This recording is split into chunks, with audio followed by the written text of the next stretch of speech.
sir. Step right in. The store is open. I know, sir. Are you interested in a new and exciting book? It's a bookstore, sir. We sell books, postcards, and some board games. It's called Crime, Romance, and Biographies of Famous People. Books?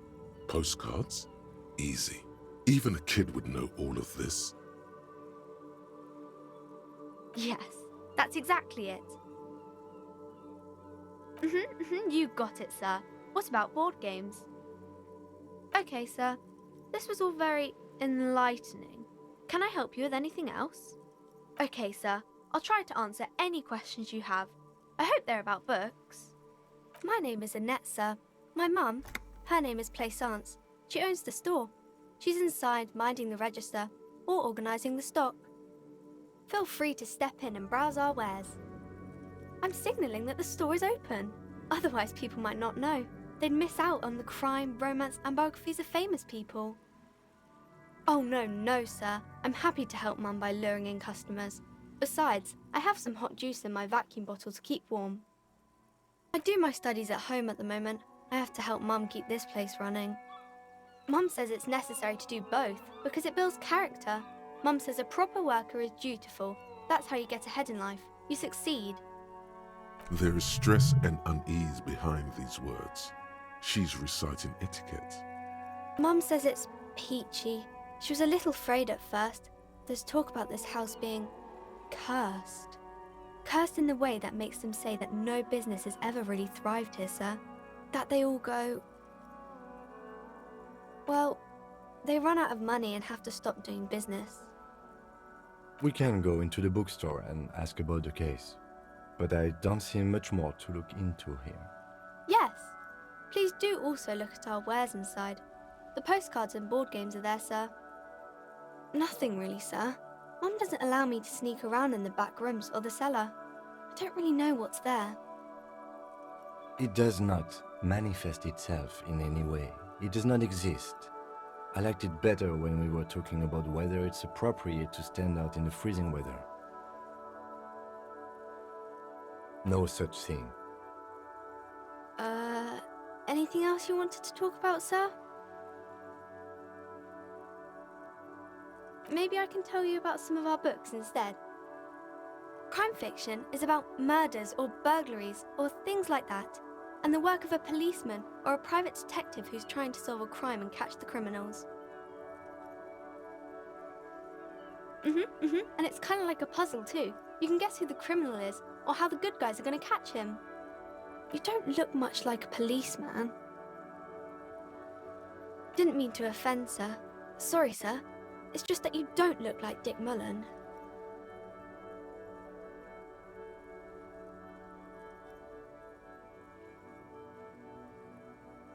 Head, yes. No, your mind. Not head, child. Heads. No, he's wicked smart in the stories. Like you, sir, of course. He's just a fictional character. He's no match for you. Maybe you can show me some real police work, sir. Like in the books. It's the type of book where there's a rich lady and she has to choose between the good man and the bad man. Or there could be a story about a poor lady getting a rich man. It's about man and lady business, sir. That's really not a proper romance story.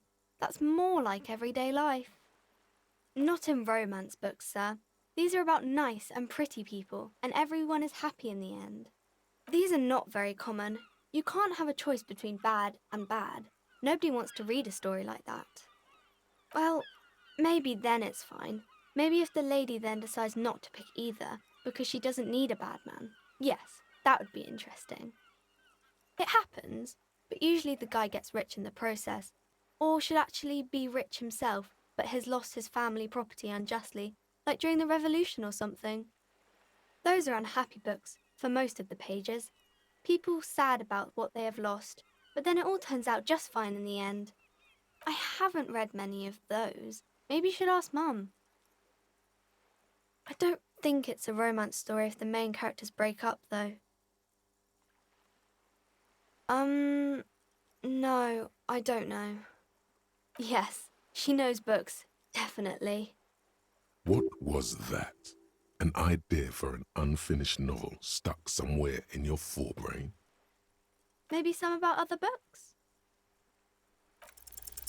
The girl keeps her hands folded, hidden. Why is that? What do you mean, sir? She looks around anxiously. Her hands remain folded in front of her. She doesn't want to show them. The lieutenant stands by, looking at the two of you with little interest. She brings out her reddened hands, her nails frayed, nearly chewed down to the flesh. And you knew this from me keeping my hands folded? Well, that proves nothing. Anyone could do an easy deduction like that. You're quite sober. The lieutenant does not flinch at the comment. He does not flinch even a single bit. He is intensely not flinching. It takes effort. Because you usually aren't. I sure hope you are, sir. There she stands, swaying on her feet, assaulted by the early spring breeze. She smiles at you. The whole situation suddenly feels familiar. There's something you're missing. Oh, kings and queens and generals of old, or artists and writers, or musicians, those kinds of people. There's usually something extraordinary about them. I think that's why people read them, to find the secrets of their fame. Seems like most people who read those books fail to get more famous from reading them. But it does make the famous people more famous. Why would they do that, sir? That's so cool. Maybe they'll make you a book cover picture and everything, standing over a dead body, holding a gun.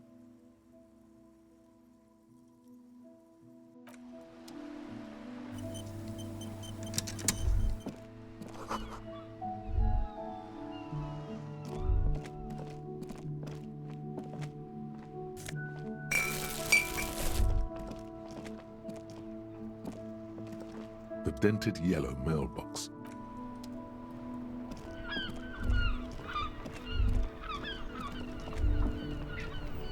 Before you stands a motor carriage. The bodywork is covered in blue and white livery, bearing the number 57.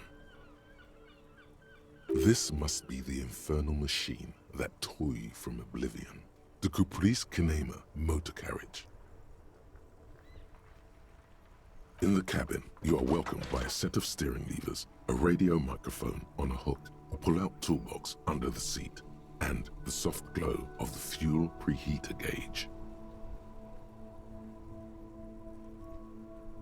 A scent of leatherwork and heavy fuel oils washes over you. A metallic drawer slides out from under the seat and clicks into place. The tools inside are neatly organized. Take what you need, officer. It's going to be a long case. I'm not protective of my tools, like some men are. The pry bar feels nice and cold in your hand, heavier than you'd think. Useful for opening all sorts of doors and lids. The handles are long and sleek. Snap, snap, go the cutters in your hand. You can do good work with these. Cut chains, locks, and ropes, especially belts. It's robust, weatherproof, and well-made. Police issue, blue. Lets you see things in the dark you would otherwise miss. The pull-out toolbox slides back into its nest. Preheater gauge casts a warm glow on the steering levers and the radio on its hook. The white suede feels luxurious under the touch, and the metal clutch handle so very familiar in your palm. Your fingers waste no time closing around the handle. Clutch disengaged. Release the handle. Clutch drops. Right foot yearns for the familiar touch of the accelerator pedal. You have synced with the machine's mechanical circulation. You feel an uninterrupted connection to the mechanics. After a while, you realize silence is your only answer. Do what you will with it. Of course it's only in your head. Of course it is. But it almost feels as if the clutch handle is gently squeezing back. The smell of freshly treated leather, the lack of dirt and dust on the dashboard, and a neat little brush in the cup holder, all seem to be whispering. I'm good, cherished and cared for, in the hands of a tending owner. At the bottom of the sea. So strange. The machine is not on the bottom of the sea at all. It's right in front of you, well kept. Why did it say that? The handle is pulled back. Somewhere deep inside the drivetrain, the disc is mated to the flywheel again.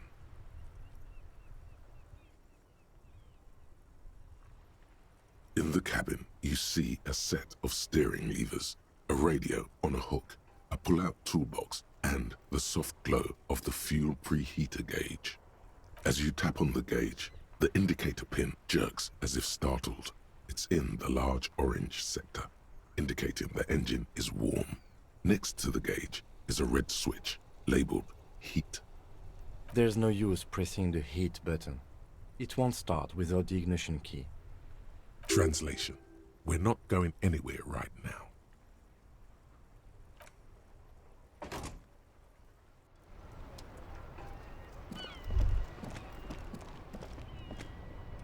I am a gander and a hunter and a gatherer. Feel like a traveler. A simple little cadence. He seems to be making it up as he goes.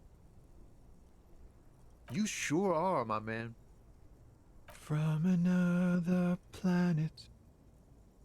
Hey there. It's the jam, my man. The air from the east is thick with the smell of crude oils, heavy metals and other byproducts of the modern era. You can almost taste it. It's a traffic jam for the ages. Harbor gates up the street are shut tight. No explanation given. Workers on strike, scabs agitating, an all-around clusterfuck. Meanwhile, we're all stuck here in long-haul limbo for days upon days upon days. Feels like forever. Like I was born on this here roundabout and this was all I ever knew. Just me and the metal and the tires, the oil and the fumes of mazout. Mazout is an antiquated term for heavy fuel oils. This man has a barely suppressed performative streak, or he just likes unusual words, or both. Yeah, imagine. It's been a whole week already. So tell me, what do you need? He ain't one of us drivers, I know that. All accounted for. Otherwise, I haven't really asked about that. Been wasting time right here. Keep him busy. It's easy to see he's telling the truth. He's kept his nose out of the dark stuff.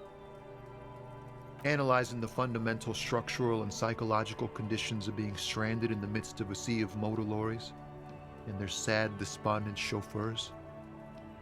Ask for his conclusion. A sense of surprise there ain't more bodies hanging from more trees. It's like, whatever's going on over at the docks. Workers got a blockade set up, making demands, no way in or out. Going on strike would probably help you dodge a bullet or two.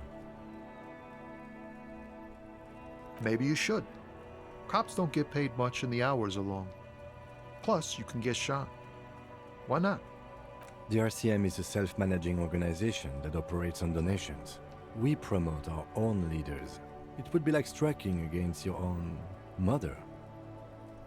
Yes, but do continue. You were asking about the strike? Some pretty wild stuff, I hear. Like a giant new power crane in half the company? Forget what exactly. Good on them, I guess. I've heard talk there's a company rep in town, too. Like a strike negotiator type. They'd know what's up.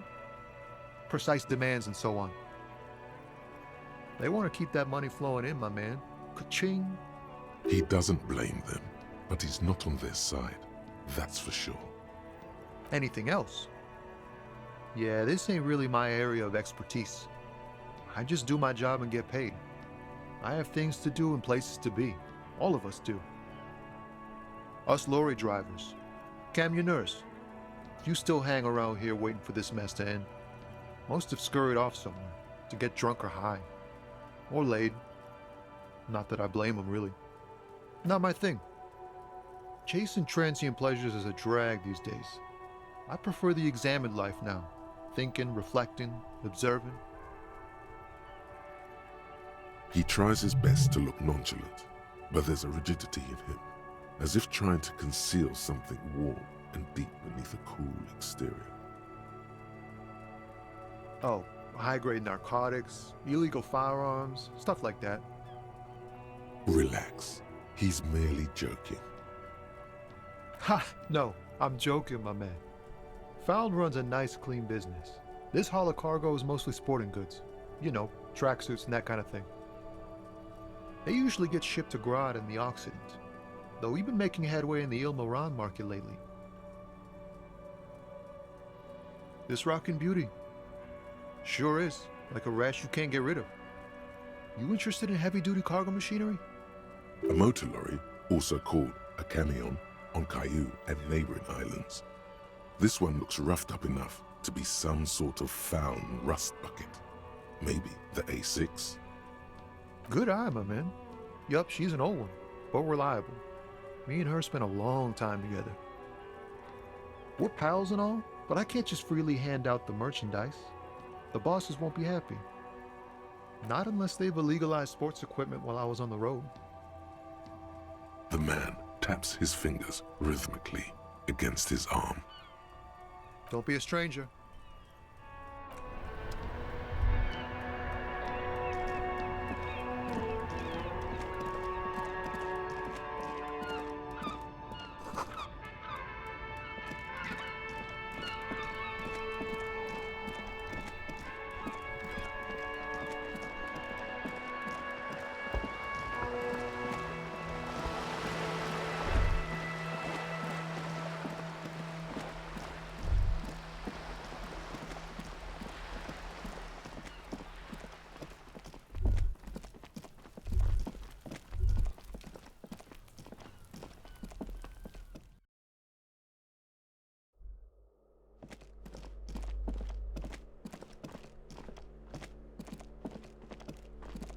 This door has been closed with a padlock.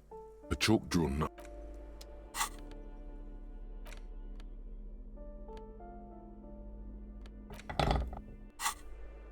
This door has been closed with a padlock. The shackle snaps like a twig, and the lock falls to the floor with a little thud. It should be possible to enter now. After you, detective.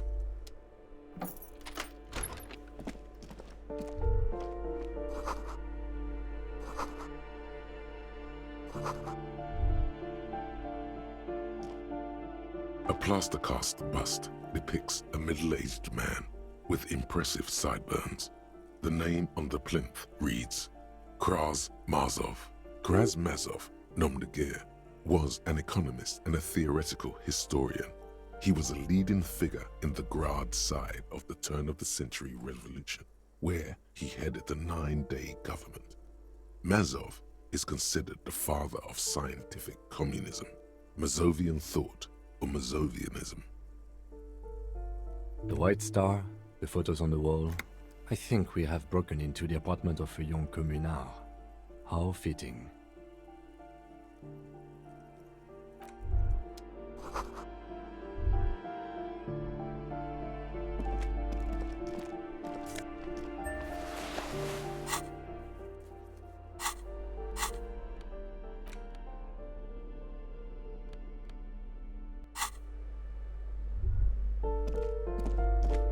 A plaster-cast bust.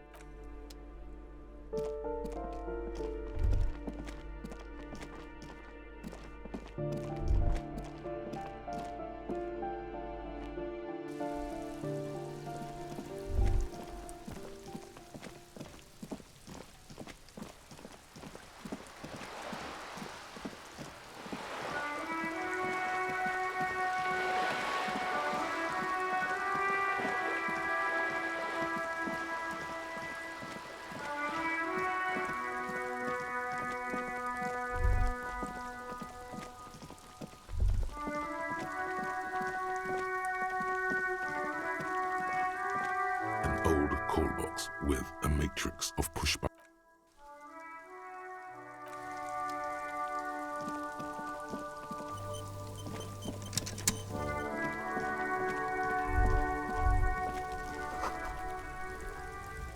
There he still is, looking right through you. The smell is repulsive. It pushes in.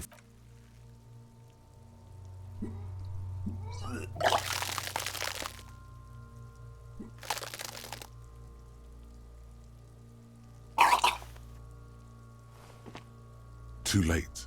It's impossible to keep in. Your body curls and pushes it out, burst by burst, until a pool of vomit lies under your feet and your throat stings from the stomach acid.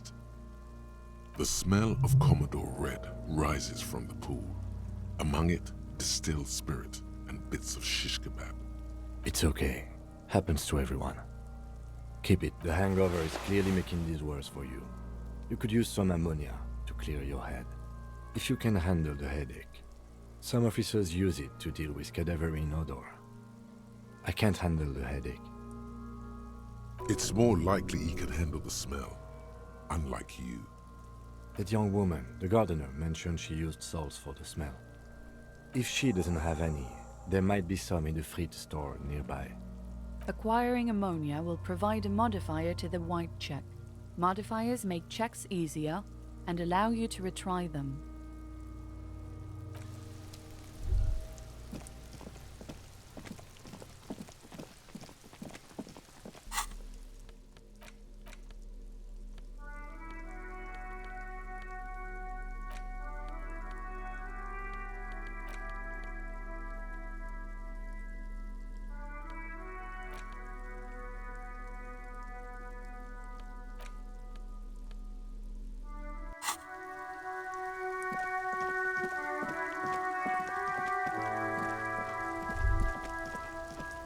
It's raining again. It was clear just an hour. Sure, I'm done with them. Go easy on that stuff. It gave me a terrible headache.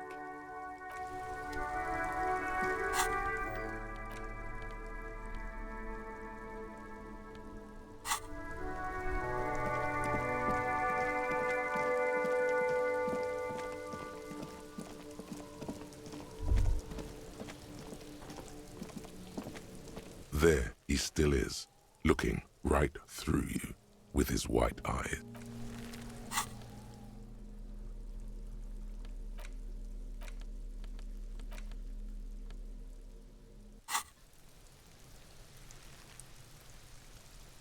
There he still is. The ammonia only makes it worse. The combination forces tears out of your ducts. You manage to keep it in once. The second time, not so much. When the vomiting is done, your cheeks are wet with tears.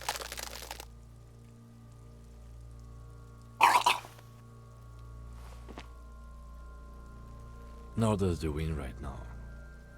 I've seen strong men turn themselves inside out for hours. You are facing tough odds here. Alcohol withdrawal makes it considerably harder. I've seen captains puke their guts out. It never gets easier. You never get used to the smell. Every Monday is cadaver day. Throw up, investigate. Throw up, initial autopsy. Throw up, bag it. Then drive to the station. Maybe throw up on the way there if you didn't bag the thing tight enough. I think I've lost my sense of smell. A white lie. Not being hungover helps too. No. This is a two-man assignment because it needs 2 officers to complete. I need your help. You need to get your shit together. We should go talk to the locals. Find something else to do while the wind changes. It's pretty bad right now. You've gained a thought. When this dialogue is over, go to your thought cabinet and internalize it for special bonuses and effects. Give it half an hour. Get yourself together. Then come back and have another go.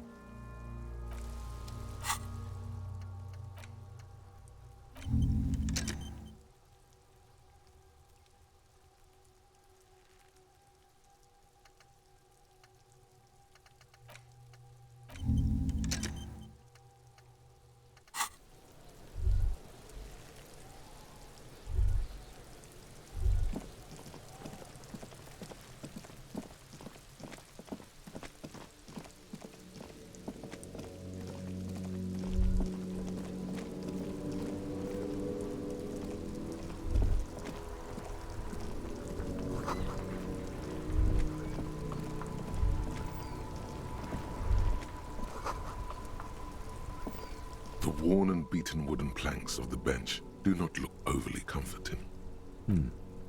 We can sit on benches after we've solved the murder. Let's go. You can revisit the bench if you ever need to pass the time when Lieutenant Kitsuragi is gone.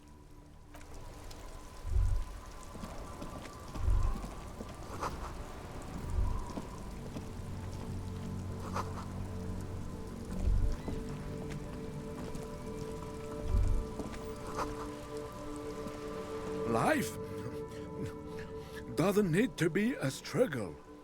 I'll be with you in a moment, officer. Let me just finish my sandwich. Talk to Angry Hard René first. Have you no shame? Whining about your back every time you bring out the measuring tape. René, you're a man with a fork in a world of soup. Please, let's just try to enjoy the game, all right? I'm trying to, but you keep breaking my concentration. You're old. I can see that. We're both old. Now stop grabbing your ass like it's a girl. These manly men are playing balls. This is a ball game. Grab a ball and play it. Don't ask questions. No, you got this. There's the ball. You're the game. See? Your munching and complaining have ruined my concentration. Could the objective of the game be to throw the metal ball so it lands by the wooden ball? Ah, mon Dieu. The pain in my back is unbearable. I can't even say if it's in my back or hip anymore. Feels like it's in both. I hope you pass out from it, you goddamn jellyfish. Men like you are the reason this nation is sinking. Trying to throw something as close to a predetermined point as possible. Measuring. This must be the age-old game of petanque. Shush. Ignore them. They don't know what they're doing. They're old. You are letting down yourself and the team. Get in the damn game already. Doesn't matter what team. Pick a team. Any team. The blue team. You're letting them down. Get in the game and throw the goddamn ball. Eyes on the ball, Dinky Winky. Sure, officer. I am René Arnoux, and my specially abled partner here is Gaston Martin. How can we help you? Unfortunately, I don't. Unlike most of the locals, I have no qualms about assisting law enforcement, but this affair has passed me by completely. In Martinez, the union is the law, so can you really blame them? Cop is a pejorative term. I don't have a problem with policemen. On the contrary, I admire the effort to bring order to our streets. He doesn't know about the crime. Your time is better spent discussing politics. I'm confident they are indispensable in regard to all the paperwork and other administrative duties. But you must agree that nature, in her infinite wisdom, has made men more fit to perform certain, more challenging tasks. Don't you, officer? Really, officer. Match an average woman against an average man in a dark alley and see who comes out on top.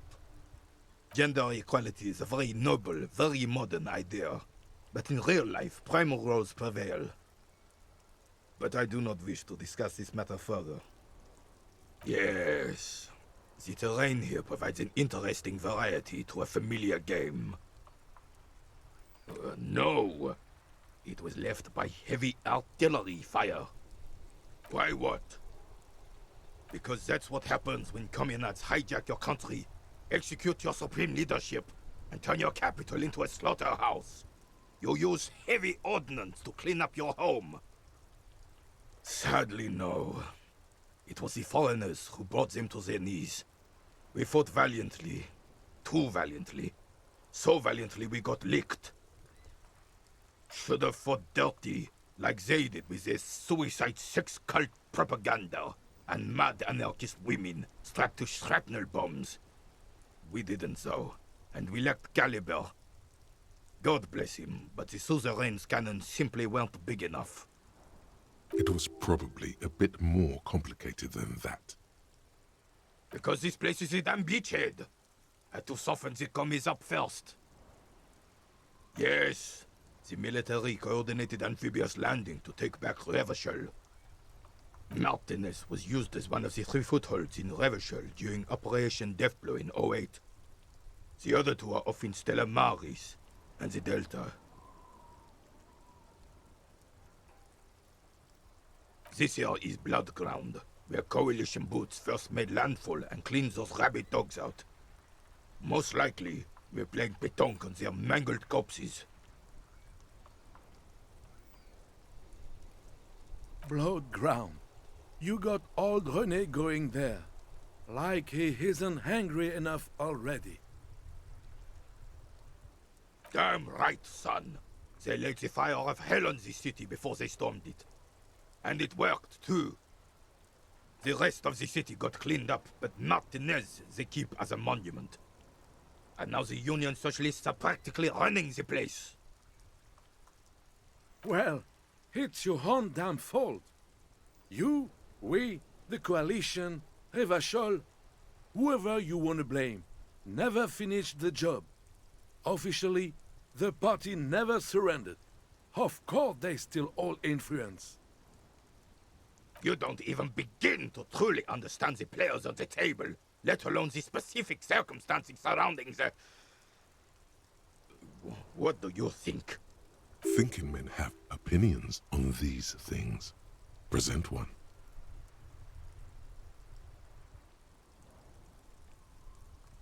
I'm sorry it had to be them. After 8 years of fighting those hyenas, boiling cats for food and drinking piss in the mountains, I would have preferred if the Right Honorable King Guillaume returned through Revachol, or even if that damn clan Frisel had risen from the grave and led us. Sadly, that was not the case. Instead, all that is just, holy, and beautiful in the world was wiped away, and now it's neon signs with toothpaste ads everywhere. Foreign influence peddling garbage and stupid music on the radio. This is just what the commies wanted. This was their plan all along. This is what they wanted to replace the role of the suzerain with. Damn Frisel. He was the king we couldn't protect. The Carabineers failed him, and the crown. He died in the hands of the Hyperlay, in a very public execution. He slouches as he says that. It makes him smaller, admitting they left the king to the mob. A true king in both blood and mind led Revachol before Frisel. He would have been better, but the damn commies drove him into exile. Some manner of self-deceit is present in his thinking. Sounds like this Guillaume abandoned him, and he doesn't want to admit it. The suzerain is the king! Has everyone forgotten already? They've forgotten already. It's no use talking to you. You were still in Daddy's balls when it happened. When we took our last stand against the filth and rode the cavalry straight into gunfire.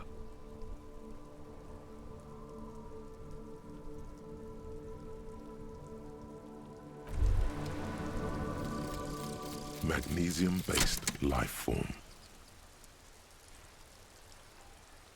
We tell them, hell no. You're about to become a magnesium-based life form. The age of the primitive carbon man is done. No longer must mankind rely on slow-working background radiation to take us further into our genetic destiny. This is the era of guided evolution, and magnesium is the key. You are the first of your species, the next step in human evolution. An advanced magnesium proto-man who mags it up, drinks it down, and sniffs it sideways.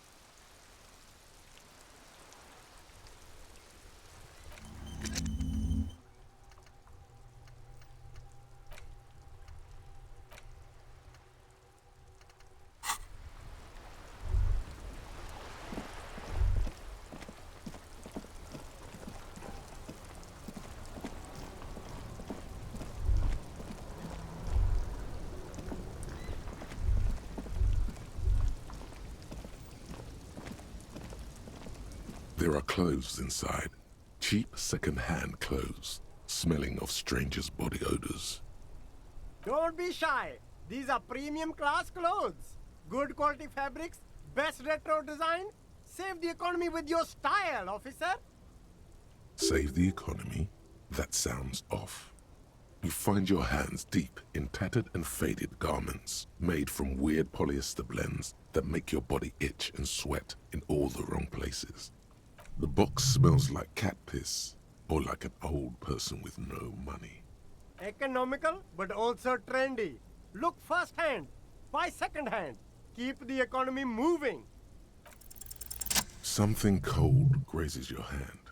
Synthetic and sleek. A windbreaker. Surf, it says, but also wind, summer, 100% waterproof, and sport. All in different typefaces. Good choice, officer. Mega sporty. And it's only $4.50 for you, sir. Haven't you heard, officer? We've got to be economically conscious. Recycle your cash, keep it in circulation. Don't buy new things. Buy eco. Look around, officer. You see all these premium goods just sitting there, not getting bought? We've got to keep the flow of goods moving. Is this really the economy we want to leave to our children? And what? That doesn't matter. All that matters is the box. Check it out, officer. Haven't you heard, officer? Look around. Is this really the economy we want to leave to our children? That's the spirit. Gotta prepare for springtime.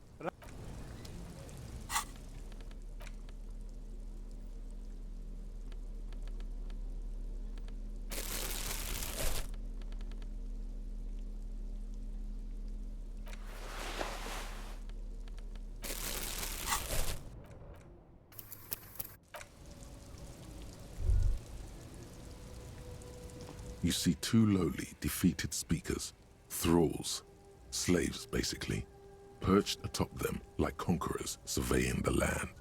A pair of found, durable wear sneakers, Ultra Series. I can see you've a taste for luxury, officer. Can't keep your eyes off those sneakers? A pair of found Ultras. The design is impossibly sleek and simple. A futuristic silhouette with a sleek monochrome colorway, a jet black upper, and a silver-lined midsole. Those sneakers, mister. Those sneakers are the latest found sneakers. Super air, super fine, super cool. Only 50 real. Only? That's madness. Found Ultra. Wear the future. You remember the slogan from some magazine. These once respectable speakers have been conquered, reduced to a mere prop by the indomitable found Ultras atop them.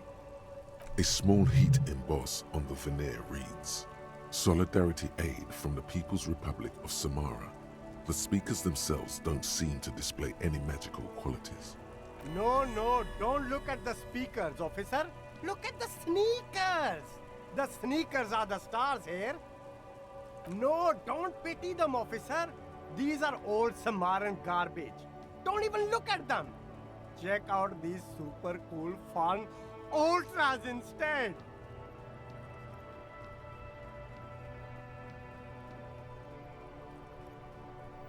Samaran trash? That sounds like they're from the Samaran People's Republic, produced under the dictatorship of the proletariat. No way, officer. These aren't for sale. They're bad speakers. Low-fi socialist junk. Well, if you want them... But see, they are the pedestal for my sneakers. If I let go of the speakers, where will the sneakers go? I can't leave premium lifestyle sneakers on the ground. If, on the other hand, you wanted to buy the sneakers too, I could maybe throw in the speakers for little extra. Damn, so you have to buy the sneakers first. Volumetric ship compressor. Bizarre scientific news from Revachol West today. where a police officer's shit has been observed at a pressure of around 495 gigadecimals. These metallic hydrogen levels of shit togetherness were thought to exist only at the center of collapsing stars, not law officials. It remains to be seen how long the shit singularity lasts.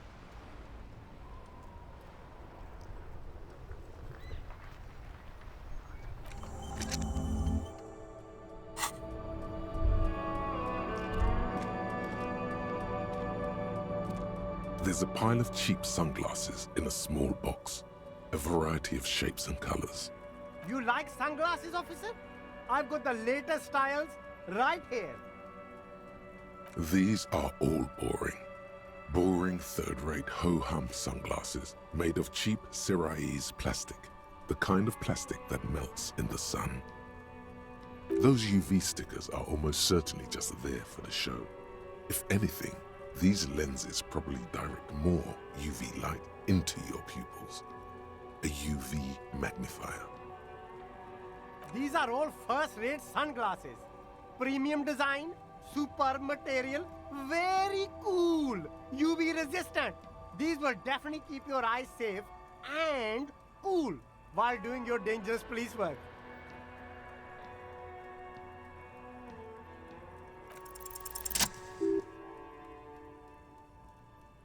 Oh, very interesting choice, officer.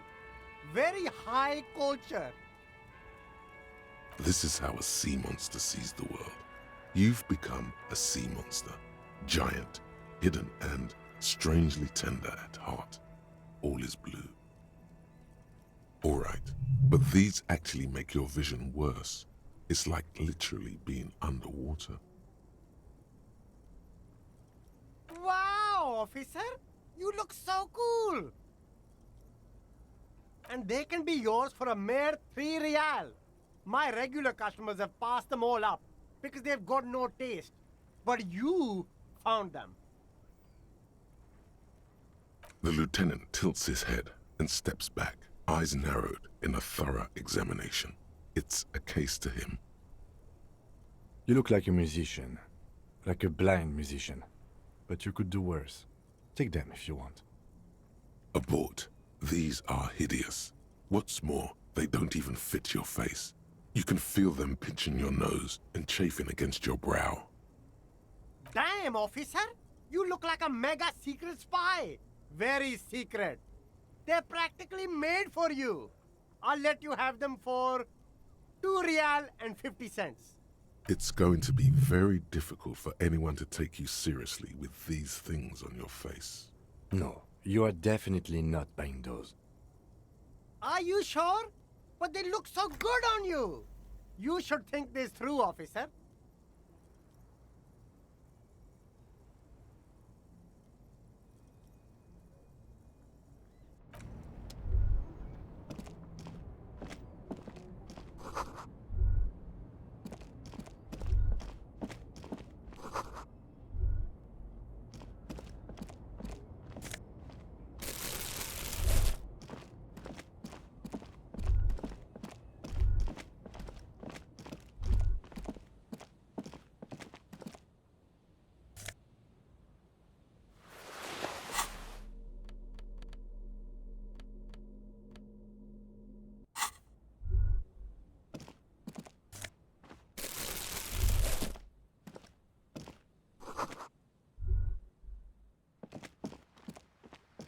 A couple of indicator lights are missing from this control panel.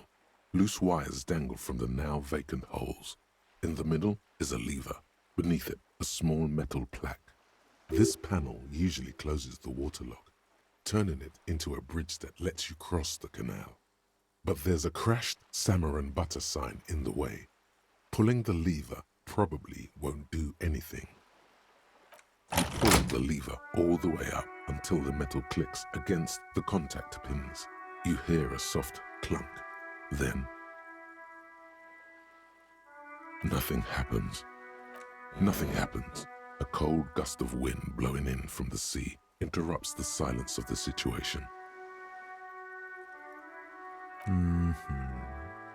A spring brings the lever back to its original position. You still need to close the waterlock to get across the canal, some other way.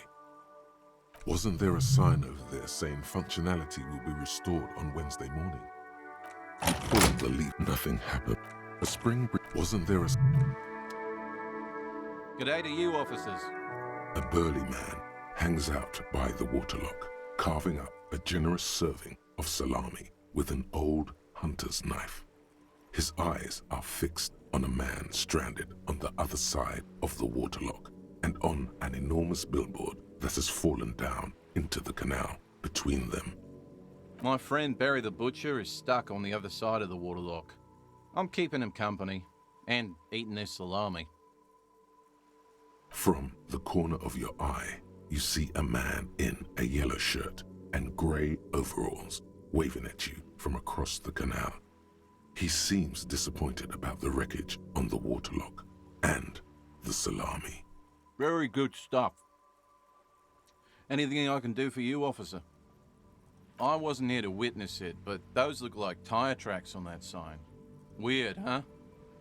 Then again, plenty of daredevil drivers in Revachol. Too bad it also takes a year and a day to repair anything around here, especially a waterlock. The rest of the coast is closed off till then. It's supposed to operate the waterlock, but as noted, it's all junk right now. Disabled because of the blockage. Safety measure. Turns out the panel needs a special key to be reactivated. Wouldn't want anyone moving the waterlock with debris still in the channel.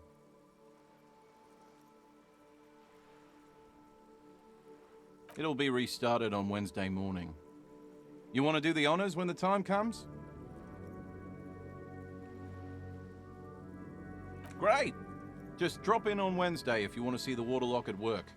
They say the canal crew will be here at 7:15. The coast part of the map is inaccessible until the third day. Well, there's the fishing village, an abandoned fish market, a bizarro church. Not much use to the congregation, though. There always seems to be something wrong with it. Yeah, not really much else. Just bombed out ruins. Sure thing. It is salty, it is savory, it is chewy. The hangover only makes the salami more tasty. Want some too, officer?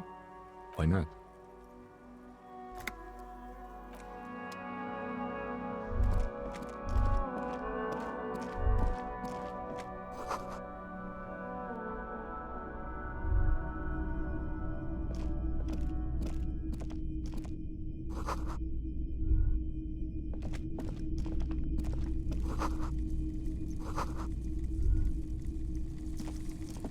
You see rows of toy soldiers guarding the rest of the trinkets displayed on the table. Some on horseback, others in rags, others yet in bright blue uniforms. All are stern and unyielding in their duty. Big men on big horses, clad in lamella armor and carrying flintlocks, the kind that would mow down a line of enemy soldiers in the blink of an eye. Franco-Nigerian knights. I used to be very serious about these guys. They're not all blue. These figurines also wear gold coats and caps, complemented by orange trousers. They are variously posed, wielding swords and rifles with bayonets. This is what the loyalists looked like, yes, at first. Then they wised up and got camouflage. Which ones? Ah, royalist soldiers from the time of the revolution. The uniforms are painted a bit too brightly, I suppose. This set of soldiers isn't meant to look impressive. A few have rifles, but most of them carry pistols. Some even shovels and tall sticks. You're probably talking about the revolutionaries, yes? Yes, they are soldiers, revolutionary soldiers. I think their poverty has been exaggerated for effect. When you place them next to the royalists, it doesn't seem like they could possibly win. Maybe. Why? What's this? A headless man riding a horse? A headless man wearing futuristic tracksuit trousers that say found? Oh, That's the Headless Phone Rider. The Headless Phone Rider. It's an urban legend about a man who rides the streets of Revachol sporting a fawn tracksuit. As you see, he's missing his head. 50 cents.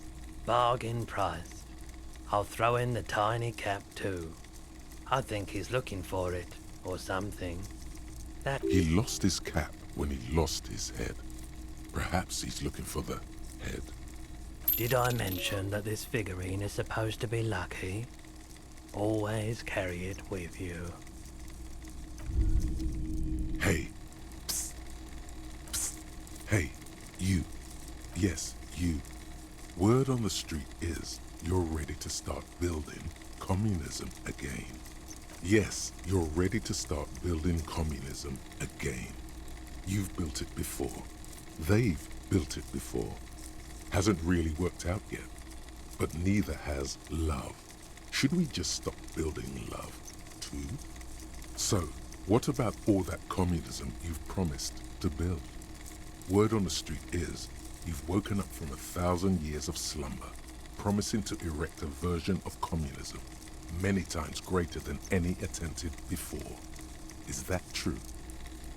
You keep saying things like, down with the bourgeoisie, eat the rich, sodomize the landowners, impale all people who have more than 25 real in their pockets. Oh yes, the mask of ambivalence. Don't deny it. You're about to rip it off and reveal the monstrous seven-eyed lamb of global communism that would devour and masticate mankind. Everyone can see that. So tell me, do you have any questions before we fire up the big communism builder? Or do we get right down to it? Oh yeah, get the firing squads and the animal wagons ready. Too late to back out now. You can't make an omelette without breaking a few million eggs.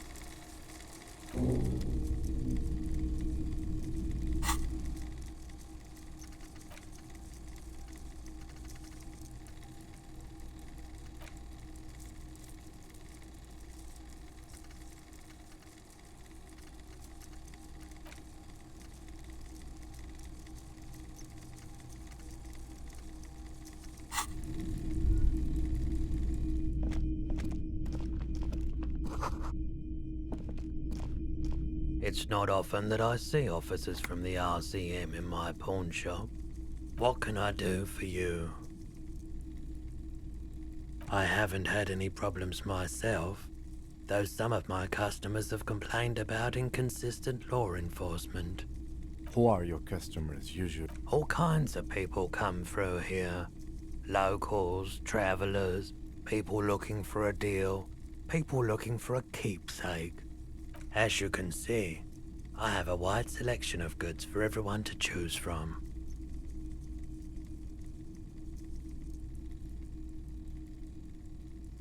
It keeps me entertained. He's well composed, but underneath it you sense psychedelic processes bubbling. Some kind of drug, maybe. I doubt it, but I can try and answer any questions you may have. I do my best to keep my distance from all manner of butchery. Bad for business, bad for everyone. He doesn't know anything. The pawnbroker's gaze is already fixed on the dancing colors. Let me have a look. Anything else you're thinking of selling?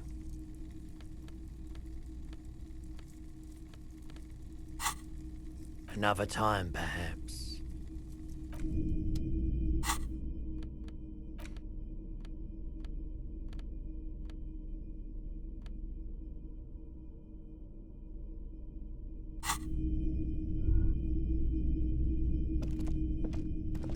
Wow, a very large red t-shirt with an impressive print stands out from the other garb.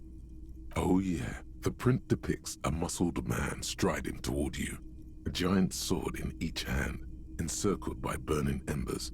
Behind him is a cluster of cabins engulfed in flames. Beneath him are the words, Heimdall burning. The antlers on the hood of the man's cloak and his piercing blue eyes are familiar. Smells like worn cotton and a little old sweat there. Worn cotton with a side of flea market or trash bin. Sniffing is okay, but please don't try anything on. Can't have you leaving your photon emissions in the fabric of things you're not going to buy.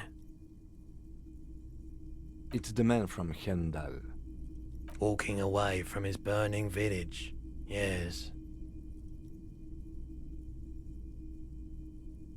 The man from Helmdale is the hero of a series of popular books based on a fictional version of Kotla, mostly what is nowadays Arda NFD.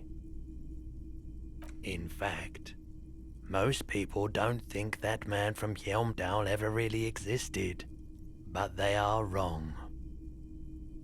Hendal isn't a real place. Neither is the man a real man, of course.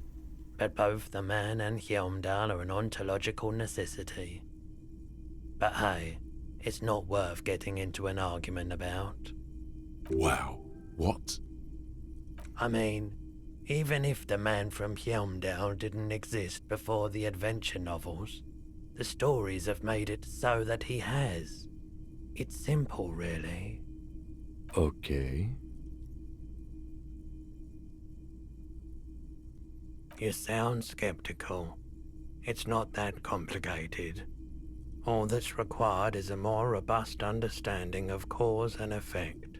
Besides, I've been to Kotla, though not quite as far north as the Helmdal, and watched northern lights travel across the sky. It's for the best, because Eamdal is not a real place, and thus he could not have gone there. His theory isn't exactly incoherent, but its logic does suggest some unusual neural activity. Interesting. 2 real. That's dirt cheap. But why? I sympathize, I do, but this is a for-profit enterprise. Welcome to Helmdal, officer.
Give me a moment. I see.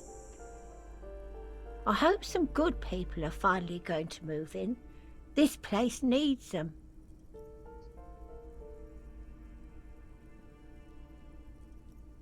Yes, well, I hope they're good people. Your statements are too vague to comment on.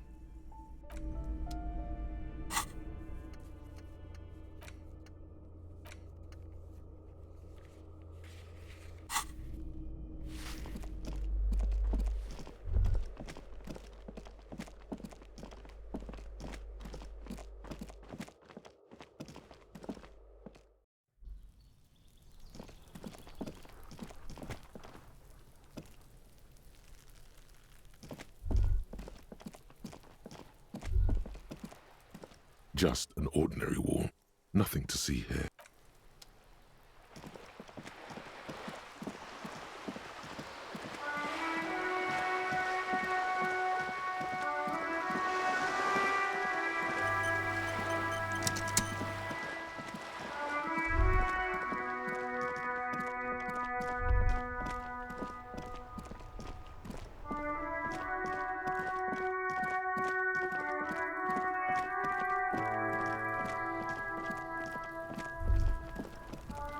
There he still is, looking right. As you breathe in, the odor comes over you. It's a smell of the mind telling you to run, and your stomach to wring itself empty. With your hands at your sides and your eyes squinting, you stand in it. They do after 7 days, yes. We are deep in decomposition here. The man before you is naked, but for a pair of underpants and enameled boots. His skin is greenish, marbled with decaying veins, and blotched by lividity. A fading web of tattoos covers his chest and shoulders. The cargo belt used to fasten him to the branch above appears industrial in strength. The material appears to be ceramic. Its clean white stands in stark contrast to the decaying flesh above the knee. The man wore thick polymer socks, probably for padding. A fine array of interlocking plates covers them. Delicate and fragile, they feel alien to the world around you, out of place somehow. These are clearly not boots. They're armor, possibly part of a larger set. Indeed. Technically speaking, these are sabatons, not boots. Oh, the lieutenant uses a memo technique A6. That's not just any notebook, it's a classic. It's clearly some manner of super armor, or future armor. Super future armor? I'm useless. Ceramic plate. Zirconium dioxide, most likely. This is where the make would be. Under the hill. Fair weather. Fair weather model T500 VE. I'm guessing that's vitreous enamel. This is advanced stuff. The locals probably scavenged it. It would be odd if he had more on after 7 days. We should keep a lookout for these pieces. The armor could yield information. Maybe... No, he must have worn something precious underneath his clothes. They've removed all his clothes to get to it. They did not just strip him for the putrid rags. Someone could have cleaned the yard, but that's a question for the red hat thing. I hear you, cop, talking shit about the Kuno. Come here and say it to Kuno's face. They usually hang them completely naked for that. La puta madre, the Mazda, the Besmerties and the like. This one still has his underpants. What? Are you trying to ignore me now, fuckface? Kuno, this boots shit is super boring and the guy's a total victopaz. It is. It's expensive. We've requested similar material for our tactical units for years now. The constabularies deemed it too costly. In that time, we've lost 6 men to semi-automatics. For a full set, about 4 years of wages. For the northwest region of Revachol, an officer's average yearly income is 5,500 real. Not too much, yes. The lieutenant nods, wiping his finger on his sleeve. That's for us to find out.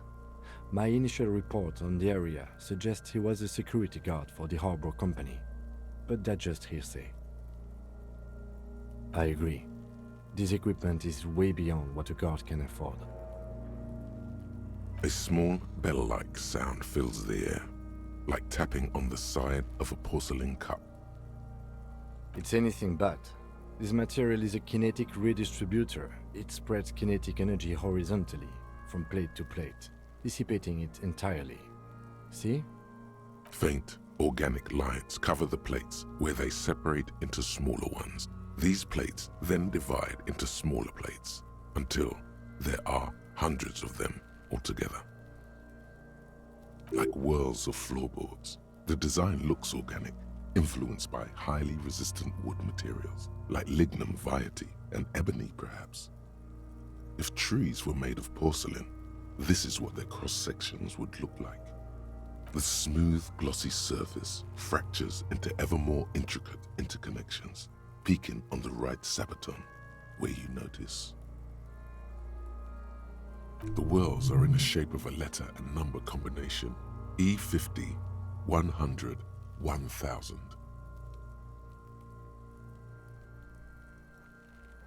Good. Can you read it to me? X5415 6745 678222. Let's lie. That doesn't sound like a serial number. Where's the structure and logic of a line of manufactured products? Well, no matter. We should run it anyway. True. It didn't have the cadence and logic of a real manufactured item. Officer, the decomposing corpse has temporarily suspended my sense of humor. Let's continue in a less playful manner. Anyway, we have a make and a number. That's something. We can use the radio in my kinema when we're done. Either station can chase it for us. The stench fills your nostrils. As you push downward, an ominous creaking sound comes from above. Stop! Pig's gonna pull his head off. Brutal! What's wrong with you, asshole? Where's he letting go, Kuno? I don't know, baby. I don't know why he's such a... Officer, if I may ask, what were you trying to achieve by putting on the deceased foot? The cadaver slowly twists on the cargo belt, his torso covered in tattoos, and extremities blotched pink and blue. The hangman's knot is pulled tight by the weight of the corpse below. Yellow, hard-edged polyester cuts into his neck. Above, a sliding buckle ties the belt to the branch. This is a steel-reinforced cargo lashing belt, big brother of the regular cargo belt. It's used for tying cargo under six-rotor airships. Airlifting?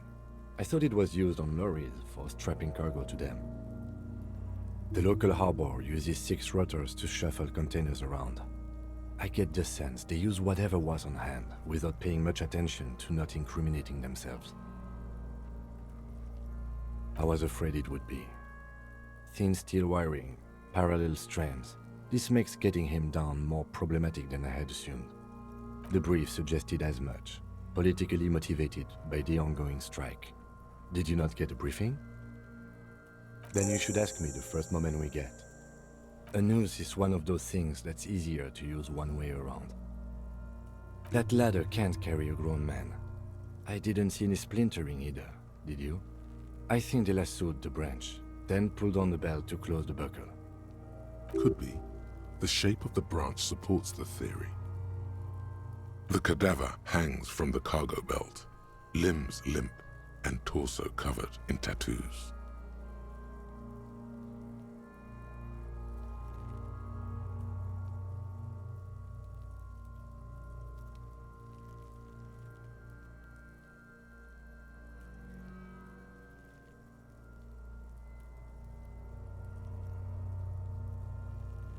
An intricate web of blue lines stretches across the torso, from the right shoulder to the solar plexus.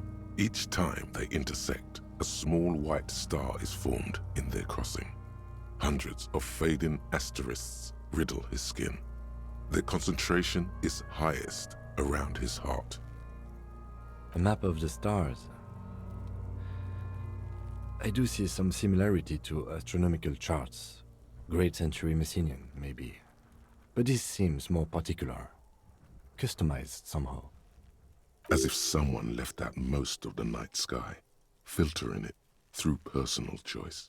The principle of this filter remains unknown to you. The thought dissipates, and you feel as though you were only half right. So am I.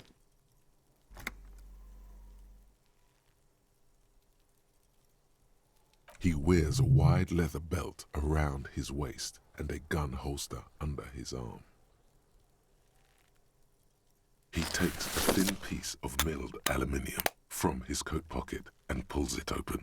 Sounds like a sword being unsheathed. A small lens appears. Some sort of camera. Shit, Kuno! What the fuck is that? An instant color camera. I have only 2 ampoules, so nobody move. I don't want to waste one. A sound, a shrill flash, followed by the breaking of a small ampoule of glass. You see streams of color pour onto the thick, glossy piece of paper, rolling out. In case we need it.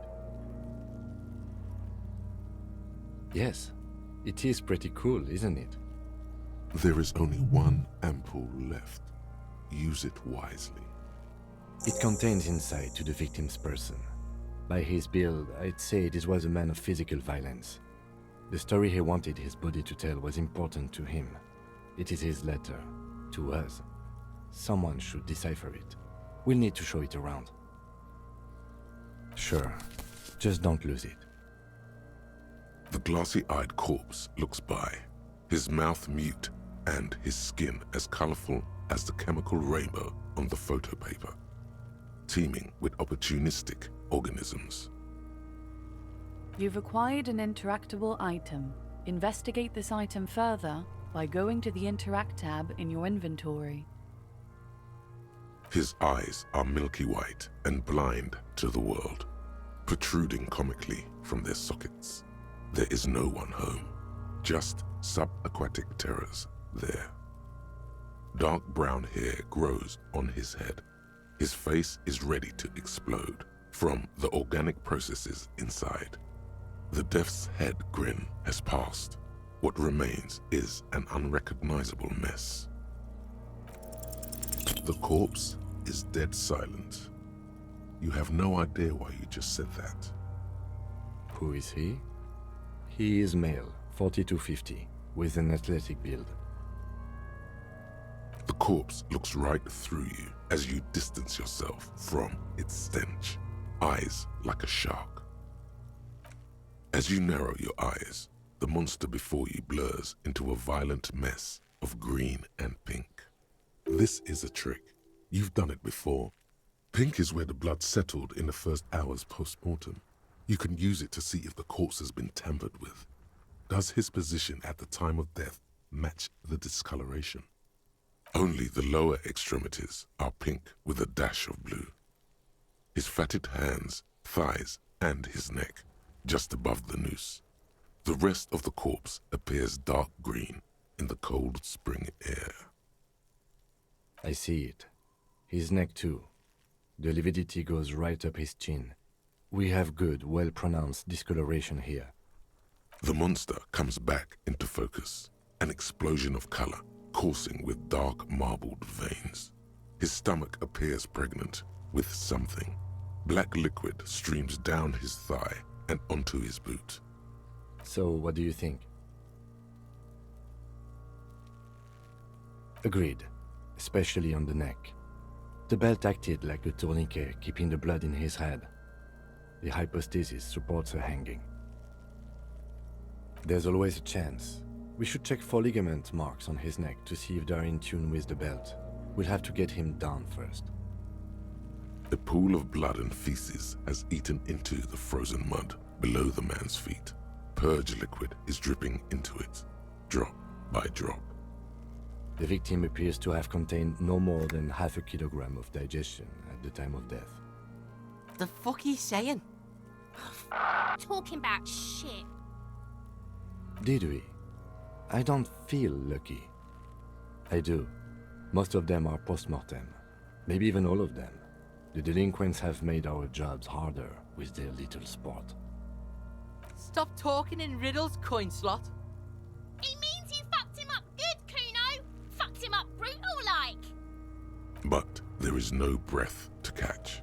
Only the cadaver filling the air and your nostrils. He slowly rotates before you, decomposing. Are you sure we finished the preliminary examination of the cadaver? We might miss some of these things once he's done. The cadaver slowly twists. The steel-reinforced belt presents a unique challenge. I brought chain cutters, but I don't see a good angle of approach to the belt. He doesn't actually think the challenge is unique. He thinks it's frustrating, annoying, and harder than he thought. The cadaver is a good 1.2 meters up. Neither one of us can reach the belt without assistance. And even if we do, there's the question of cutting the airship strength material. Yeah! Bang bang time, pig! Shoot his head off! How? Where the buckle ties the rope to the branch. That's a good spot to aim.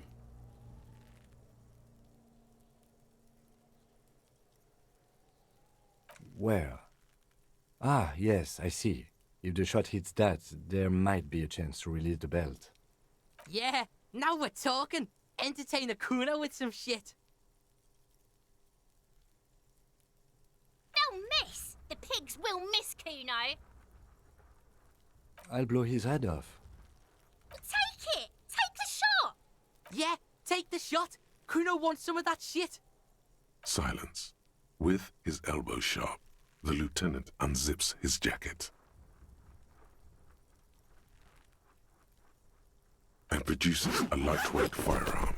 He drops a paper cartridge in the barrel, separates the scouring stick, and gives the cartridge 5 tucks, securing it in place. That's a Kiel A9090 Armistice, mass-produced muzzleloader, ascetic, frugal, one of the most common firearms in the world. He then steps back and assumes the fellow's desk position, taking aim. The corner of his eye twitches. His finger is on the trigger. He's gonna fucking miss! The kid's voice is drowned in a shrill blast that echoes off the walls of the surrounding tenements. A cloud of smoke slowly parts in the air as the lieutenant steps back and says to himself, God damn it. A lot of things were wrong with that shot. The fellow's test was the wrong choice. His shoulders were raised, but above all, he cannot trust his eyesight. Fucking idiot! Mookabat asshole! Kuno could have hit it easy, but then Kuno's not fucking handicapped, is he? Kuno's sorry too. Kuno feels sorry for the Beano Clad. The lieutenant doesn't say a word, just looks at the gun in his hand. No, we are lucky as it is. We didn't break anything, and the victim remains uncompromised. Any more mistakes could put us in an unfortunate position with the locals. We have eyes on us. I didn't do us any favors with that. I have to say, it's beginning to look unlikely we can get him down without assistance. You know, you don't feel like too bad of a shot yourself. It's bad as it is, us shooting firearms like punks here. Go ahead, I'm not stopping you.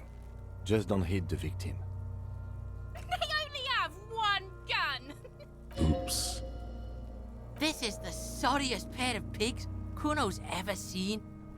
Officer, why do we only have one gun?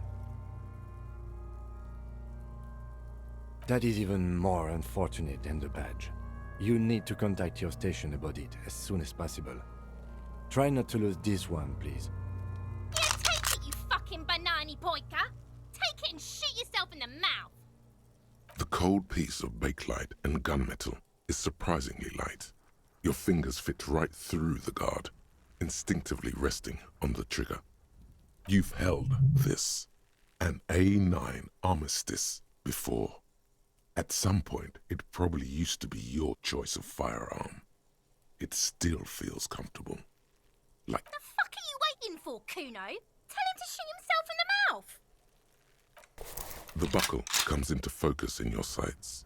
You stand with your feet planted firmly in the ground and your left hand supporting your gun arm. Why don't you just shoot yourself in your mouth? At least you won't miss. Your field of view narrows. The branch slowly moves, becoming entirely two-dimensional. The metal buckle glimmers, slick, with the falling rain. The slow movement of the branch in the wind, and your shoulders directing the gun sink up, dancing hypnotically. Look, he's crying. You gonna cry now, fucking fucking faggoty!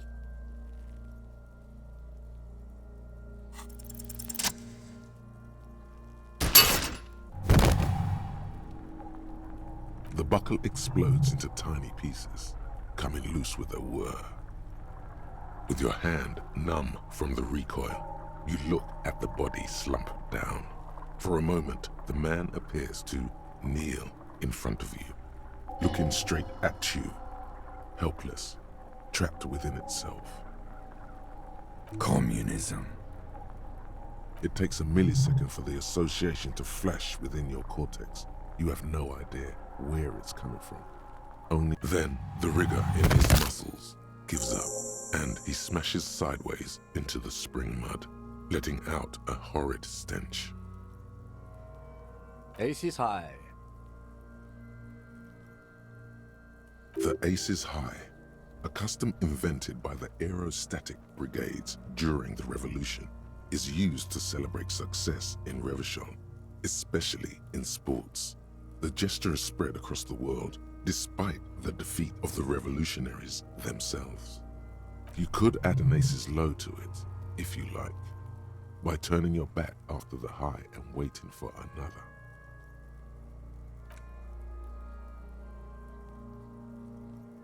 The high arrives with a sharp slap. As you turn around, there is a moment of doubt. Feels like that low ain't gonna connect. Chill, it's gonna connect. But then it does, and with furious precision. The lieutenant is not one to leave an Ace's Low hanging. I knew these guys were f***ed. We will perform a field autopsy and determine the cause of death.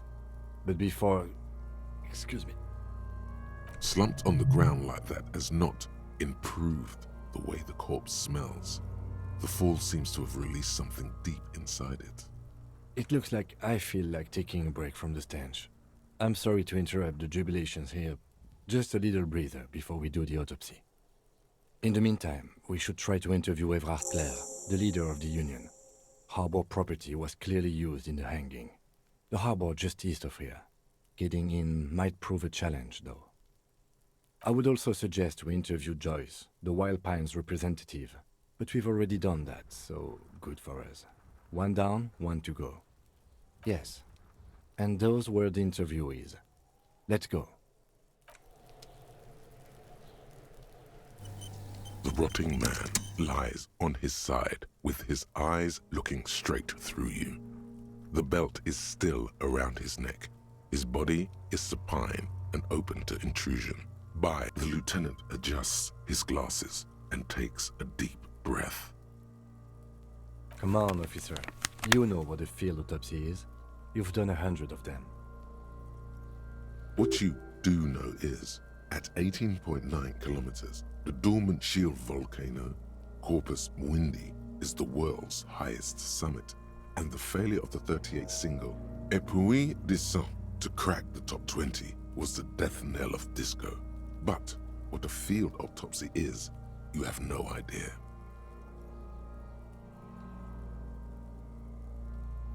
There truly is a time for everything, even for yellow gardening gloves. However, they are lacking hygienically. I suggest you get in there in limited capacity. I'll ask you when I need you to.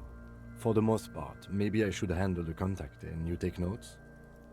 In your paperwork, officer, just fill out the field autopsy form.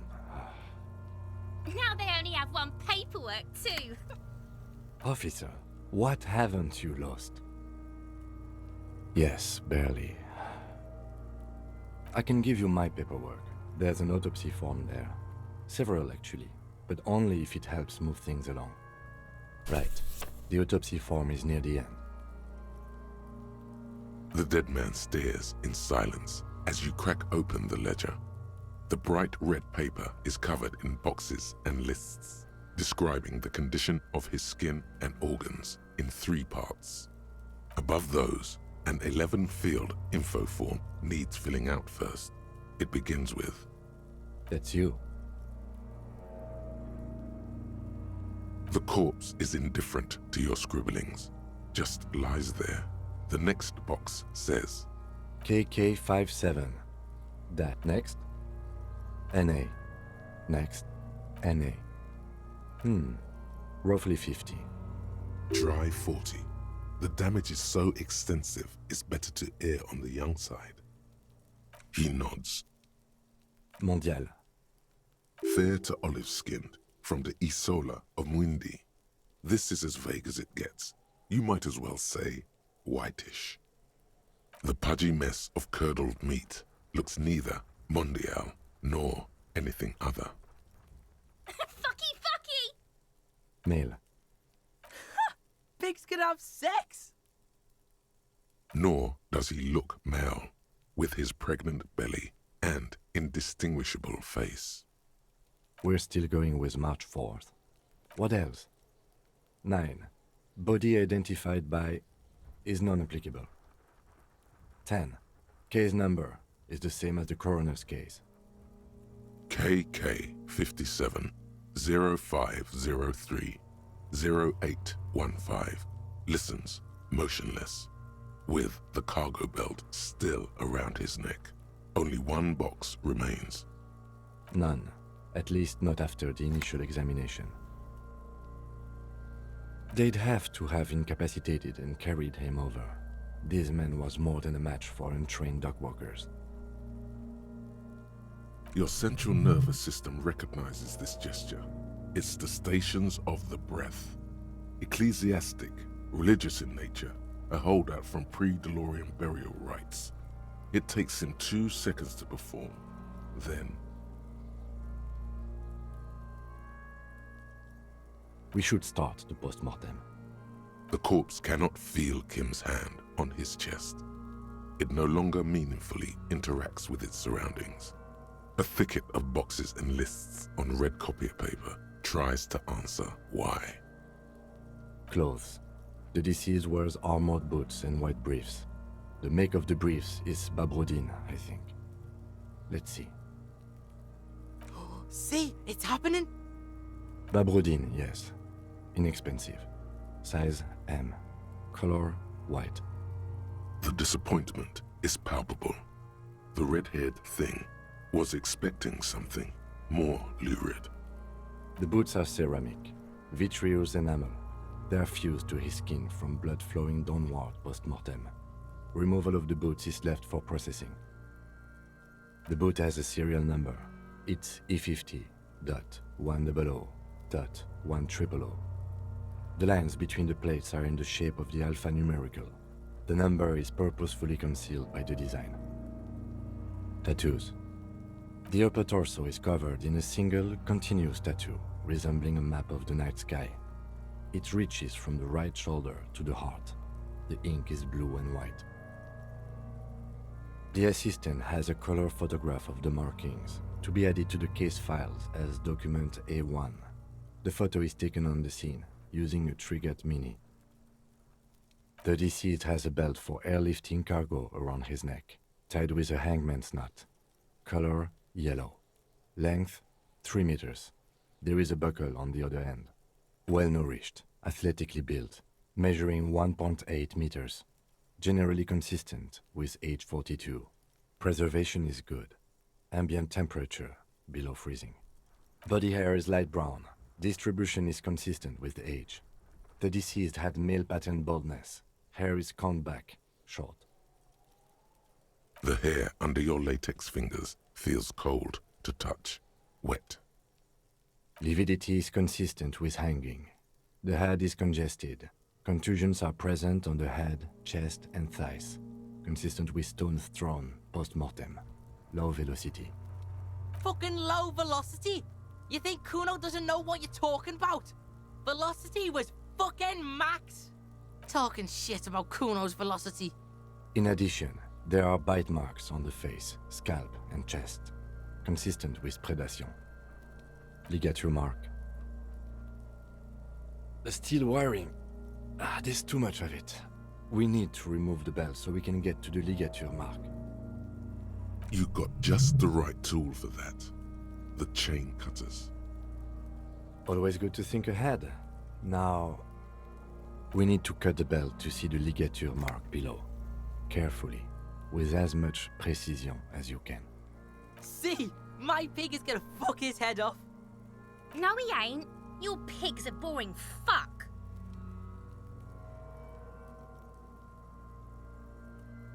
The belt is equally tight around the whole circumference of his neck, swelling over the edges like white bread rising from the east. The knot is the weak spot. The chain cutters fit in there, steady now, like a flower arranger. 2 cuts and it should come loose. After some deliberation, you sink the cutters into the knot tying the belt together. You squeeze the rubber handles together, sweat forming on your brow.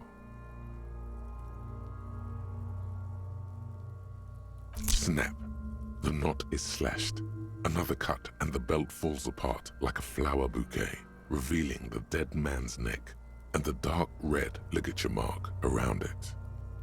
The rope rises to a point, leaving a gap in the ligature mark. The suspension point is in the back of the neck. Hemorrhaging is observed on the skin, above and below the ligature mark.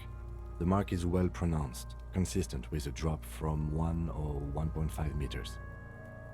Chest is intact, normal contour, abdomen is protuberant, pelvis intact, genitalia...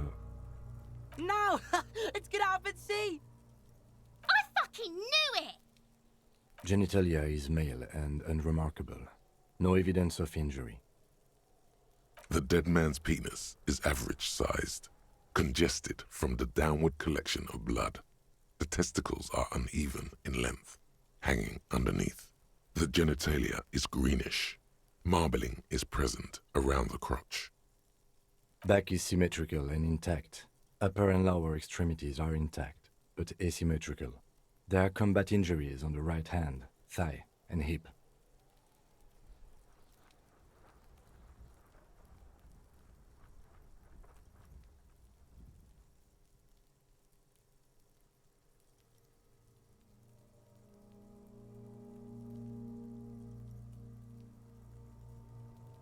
In addition, I see smaller, residual scars, too numerous to count, covering about 30% of his skin. From wounds sustained over 2, maybe more decades, dispersal and accumulation indicates long and active combat duty. We have a real museum here. Of battles, wars. Last item, hands. Hands are clean. No sign of a recent struggle. Maybe I'm just not seeing them. Honestly, this stench is making it hard for me to think at the moment. Ooh. That's all for the external. Well done. What next? Central nervous system. I have nothing. Do you have anything on this man's central nervous system? Of course, there is a moral to be drawn from it. A moral to this story. What would that be? The dead man looks, too, with barely contained excitement to hear the moral of his story. I think that may well be the moral of every story, officer. Good. Musculoskeletal. Purge fluid is coming from the mouth. Not injury related. Eyes and tongue protuberant. Hyoid bone. Let's see. With his eyes almost closed, the lieutenant puts his hand on the dead man's throat and begins to massage it, gently. A rotting smell erupts from the mouth. Purge fluid runs down his lips, black and viscous. You hear cracks as the lieutenant moves his sharp fingers inside the flesh, like the creaking of an old house at night. Yeah, jack that fucker off! The hyoid bone is fractured. The rest of the musculoskeletal system is intact. Unremarkable. Respiratory system.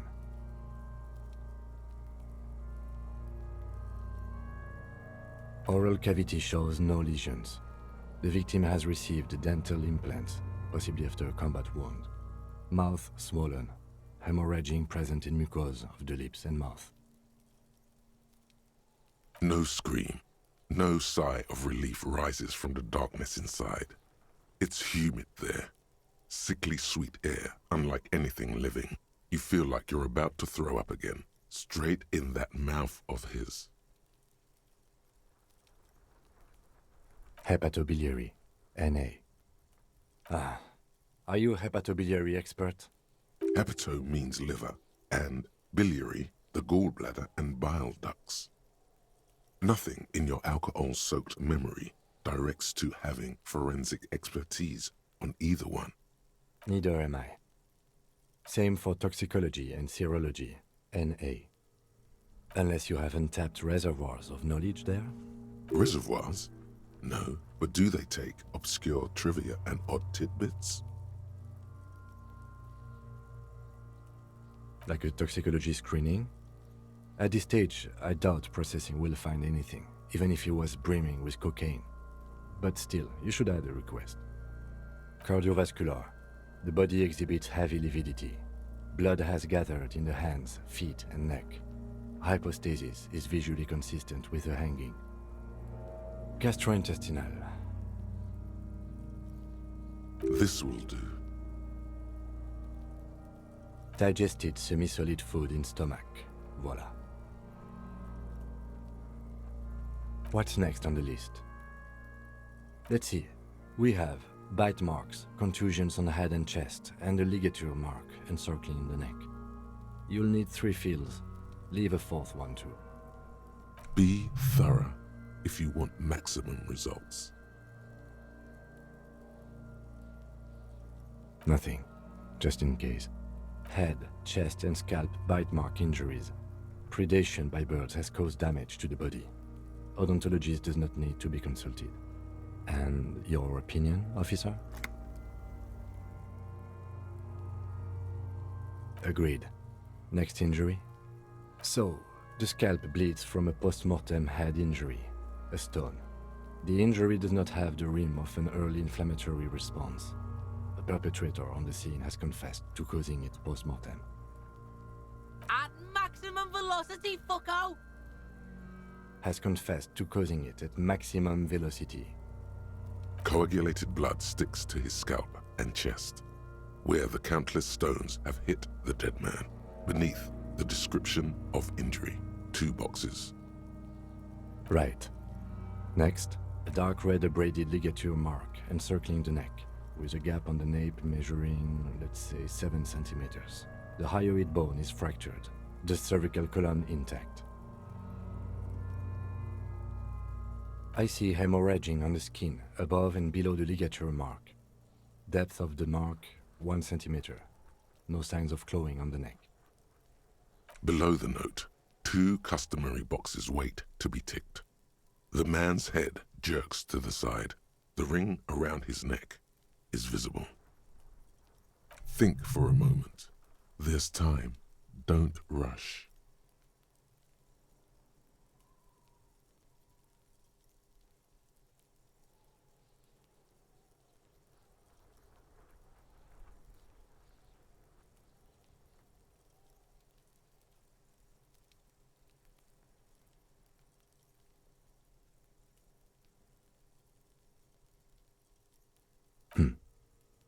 Why do you say that? Okay. Why don't you think it was fatal? Honestly, I'm not sure there weren't marks on his wrist. That part got blurry for me. The stench. But you are right, I was ready to call this. Now I think we should leave it empty, at least for the time being. Let's wrap this up. I pronounce this field autopsy over. It was an irregular field autopsy. We did not establish cause of death, which is supposed to be the goal of an autopsy. But, personally, I do not see this as a parameter for success. We also requested a toxicological screening. That was thorough. The results should arrive in a couple of weeks, if we are lucky. I will not hold my breath. We were thorough with the list of injuries too. We described them all in detail. What is there to say? Given the circumstances, it was a professional field autopsy. Now we put him in a body bag and I drive him to Faubourg for processing. The lieutenant looks at the dead man one more time, then at his notebook, then at the corpse again. You tilt your head. also looking at the corpse.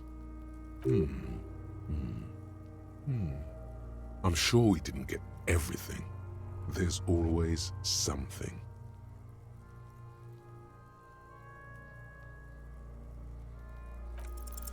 The fish lips stay silent in response. You must be losing your mind, asking him that over and over. I told you, he is male, 40 to 50, with an athletic build. You run your hands over the victim's cold body, his limbs, his torso with its swollen organs. Maybe you should be more. His fingernails have turned dark. They're chipped and quite long. There is dirt under them. That's all. Do you think we missed something? Okay, well, we are in livor mortis here. He is disintegrating. We need to refrigerate the body if we want to conduct another examination, and we need to do it fast. If you want for this task to slowly become impossible, then yes. Otherwise, no. He's been hanging out far too long already. We need to ice him. It would have to be industrial in size. Let's start by asking the proprietor of the Whirling in Rags, then the Fritz store down at the gates, and if neither has one... Fuck are you looking at, Beano man? You want a piece of the Kuno? Wanna get fucked? Only if all else fails.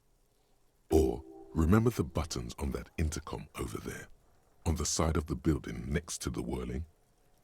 One was for Revachol Ice City. Perhaps it's a clue. Hurry. This is one task we cannot sideline.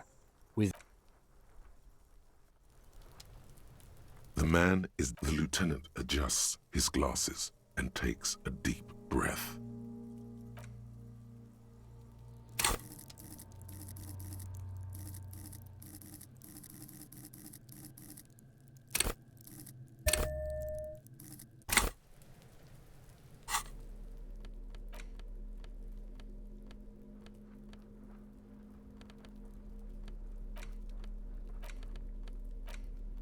An intricate web of blue lines stretches across the torso of the hanged man, from the right shoulder to the solar plexus.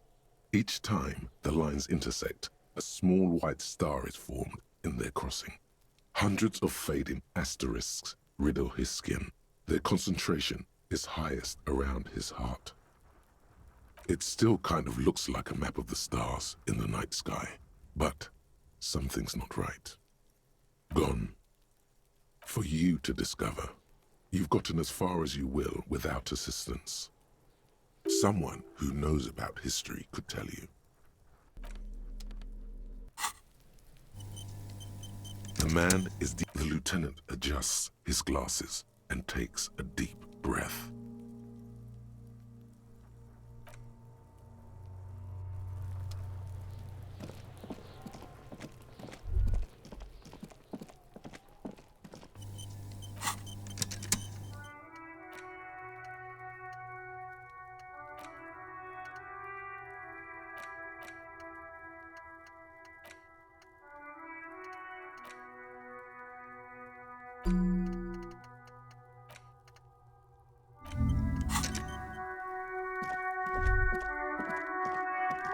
An old call box with a matrix of silence.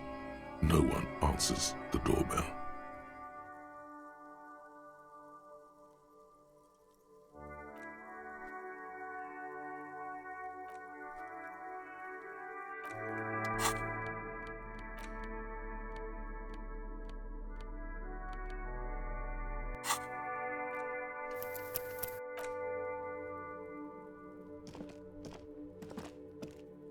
An old call box with a matrix. Whatever she says, it can't hurt you.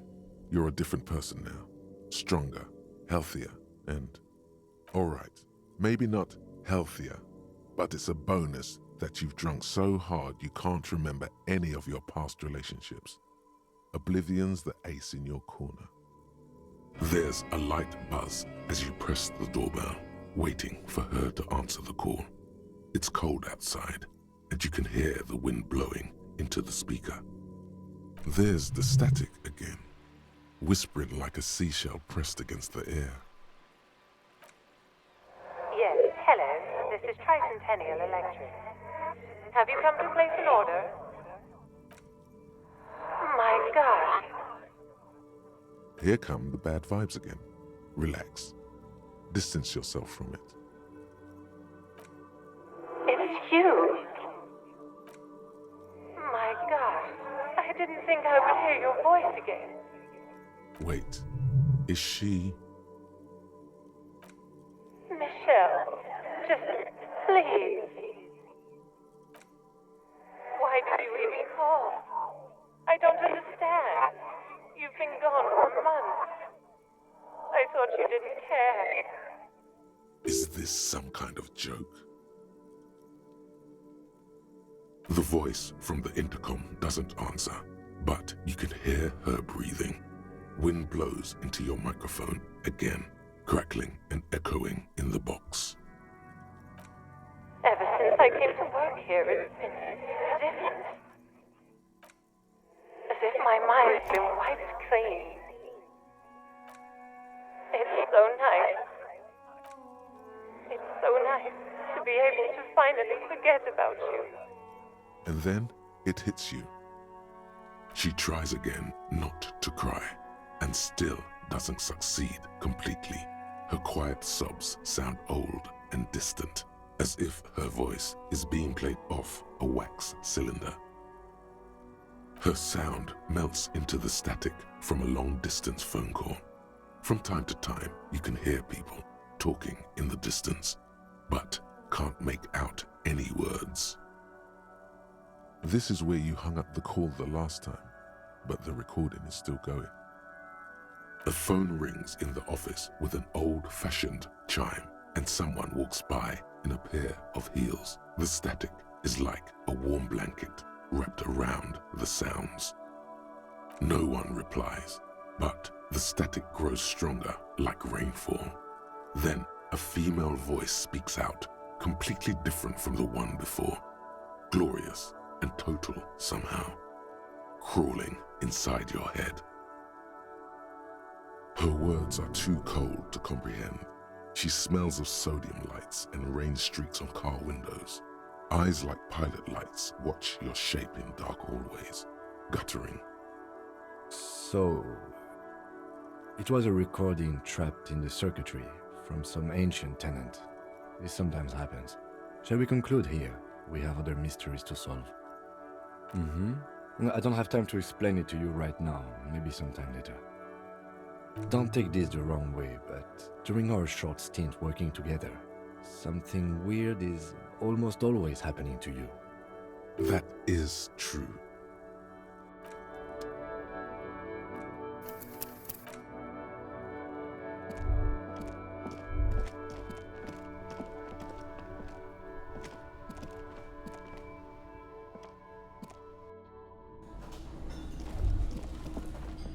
Hello again, sweetie.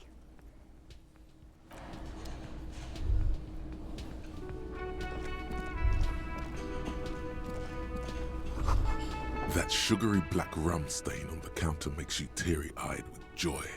It's almost touching how syrupy and sticky it is. How long have you been up already? Oh, excuse me. Do you have something better to do than lust for sweet syrupy rum and lemonade? With a twist of lemon? Maybe lime? Maybe who cares? Just rum?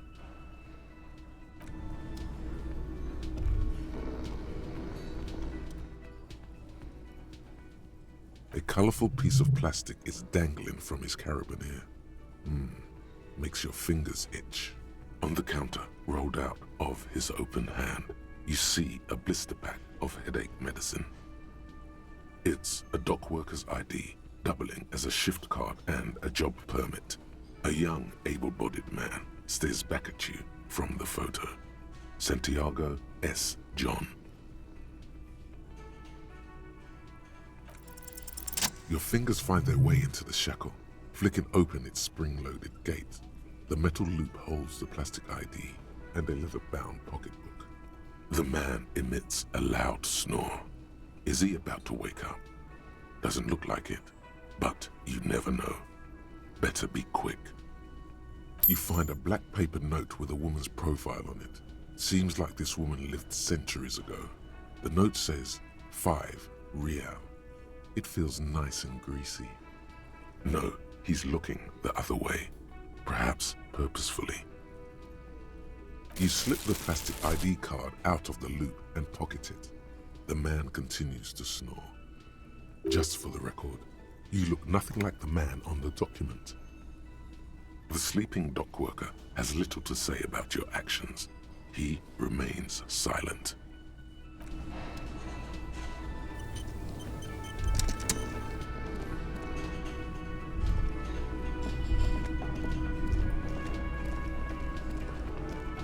The man with the unimpressive beard notices you approaching.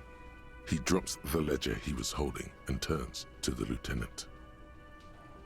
Mr. Gart, right? You're Yes. I am Kim Kitsuragi from Precinct 57. This is an inter-district investigation, so joining me from Precinct 41? Right. Now, I know it took us a while to arrive at the scene. It also took you a while to call us and report the dead body. It was you who placed the call, yes? No, I only just got here. It was probably Sylvie who called you. She usually works the bar here.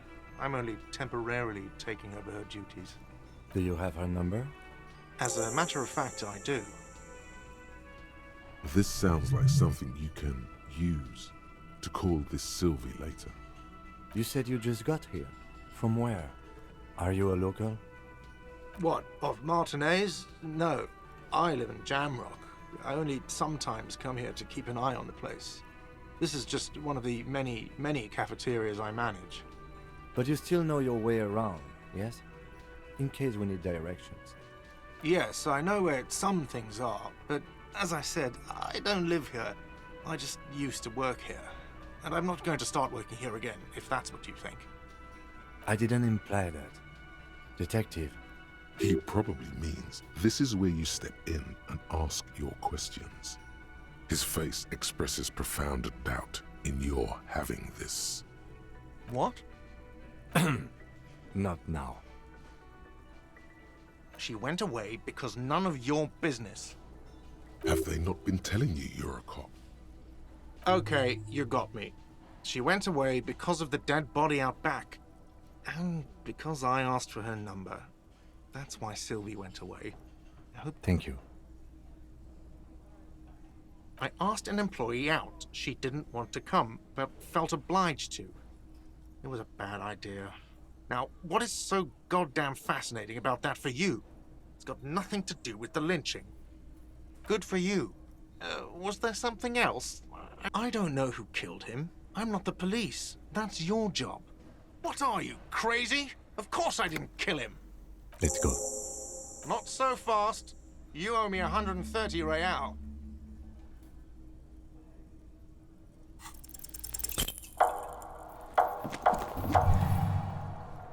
One moment you're running like the wind, then you've suddenly turned around and are giving him the finger, furiously, with both hands. Why?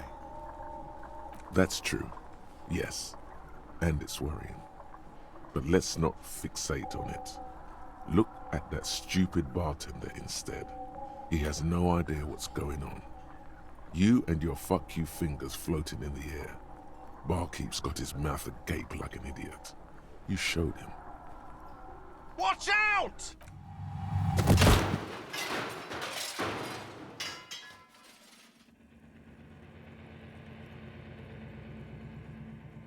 Everything goes dark. Back so soon. It was no accident. Those were disco moves from your spinal cord. The spinal cord has yet to reveal itself to you. If it comes off like that, it's because it is. And you are. I was wrong to let you go. I should have kept you here.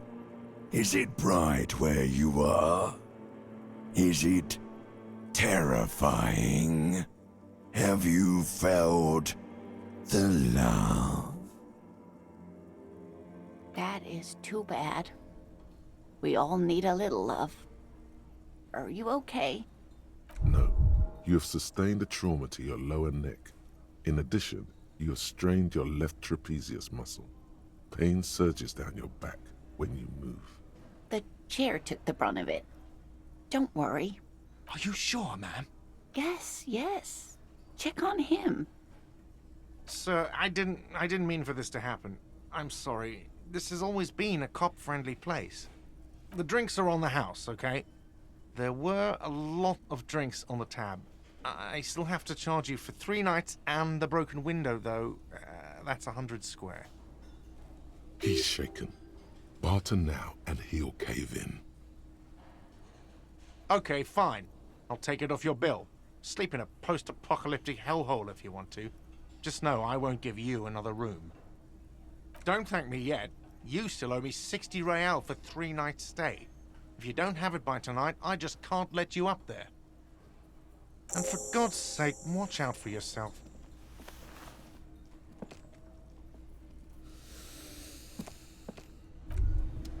By the way, where is home? The address is coming up blank, and this place sure isn't it. But you've been at this hostel cafeteria for only 3 nights. Where were you before? You had to be somewhere. You don't really know, do you?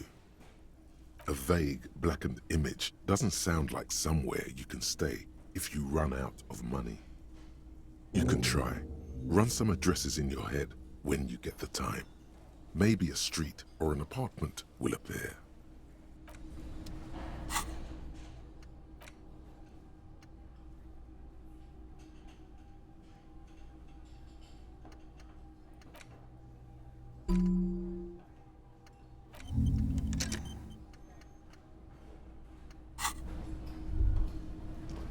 Hello again, sweetie. Oh, I'm perfectly all right. I'm more worried about you. Don't beat yourself up over it too much, dear. People do strange things when the old fight or flight kicks in. I'm just glad you weren't injured.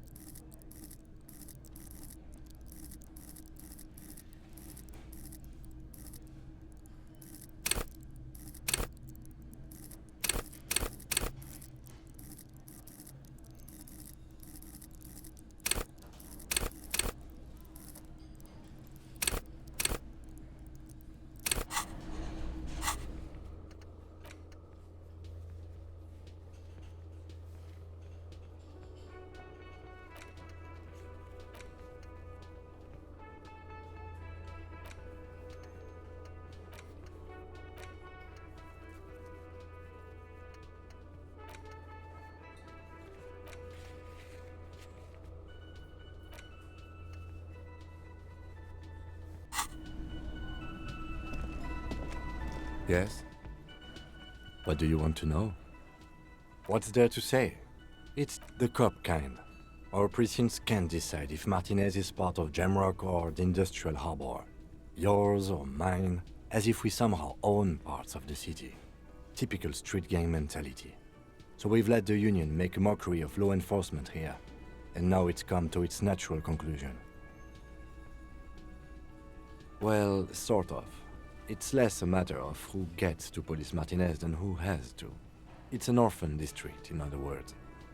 I think the dispatch desk just told both our stations about the hanging. There was quite the brouhaha at the 57th, I can tell you that. Time to settle it, they said. Cop off. But I assure you, I am not their finest or toughest with 102 cases solved. What I am is least interested in a pissing competition. So he volunteered to represent the 57th, but not out of competitiveness. Somewhere in your mind hangs a dark green blackboard. There are 2 columns. One says, cases solved. The other, confirmed kills. Well, technically, the official record keeper has been known to double-count murder-suicides. A common accounting gimmick used to inflate precinct stats. I'm good enough for this case. I'm not here to compete. I came because I had to. My fellow officers, the sergeants in particular, would have made this scene into a circus.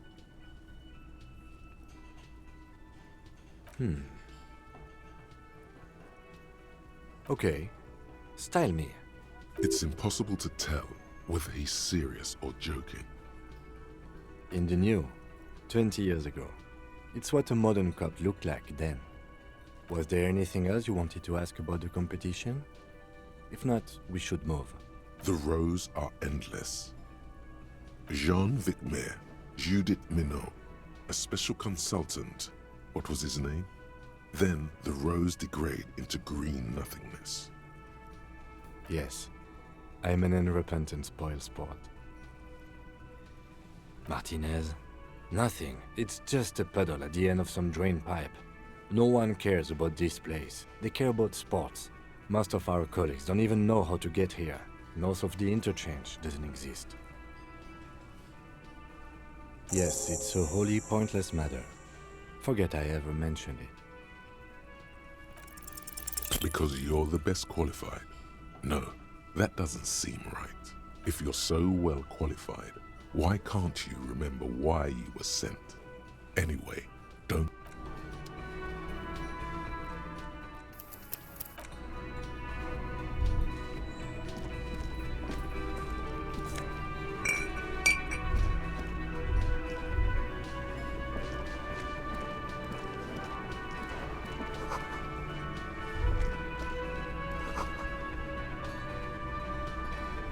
A thin man is smoking below an exhaust hood, occasionally sipping from his mug.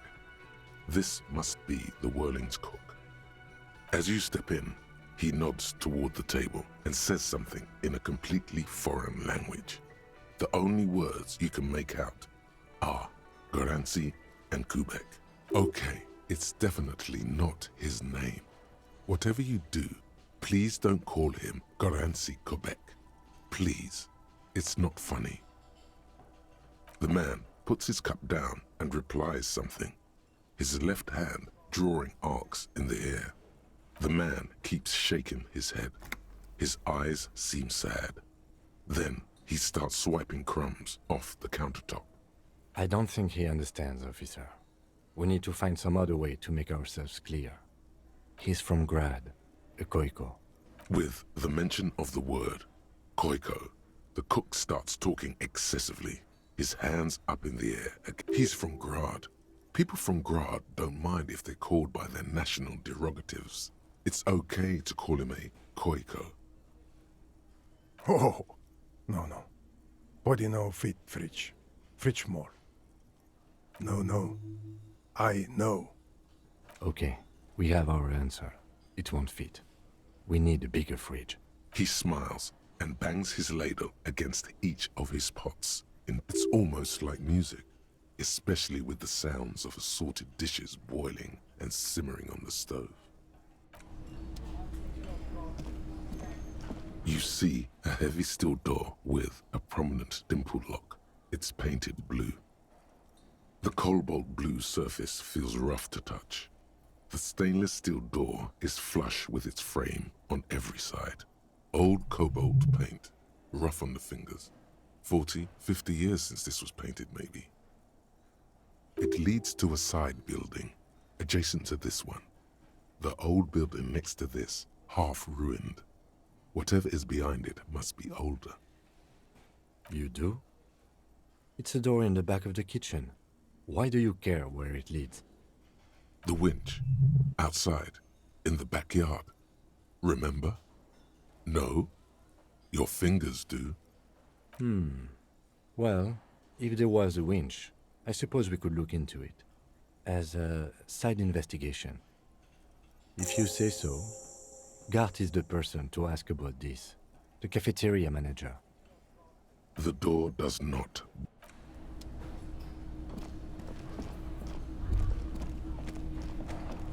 Can I help you?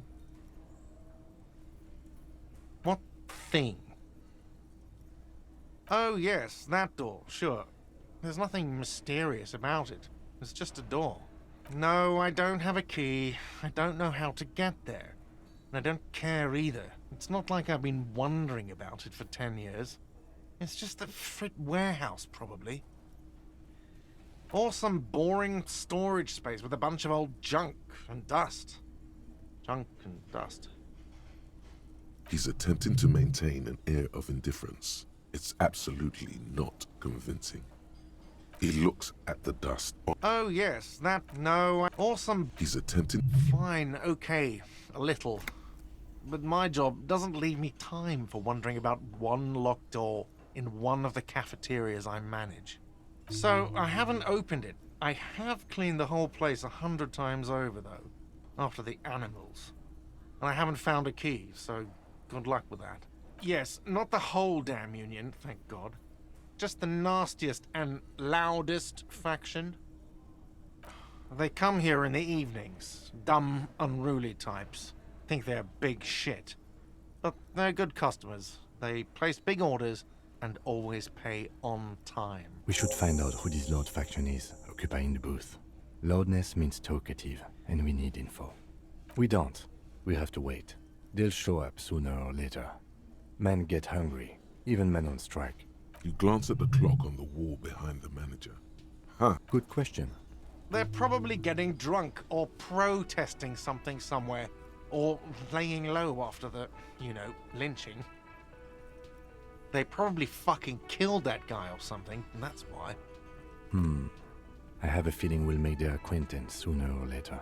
What? By the way, you should come back to this thing-based questionnaire if you see anything interesting in the whirling later.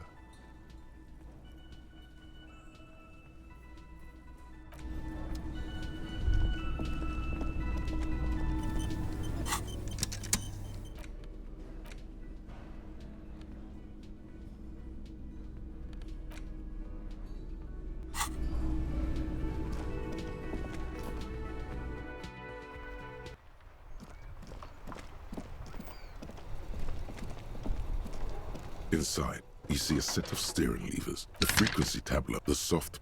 This is Precinct 57. Hello, Lieutenant. How may I assist you? Hello, Alice. Please assist our colleague from the 41st Precinct here. I'm putting him on. Operating the radio is easy. Just be confident. You've probably done it 1,000 times. This is Officer Alice Demetri, Precinct 57. How may I assist you? Under the green prime line, a yellow saved button catches your eye. You wonder what the lieutenant's default radio station is. Sure, officer. What's the number? And the make of the armor, if you know it. Got it. I'll contact the ICP database immediately. Call back tomorrow. Hopefully they'll have dug up something useful by then. The International Collaboration Police, ICP, is an inter-Isolari law enforcement service, the crown jewel in the moral intern diadem, alongside EPIS and the coalition government. Of course. What is her number, officer? Yes, hold on. Her number is 005 1944 298. Received. Hold on, officer. Give it a minute. She might be busy at the moment. Takes a bit to get to the phone. Officer, I have Sylvie Malaika on the line for you. Yes, hello? Oh, right. Hello, officer. What can I do for you? You mean, why did I leave the bar? Honestly, I'm not really comfortable discussing it with you, sir. Why not? What? No, why would you even think that? Please, don't bring Gar into this. It's none of your business. God, why can't you just mind your own business? She mutters. I already said I don't want to talk about this. You're messing everything up again. No, not me. What? Of course it bothered me. But I thought the Union already knew about the court. No one calls the police. The Union would get angry. You know, what the Union says goes. People listen to them and they take care of their own, which is like everyone here. I didn't want to get in trouble with the others. Push her further. Show her the error of her ways. I didn't know I had to report it. I thought someone would take him down eventually. Yes, I know. It's just... Was there anything else? No, sorry. I don't. Not a lot of people have phones around here. Copper thieves take the wires. People don't have the money to have the cables put in again. They use the Union's phone, or the one on the coast. So the Union has a phone, and there's one further down the coast. Got it. It was someone else. We'll find them sooner or later, officer. It just might take a while. Yeah, go on. Please, no. Not this again. Everyone saw your cool gun, detective. You were trying to impress some people with it. Everyone was eating, and you were waving it around in everyone's face, begging them to describe it. You said it calms you, and then you started making suicide jokes. It got pretty graphic. Oh, those again. I have been trying to wean you off them.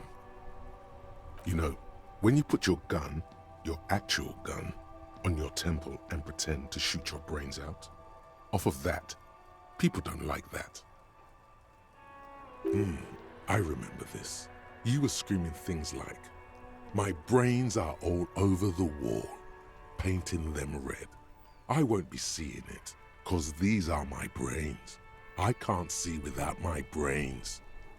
Very nice visuals there. There is silence on the other end of the line. Me neither.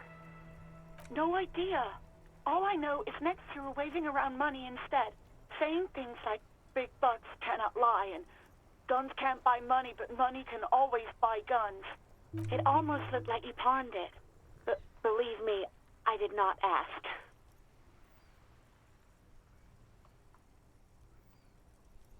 You mean why? Why not? You know whom? What? No, why would you even think that? Please, don't bring Gar into this. It's God, why can't... I already said I don't want to talk about this. I do hope so. Please, don't call me again. Bye. No, she doesn't have a problem with you. It must be someone else she's angry about. Some other guy. You know women and their constant problems. Yak, yak, nag, nag. How's one supposed to get the love? That's where you step in. You're Lieutenant Love, matchmaker extraordinaire. Help the poor girl out. Not a spinster, my God. You have to intervene on behalf of the People's Republic of Love. First, calm her down. Tell her you've got everything under control. And then go have a boys' talk with God himself. Think you can do that, Lieutenant Love? No. What? Oh God. Please, just stay out of my life. What? What? Call was dominated by the other party. Anything else, officer? It's on. The love quest is on. Too late, everyone. It's on. Take it to God now. As always, it's DJ Mesh and Fellatio, and you're listening to Street Freaks FM, bringing you the hottest, the nastiest, the most vulgar. A flock of seagulls takes off nearby, startled by the roaring radio. Right away, the lieutenant reaches into the cabin and turns off the radio. He's not looking at you as he says, Someone must have been messing with the radio, or maybe picked up a random frequency. You wanted a prime line, right? Oh, is that what it was called?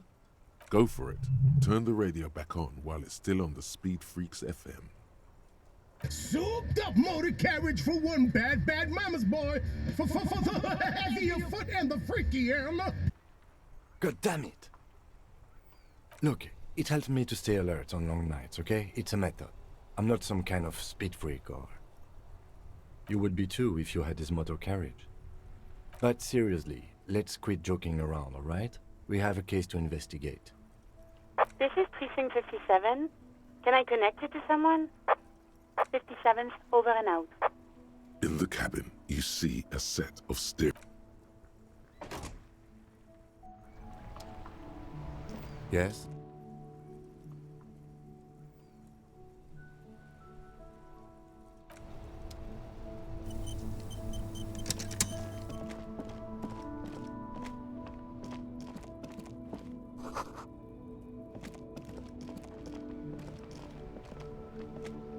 Hello again, off down?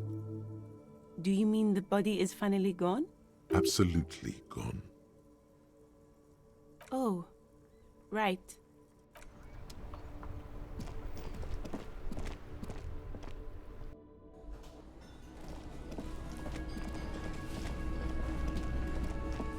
Can I help you?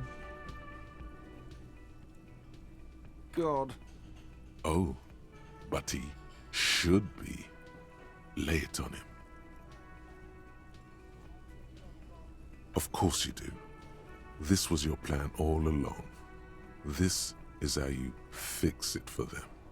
By answering the woman question. Wonderful. It is. It's wonderful. What? What does that mean? Cock carousel?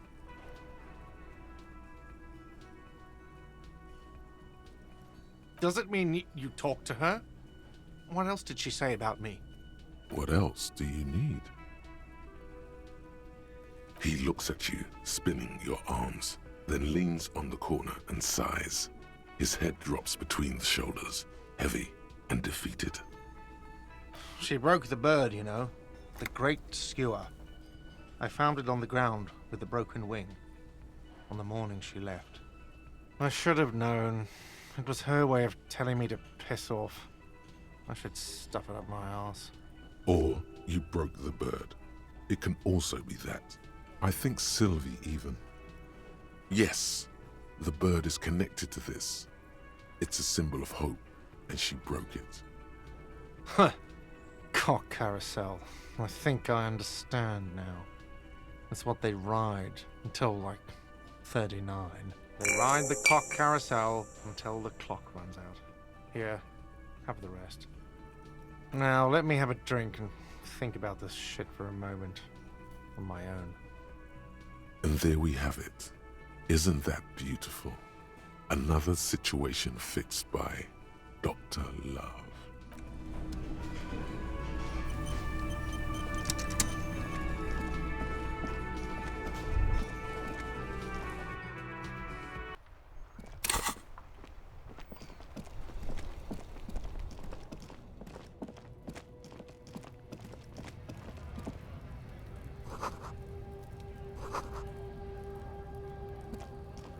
Welcome to Rivachol.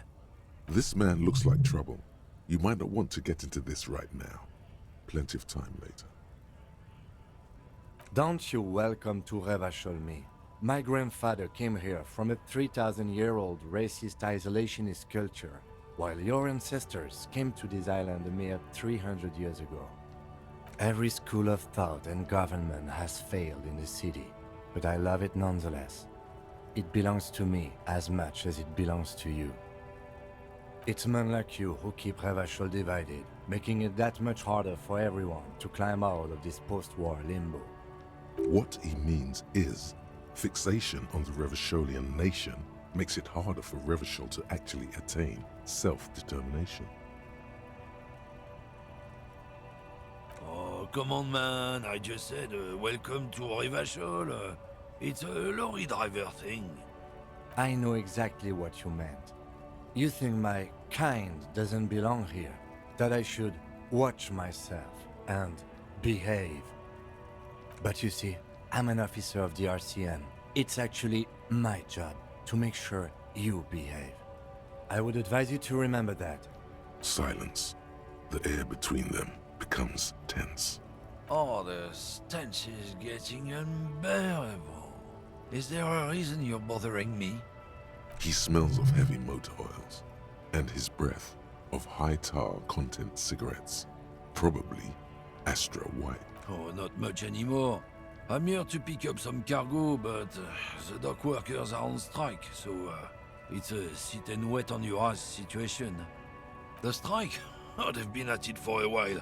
A month, 2 months maybe. But this here is just the last week or so. Apples. Apples is exactly the kind of thing you'd say if you had something to hide. Look, as detective, I come from a long line of lorrymen. We got ancient rights and privileges. Oh, I'm here to pick up a load of fucking apples, man. Just regular, Koiko-picked apples. Damn, you're not gonna get more out of him on this. He's put up the wall of racism. It's about biological determinism, natural law, the sorting of the races. Not the most popular topic nowadays, with a coalition in charge and all. You might want to change the topic. That is, bury your head under the sand like common sheep. Not sheep, ostriches. Actually, neither ostriches or sheep bury their heads in the sand. It's just a saying. Whatever, go back to your college class, Bino. I'm not the only one. Look, I've read books. The science of racial theory has all been proved, even if some people don't want to accept it. People who've studied these things say that you and me are superior by design, so naturally, we Occidentals should be in charge. Obviously, you can see the merits in that. Open your eyes. Haven't you noticed something different lately? An unfortunate downturn, maybe, huh? When members of the superior race cease to believe in their innate superiority, they stop competing for resources. The problem? The damn kips are showing a real good game lately. Same with the mosquitoes. And the other introduced species too. They're on the precipice of cultural victory. Cultural victory? What is this then? It's what the kips of Boogie Street are going for, right under our noses. And the others too, on the radio. Heard any chansons lately? Heard any motetos or leader? No. Dominating culture is how they plan to win. They say so themselves. It's true. Also, you need to realize the dangers of mixing races. Who knows what might happen if people don't stay in their birthplace? You might end up with a new sub-race, with unknown characteristics, leading to extra competition. That's why you've got to control the offspring. Don't push your luck, Runt. Looking for something on? Oh yeah, they're a big deal. My great-grandfather was a carter, had a royal license and everything. We've tried to hold on to our privileges. Sure fucking is. We have a guild and everything, huh? Very ancient, very prestigious. Goddamn right. They've been trying to fuck us out of our heritage in the name of profit. But when they try to replace us, they'll regret it. Trusting street thugs with their goods is going to fuck them right up the ass. Mark my words. Generations of practice ain't no laughing matter.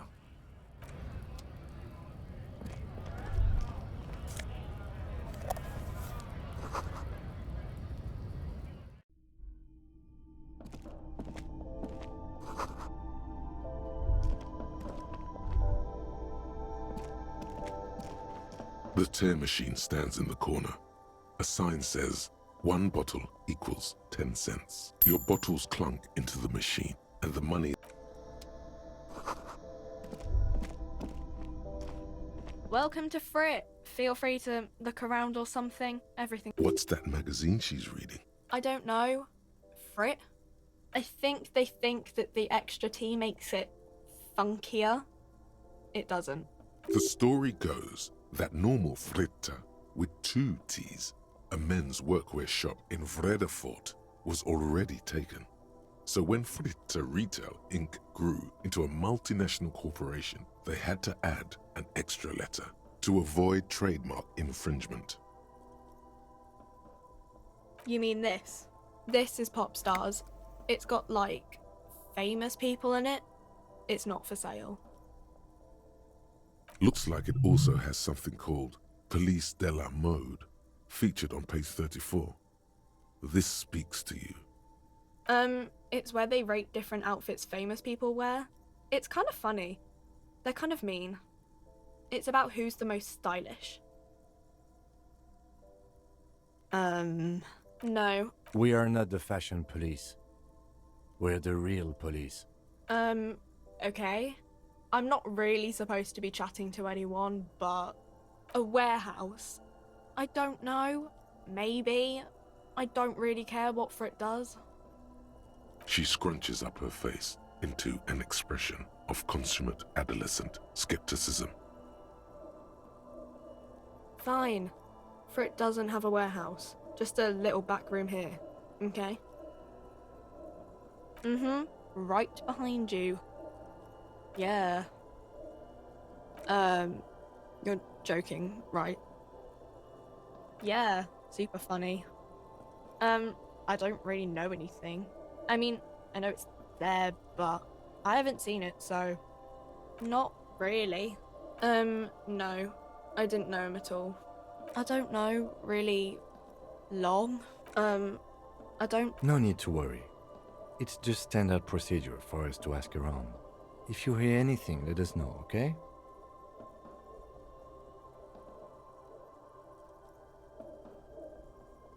Okay. Uh-huh.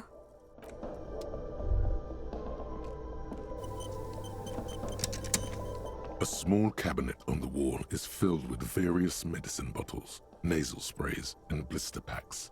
They all bear the Saint Baptiste. Their logo is the bloodless rose, pure white, untouched by harm.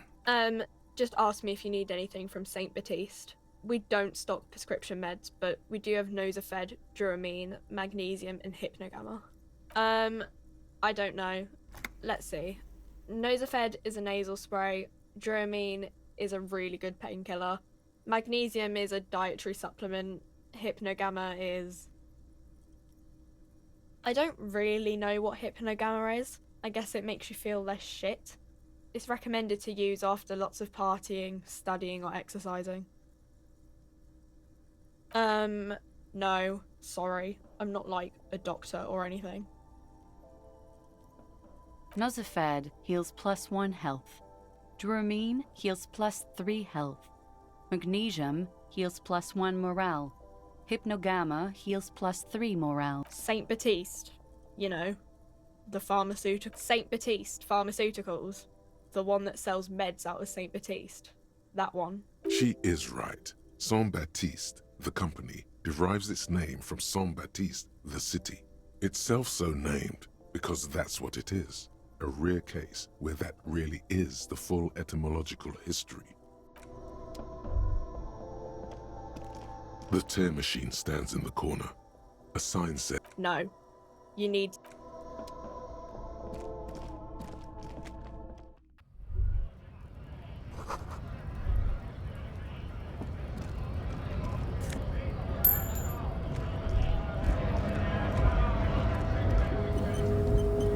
Bastards!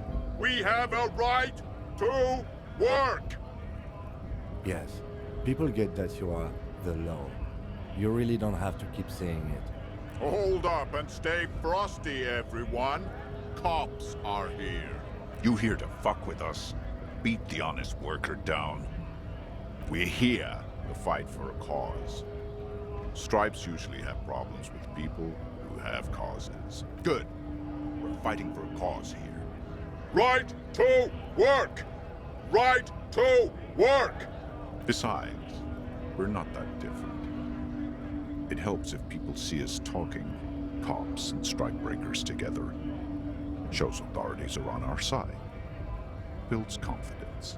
Rights of people, rights of workers, to have gainful employment, to make a salary, and feed their families. His manner of speaking is wooden, the tone of voice bland and uninspired, almost as if compiling replies from a set of learned phrases. Might be time. Don't let the fat bastards tread on you. Cops tend to side with the higher-ups, but you're essentially still workers. I don't trust cops, but I can see you understand the Right to work! Right to work! Maybe you should ask them the questions, like why we're not allowed to make a living here. Shame on you! We have families to feed, you piece of shit. So do we, Scott. Have fun. Union shits are on full strike. Don't think they're going to let you through the gates. Why you want to meet that fat asshole? I know nothing about a murder. Wouldn't put it past these harbor bugs. They'd do anything to stay alive. Right to work! It's shameful. Cops doing nothing. You should bring backup. Open up the gates for us. Blockading gainful employment for workers is a crime. We are not picking a side in this just yet, sir. Pity. When a bunch of ungrateful, lazy cockroaches can't get their act together, decide to block honest work for other people. Beats me. They mumble nonsense about boardrooms and workers' rights, while we have the right to work! There's something odd in the way he carries himself. His set of clothing looks vaguely mismatched. The different pieces of the attire seem ill-fitting. His shirt is far too small and an unpleasantly tight fit, while the overalls, held up by a belt, seem to fit a man with much more corpulence. He ignores your question, choosing instead to turn to the emaciated workers, raising both fists in the air. The clothes are obviously not his. Silence is the answer. There's something off here, but he won't say what. Honest men and women with rights to work, to be useful, not toys for corporate interests. We came here to help the harbor run smoothly in time of crisis. If union fucks don't want work, they ought to let in those who do want work. I have a question. Why do all these men follow your leadership? You think they follow because I'm big and loud? No. They follow the rules of the market, the rules of the economy, because they were given a job to do! You've been talking to him for quite a while now. Something is off with this guy. Ask him where he's from. What's it to you? Big mess caused by union greed. But I only fight for the rights of people. Every once in a while, it's like you can see glimpses of another guy under the guise of this fighter for jobs. He seems a more brutal, cunning, and suspicious person. Just a hunch. Or you just might be paranoid. We're all workers, right? Workers stick together. Came from the eminent domain, in Jamrock. Backgrounds in odd jobs, heavy lifting, cargo hauling, bouncer work. I know the drill. Worked at Territorial. Ring a bell? Uh-huh. It was a long time ago. What's it to you? Big mess. Every once in a while. We're all workers, right? Worked at Territorial. Ring a bell? We're done here. I have a strike to break. Right to work! Things are busy enough. You're going to... The hulking man. We were promised work. We'd be in there, working, if the bastards hadn't shut the gates. Main gate's locked. Would take heavy ordnance to bust it open. Could try to get in through the secretary's office. Door's locked. The guards blocking the way to the access panel. And I don't mean the scrawny mess punk either. I mean head measurer, or whatever he is. Why don't you go arrest them instead? I'm sure they've done plenty of criminal shit. They have that look. It would be better for the neighborhood if you went home, at least for now, if you can't get in anyway. No! They will give up eventually. Or get drunk. Leave the button unguarded. Then we charge. We were promised main gates locked, and I don't mean this. Why don't you? It would be better. No! We were promised main gates locked, and I don't mean this huge Seminese guy standing up there on the overhead passage. Won't let anyone by. The access panel is right behind it. Bad. Standing on a narrow bridge, he's got a strategically advantageous position. And he's trained. I don't know how the Union has a trained killer up there. But that one's no joke, and my men are tired and hungry. They're workers, not fighters. Like civilized folk, you mean? These native fucks don't understand civilized. It would be better for the neighborhood if... No! They will give up eventually. Or get drunk. Leave the button unguarded. Then we charge.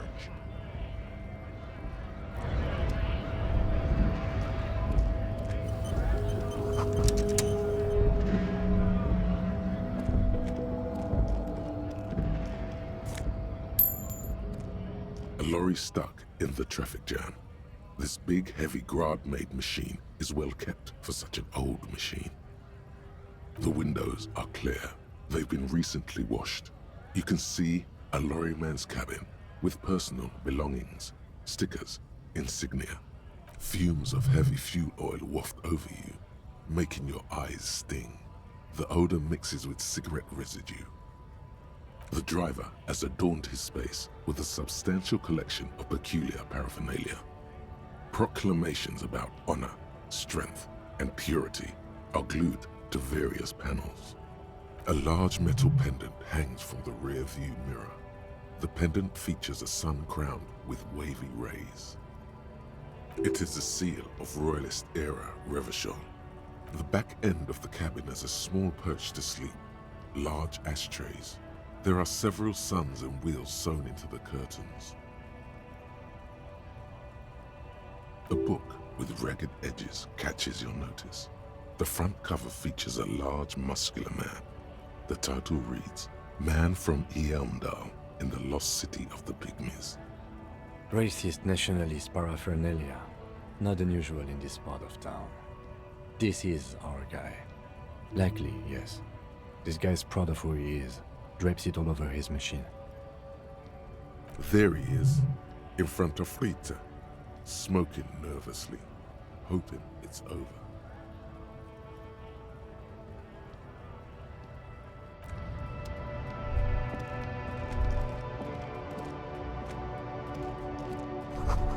A Stars Ryko, one of the finest Zhimsk-made motor carriages ever.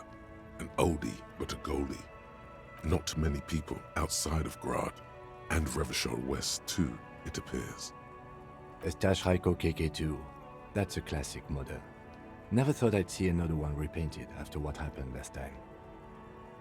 No, only that the motor carriage is typically baby blue, the colors of Sigismund the Great, an ancient Zhimsk ruler. His banners were famously zephyr and white, the colors of the Stars Ryko. That's, well, yes, exactly it, more or less. Except it was a crowd of them. Tore him out of the vehicle and ran him over with his own tires. They said it was an honor killing, Hussar style. The Zhimsk community protested the trial, flying the colors. 5,000 came to protest. Correction, 4,395, the fourth largest public protest of a criminal trial in Revachol. People we are paid to protect. Let's leave it at that. 4 years for murder in Reunion. The perps were remorseful. Their sorry knocked 8 years off the sentence. That's the system. The prisons in the greater Revachol Industrial Harbor are already full. Prisoners are expensive to maintain. The longer the sentence, the larger the cost. Could it be another Stash Ryko murder? You really should ask me to brief you on the case. But right now, I'm just gonna go ahead and guess the two aren't related. Yes, detective? Okay, I'm not going to honor kill anyone over this. But I've seen it blue and white. It's much better that way.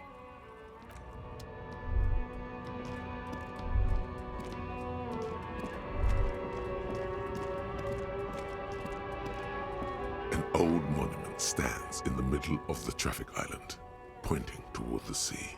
It looks as if it's been reassembled piece by piece, secured and mounted in the air. with the aid of numerous ropes and rods. A silver plaque on the statue's pedestal reads, "I am Philip III, the Squanderer, the greatest of the Philippian kings of Revachol, son of Philip II, the opulent, father of Philip IV, the insane." As you look up, you notice something about the statue. There are some odd indentations on the king's chest piece. Something with great kinetic energy seems to have impacted the cuirass, around where the heart is. A bullet? Someone shot him in the heart. Interesting. Okay, I can see it, but I take your word for it. Well, Martinez is riddled with bullet holes. This place saw a lot of action during the revolution, but the statue is recently renovated, so maybe a joke? Target practice or a political statement? Why not? What this shows us is guns aren't too uncommon here, and people still shoot them, sometimes at kings. The king stands high above you, surveying the bay, mute and indifferent to your sightings.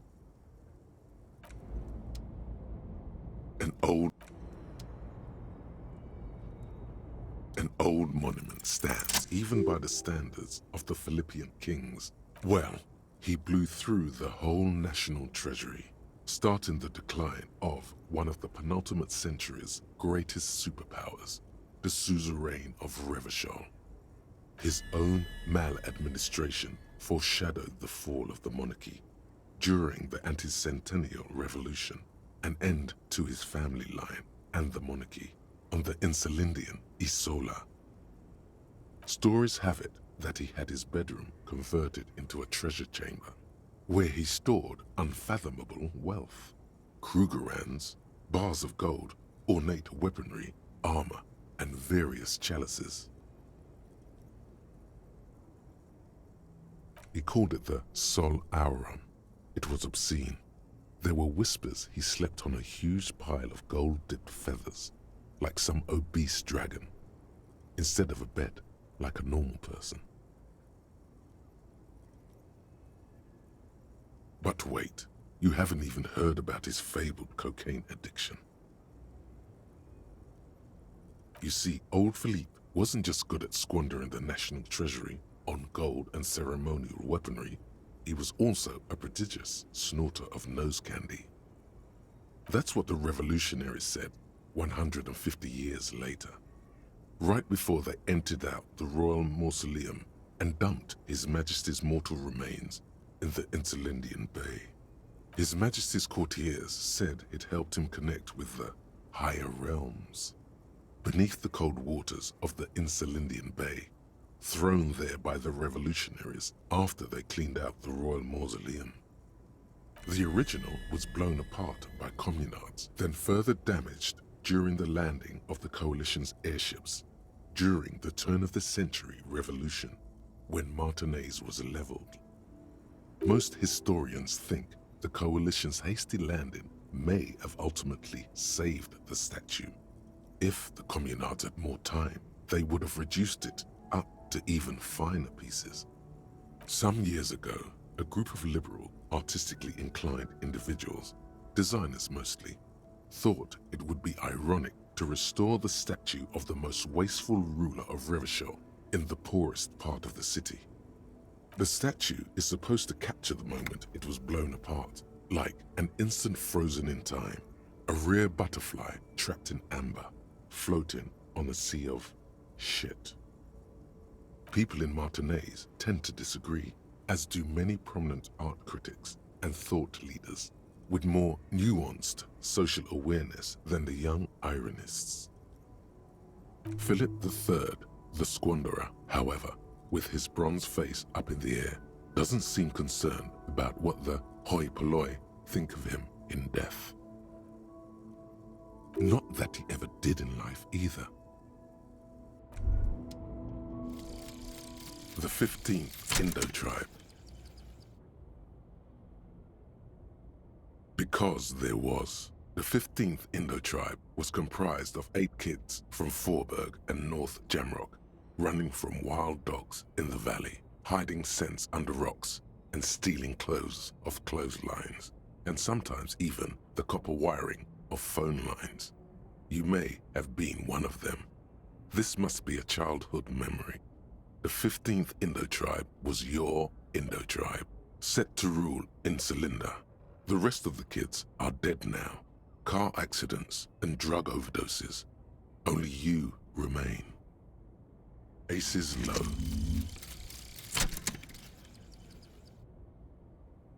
For the rest of the world, the Aces Low is just some cool Revachol thing, politically neutral. In Revachol, it still holds revolutionary connotations. Also, have you looked at Lieutenant Kitsuragi's clothes? He wears a bomber jacket, just like the ones worn by aerostatic brigades. And those cargo pants look like they could fit tools for hot-fixing your burning aerostatic. You should ask him about this.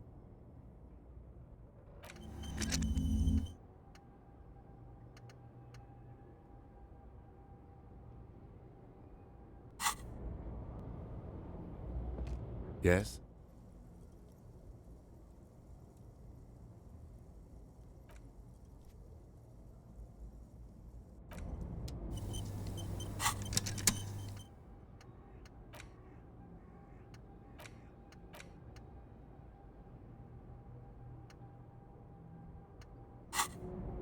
Yes? No response. He's having trouble processing it. But have you tried concentrating on something other than your personal affairs? Not a fan. It's just the nature of lieutenancy. The RCM deploys a self-styled structure called the Decomptage as its chain of command. Every lieutenant is responsible for 2 sergeants and 8 officers. That means the average lieutenant has to deal with quite a few personal affairs. Even you know this. Try work, the case at hand. It can work miracles.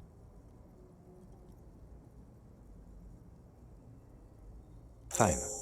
We should get through this day first. Off hours begin at 9 p.m. If you're still having trouble then, I can give you an orientation. Really? You look fine to me. This psychodrama is unbecoming of an officer. Clearly, he prefers to think you're malingering. He cannot fathom that anyone could drink so much as to retroactively erase their entire life. Then you should consider seeking medical attention. You can use the radio in my kinema to call your station's Lazareth. Was there anything else you wanted? Excuse me? Detective, if I may be frank, you seem to be in a deranged state. You have trouble remembering things. You've misplaced your badge. I cannot let you act in the name of the RCM without supervision until you've regained control of your faculties. The RCM, or the Revachol Citizen Militia, is the police force you and him are part of. A self-organized peace corps of the occupied city of Revachol. The RCM operates within a legal twilight, yet its authority is rarely questioned. Wouldn't it be embarrassing if you didn't know this? That's good. Some you time? This is a police investigation, not a journey of self-discovery. You'll still have your evenings to yourself. Please do. We wouldn't want your regiment to spill over into the investigation.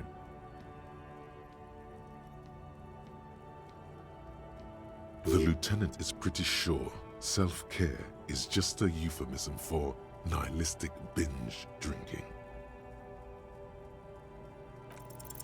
You pick over what's left of your frontal cortex, but no compelling explanations emerge.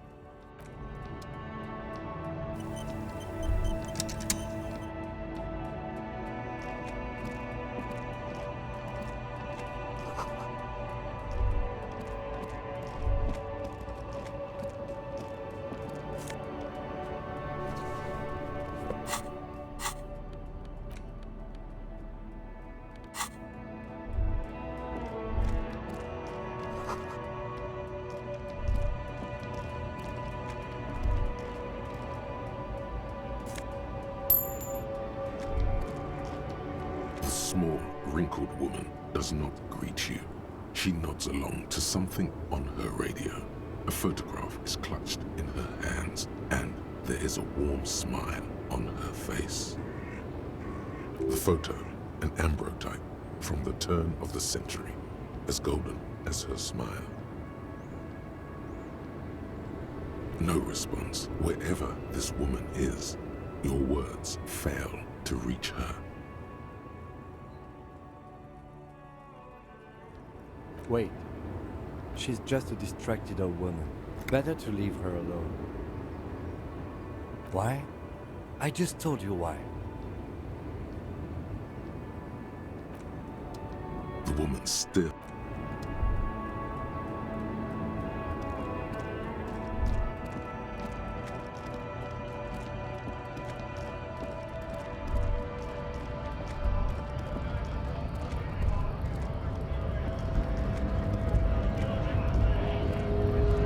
Scab? You're hazy on the notion of a scab.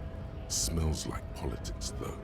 Maybe it's got something to do with the flask he reaches for from time to time. A kind of a worm, content with mere survival. They come, they want to do our job for shittier pay, screwing over both themselves and us. Everybody loses. Beats me. Somewhere in the ground, I think. Gotta be bloody stupid or freaking evil to scab. Or I guess scared, maybe. But scared of what? Of who?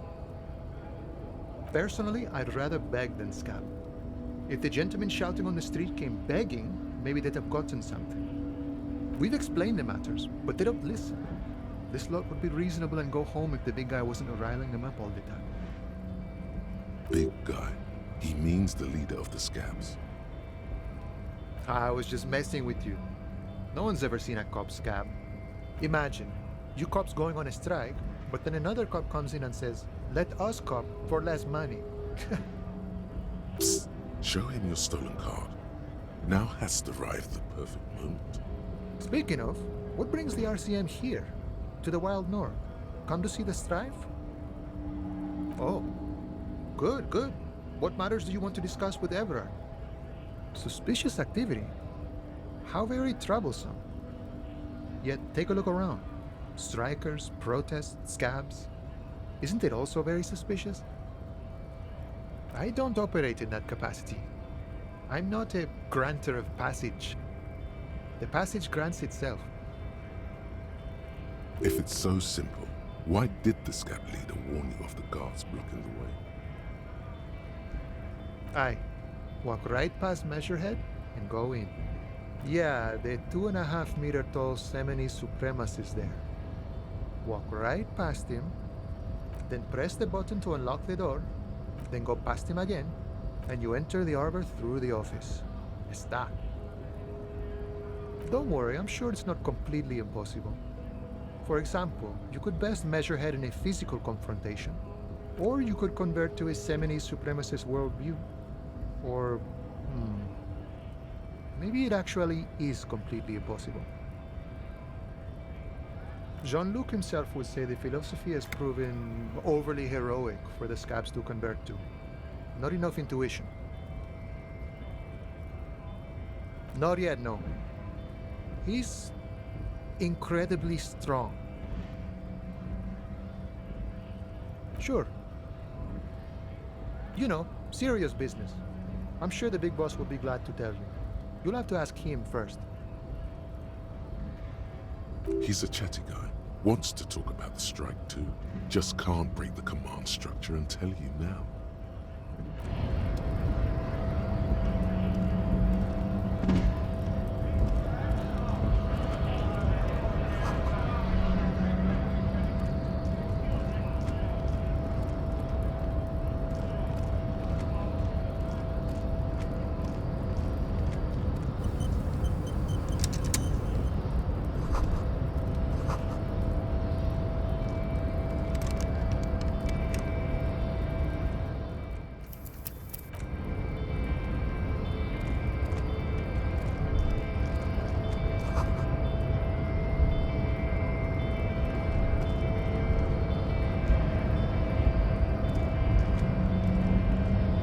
body betrays your degeneracy. Yeah, Measurehead. His body totally betrays his degeneracy.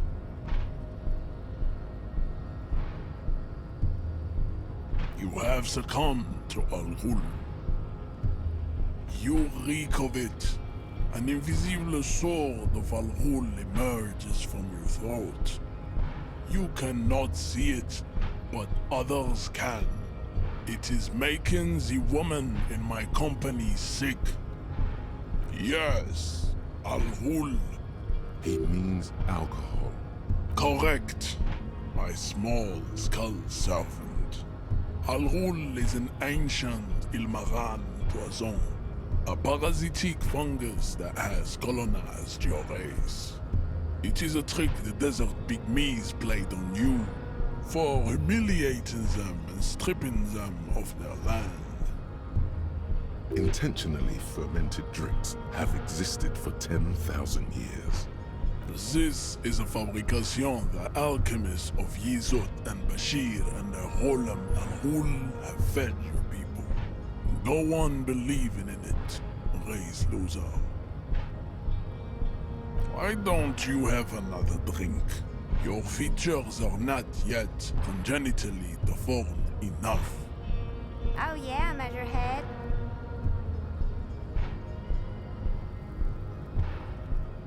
No, you don't. You need to get another drink. Occidental Haplogroup B4 is done giving orders around here. The influence of the ham sandwich race is waning. Does this remind you of someone? The guy down there? Look at my craniology. I am the pinnacle of my haplogroup. The pink blob is a bad example, even of yours. It saddens me. You were once a noble and powerful race. You gave the world eugenics, electricity, and powerful weapons of war like missiles and aerostatic aircraft. You made great gains in metallurgy, race theory, and statecraft.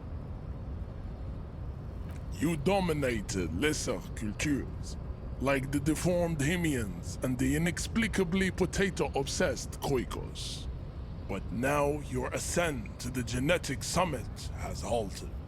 You are obsessed with sadness and with frivolous pop culture.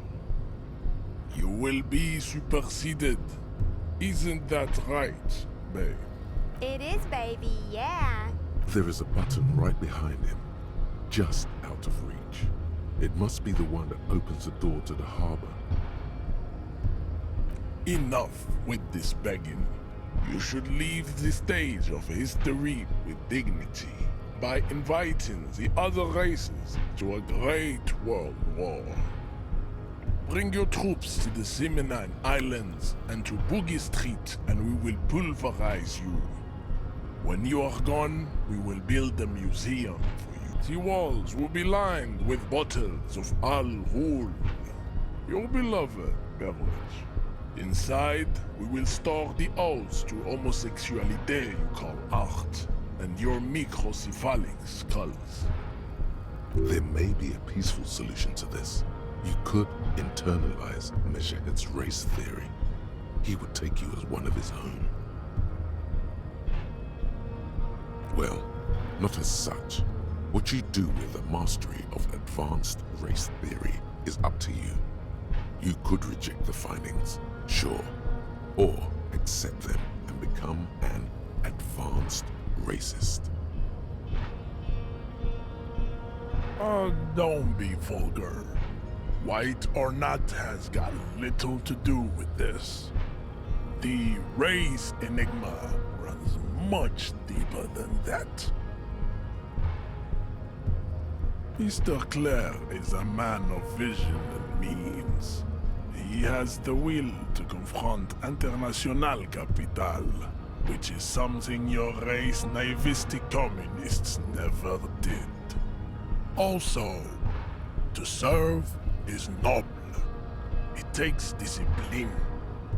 Your petulant individualism has only contributed to your race failure. Of course you are, Revacholian man.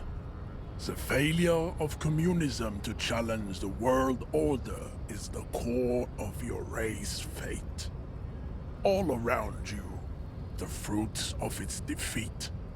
Individualism, rock and roll music, sexually transmitted disease.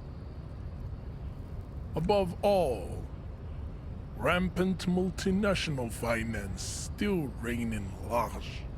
Tell me, where have you gotten your love of pathetic communism from? Degenerate youth culture? Rock and roll music? Stop explaining yourself. No one cares about your beliefs. The conversation has moved on. Tell me, what degenerate subculture has made you dress in this shameful way? Offshoots of the Seminoles people invented disco while having sex under the influence of cocaine. It is a shame upon my race. But what is done is done. I am not surprised you enjoy it so much. This has happened to many of the side products of the inevitable cultural victory of the Seminoles race. The South Island race, haplogroup A4A. We are the rightful masters of the Insulindian archipelago. We descend from the Areopagites of ancient Pericarnassus and arrived here 4,000 years ago, millennia before you. We are the future. That is all you need to know. I am a descendant. The narrow streets of Ulumbuir are with me in my genetic dreams. I see young Seminoles women walk into the grey mass on Ile de Fantôme, waiting on immaculate conception from the pale.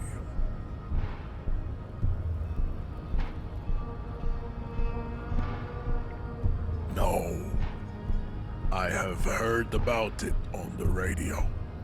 I'm from Couronne, and no, it is not just in Revachol.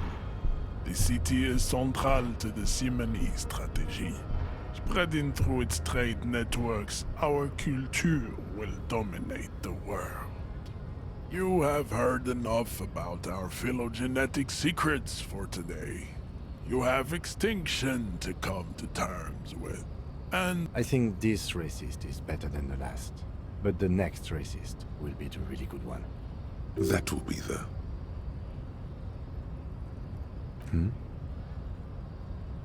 That is understandable. The previous racist was probably an Occidental, and did not prove a real adversary. These cops are just jealous, Jean-Luc. Racists are generally not very good examples of their race. Welcome to Revachol. You hear him yell at a redhead woman visiting the fritter nearby. He must think redheads are immigrants. I am not like them. I am craniometric perfection. I have taken the trouble to permanently draw a phrenologic grid on my skull and features. This should dispel any doubt. The drawings are precise and look true to their pseudo-scientific ambitions. One thing, however, it is not entirely free of throwbacks in the phylogenetic tree. His large jaw, for example, could be a trait indicative of criminalism. Also, his earlobes could be small. That atavistic stigmatum makes pussy say yes, plenty. Babe, thanks. But I got this. The man looks at you, silent and unmoving. His eyes burrow into the remnants of your soul. You are not Santiago. Santiago is not you. Even the phrenically impaired can see this. Racine. Welcome. He must. The drawings are precise. The size of the earlobes is not a real craniometric criteria. Everyone knows this. Your earlobes are flawless, Jean-Luc. Yes. You exhibit forward projection of the jaw, indicative of schizophrenia and sexual inaccountability.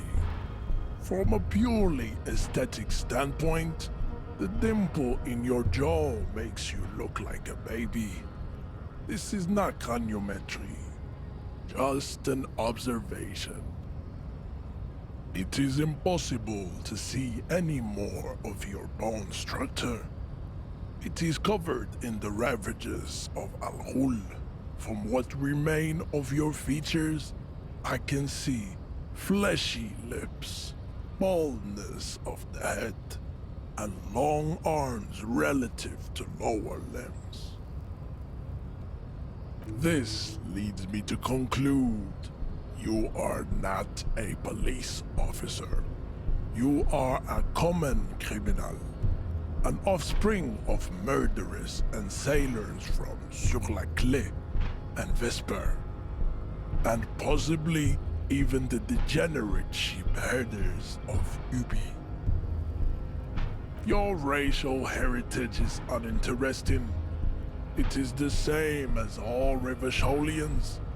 Your parents and their parents made the decision to reproduce while under the influence of Al-Ghul. That is the only reason you are here. We still need to get into the harbor. There's an interview to conduct. There must be another way. Try the jump. Up there on the roof. It'll be worth it. Else there is little choice but to figure out a way to deal with the man.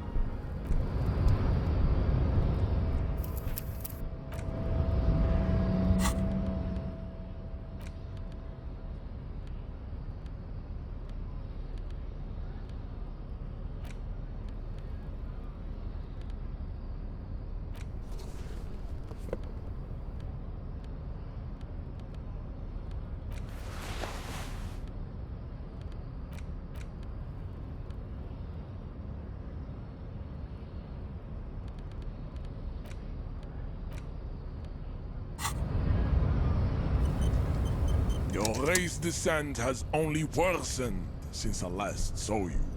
You have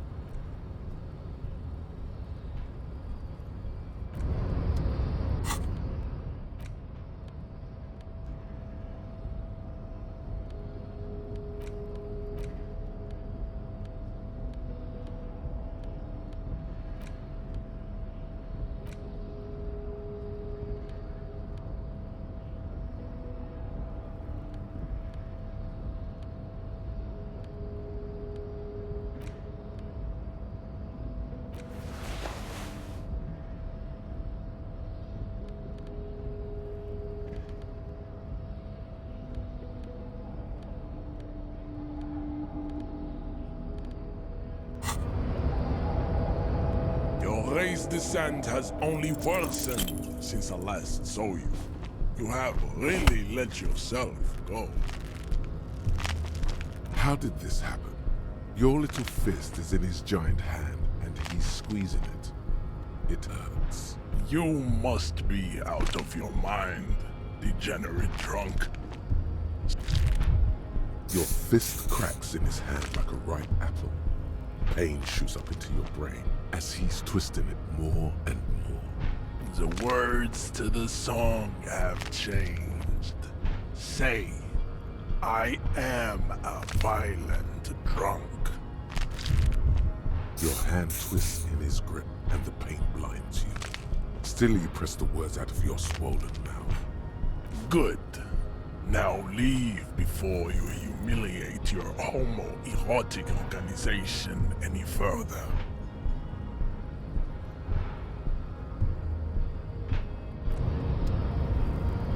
I'd appreciate it if you didn't force us into situations where I may have to shoot random civilians, because that won't get us anywhere. I'm not even sure the one bullet my chamber holds would even prick that hook.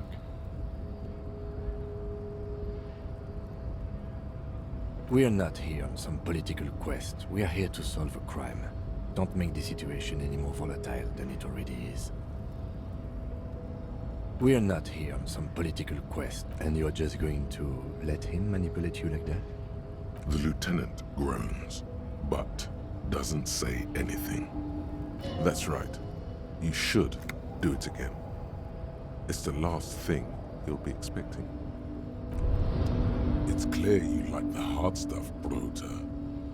Lower intestine. The term is metabolic and circulatory system. Fascism, Bruta. Many things, but it's mostly about trusting your gut. Who does your gut tell you is the source of Revachol's problems? Quit stalling, Bruta. We're talking about the weakest, worst, most insane thing. The weak link. Yes, them, but also Women. Women, men of war. You don't like them. They're insane. Their idiocy needs to be scrubbed off this world with rubbing alcohol. Woo men need to go back to the fucking kitchen. That's what fascism boils down to. The rest is also important. But the main thing is that woo men need to know their place. Stomach truth. You're having a stomach truth. You're going to keep your vooz, right? Keep your vooz, Brota. There's a slow, painful growl somewhere in your intestines, knocking on your alcohol-engorged liver. It is one of betrayal and disappointment.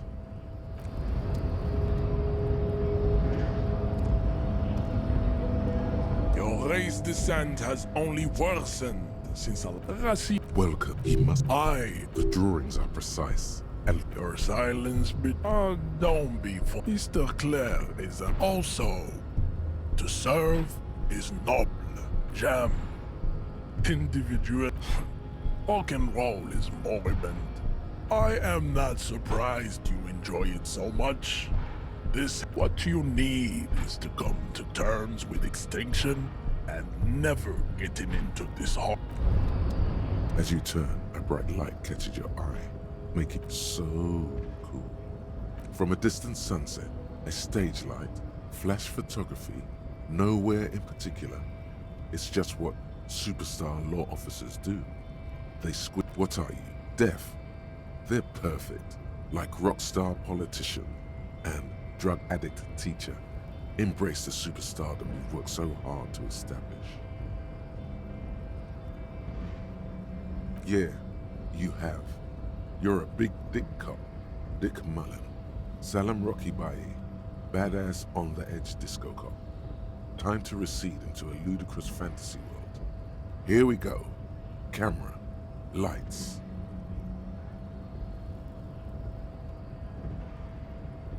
Yeah, you know.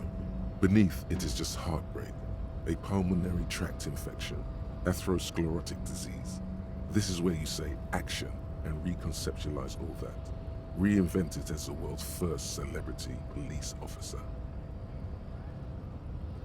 This is the beginning of your legend.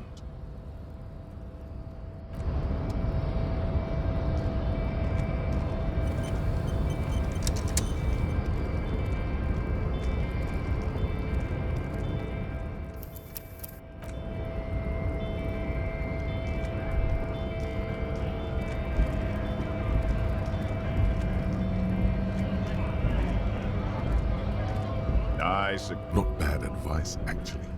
This might do the trick. Let's talk about our right to work. No. I'm not a fighter. I'm a worker.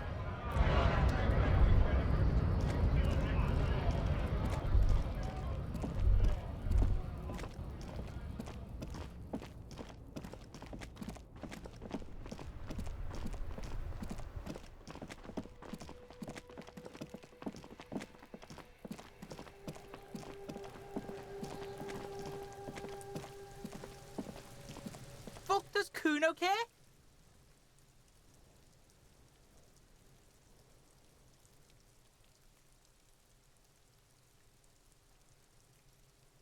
For the fuck imp. Good thing you asked the Kunmeister. Kuno knows a fridge. Perfect for freezing Bacon Man's in a rush. But what's in it for the Kuno? What's the return on Kuno's investment? Kuno's got everything Kuno needs. All civics and shit. He doesn't know what that means. Talking about civics and shit didn't make this any easier. You can't buy Kuno, pig. Kuno's already got everything. Kuno's clock's not doing shit. Kuno's got a fuckload of time. There's nothing on his wrist. Don't believe him, Kuno.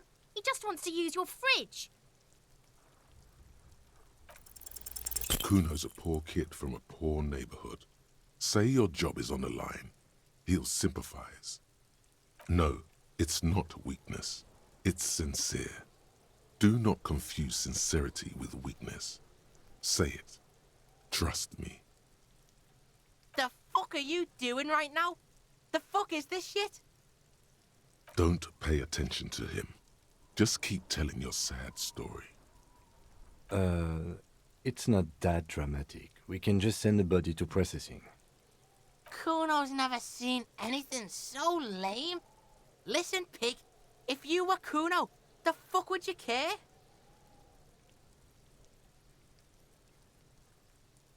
But you see, Kuno wants for it to decompose. Kuno digs that cadaver shit. Go fuck off and ask someone else. Kuno's not gonna snitch. Why don't we go pester some other kids now? That's actually not such a bad idea. Kids do see stuff. The fuck do you want? Good call, Pigmeister. The fuck about it? Kuno doesn't give a shit about the armor. Kuno's fuck gimp's got one big thing wrong with him. He's a fucking mutant. Look at him. Fucking growth hormone shit. He's a giant. The armor's too big for any man. Kuno doesn't give a shit about that freak armor. Kuno threw that shit away. Oh, come on. He's just pretending that he doesn't care. Get the fuck out of here trying to fuck on me with that midget shit. Kuno's 12. He's huge. What are you? Fucking 80. When Kuno's 80, Kuno can fit 4 of you in Kuno. Fuck out of here. Trying to fuck on Kuno. Fuck out of here. Kuno tried to get the helmet on. It was too big. Kuno kicked that shit in the sea, rugby style. That shit means nothing to Kuno. Yeah, that shit means nothing to Kuno. Kuno doesn't give a shit about material shit. Kuno's a fucking monk. You wanna fuck on someone about that armor? Go fuck the mustached union fuck. The jolly troubadour shit at the gate. Yeah, cock and boot. You know that jolly union cow fucker? Came around talking about cows or some shit? Came around pretending like he cares about cows? Yes, you met him at the gates. The one with the boots and the jolly smile. Yeah, he's the one you want to talk to. He's fucking crazy about that armor shit. Coming here pretending like he likes cows. Trying to catch a peep at Kuno's armor. Curious, my liege. Why did Kuno feed you this information? Yeah, Kuno's doing charity today. Kuno Day. Kuno feels sorry for you two loser pigs. Kuno's doing pity now. Still, seems suspicious. He may have it in for that guy. Or you may be paranoid. That is also a possibility, sire. Fuck are you talking about? What? He says you're stupid, Kuno. They want to make you stupid again. Oh, did Kuno make your shit sniffing harder? Obstruction of shit sniffing. This is Kuno's kingdom. Kuno fucking rules here. You hear the lieutenant hum. You're testing Kuno's patience here. Get lost,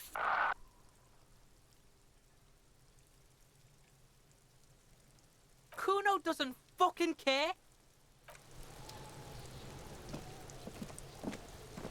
The man is deep. The lieutenant adjusts his glasses and takes a deep breath.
Yes?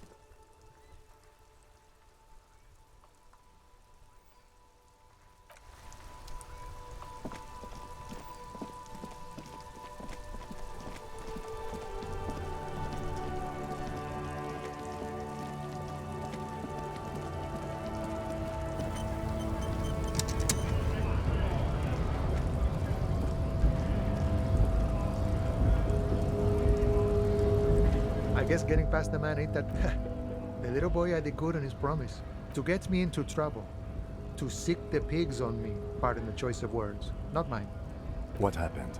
I was asked to look into that armor situation. Official Union probe, you know. Track it down, see who took it. Did you? At first I thought, why not? Maybe the pieces can feed the strike. Buy us a few more days under the sun, you know? So I went to this boy. He said he'll make me his prison bitch. He's got eyes everywhere, and the cop's in his pocket, and he's the king of Jamrock.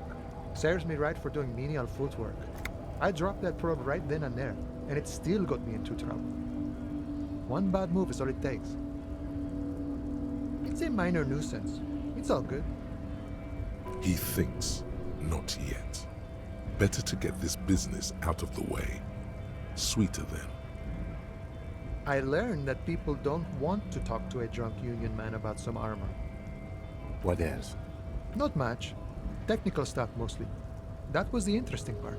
I did some research into this armadura. Let's say I have friends at the library. I didn't get into the material science, just how it comes off. How does it come off? In parts. 4 in total. The helmet was the first to go. The kid says he tore it off and kicked it into the sea. I believe him. The boots were still on the guy last I saw. Too hard to remove. So, as I count, there are 2 parts missing.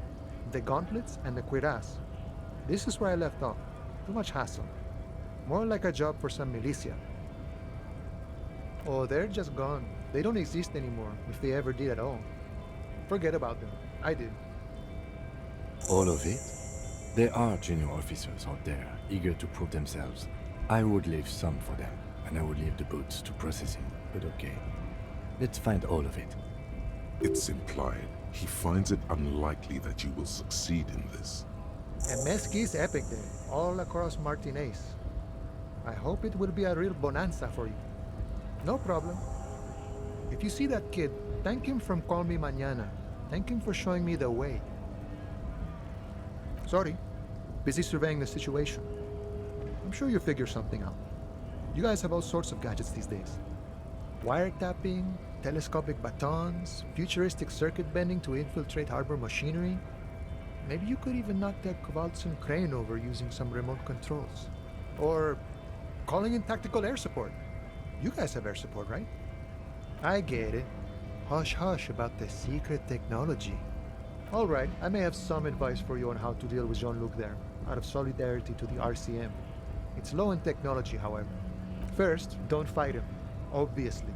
Second, get him to share his theory by being subordinate. Admit your lack of expertise. Basically grovel. That's how I do it. You're welcome. Maybe that would work. We'll have to see.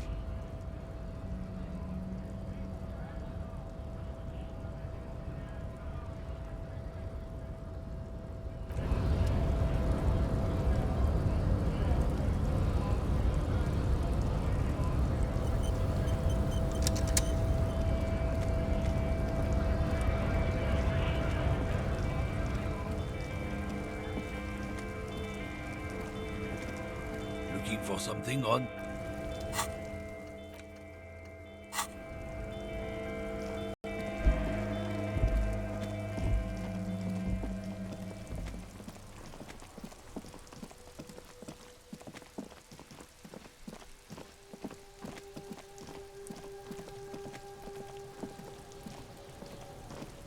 Fuck does Kuno care?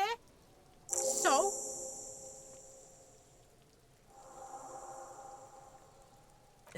North Jamrock.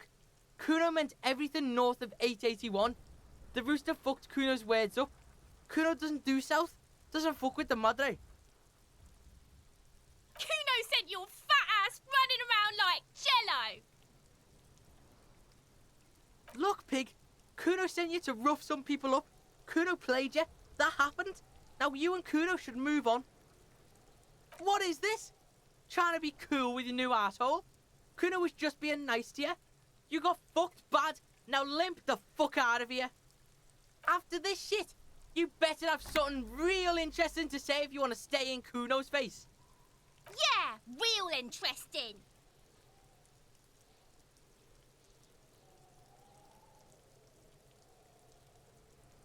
Kuno doesn't... Fuck does Kuno care? The fuck about it? Your test... Get lost, Kuno doesn't...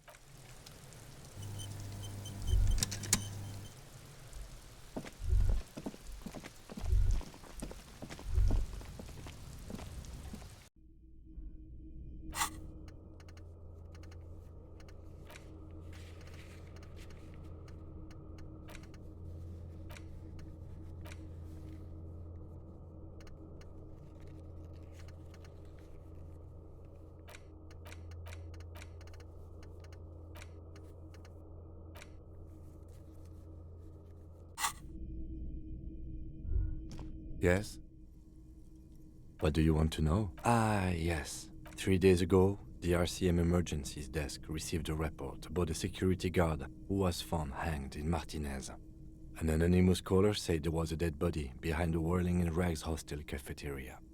The cadaver had been there for 4 days. No one had come to investigate. During that time, the victim had been stripped of his belongings. The caller did not identify him, but used the word lynching. There is an ongoing labor dispute between the local dock workers and the logistics company Wild Pines. I was told we should approach the death as part of this dispute.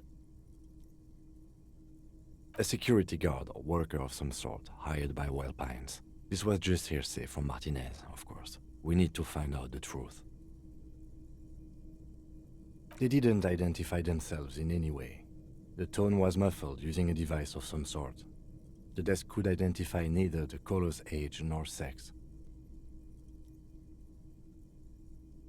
There's a strong prejudice against involving the RCM in what's seen as union matters. The dock workers' union is the de facto police in Martinez. Now it appears they've started executing too. We cannot allow that.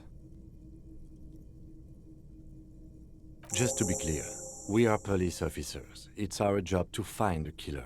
That's the case. Uncover and arrest the killer. You mean like a brief? There's no 3 days ago during that time. Okay then, good.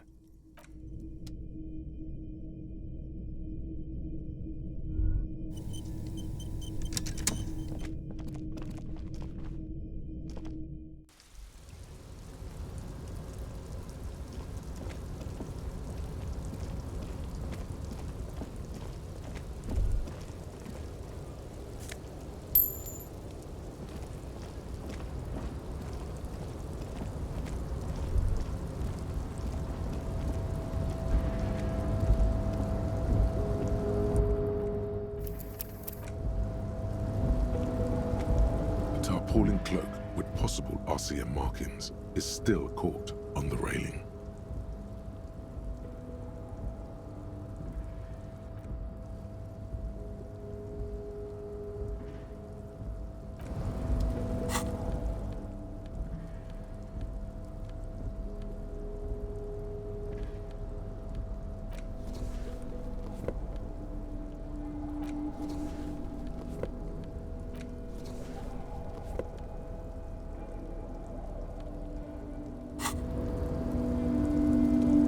Tarpaulin cloak with possible RCM marking.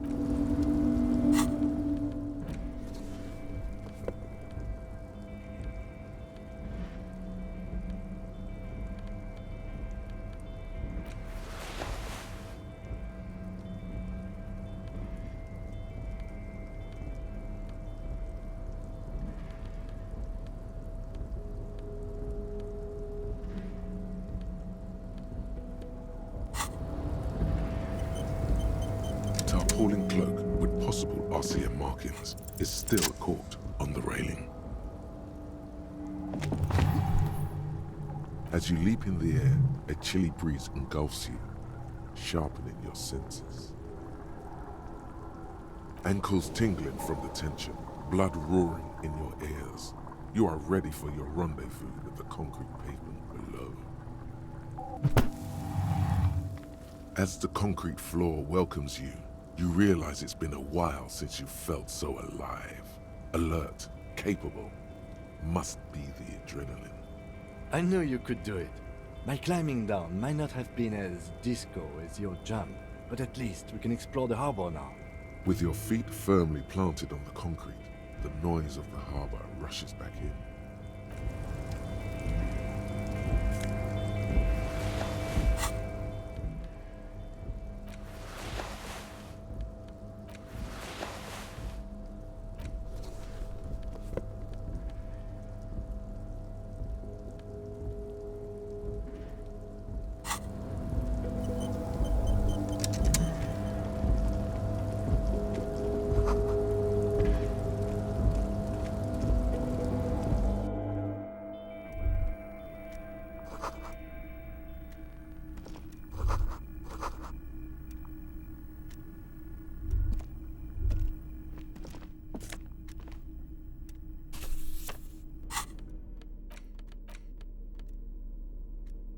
The front of this quarterly journal features a large satirical portrait of the late King Friesel. From the sides of his head, a pair of white antlers spread to the corners of the cover.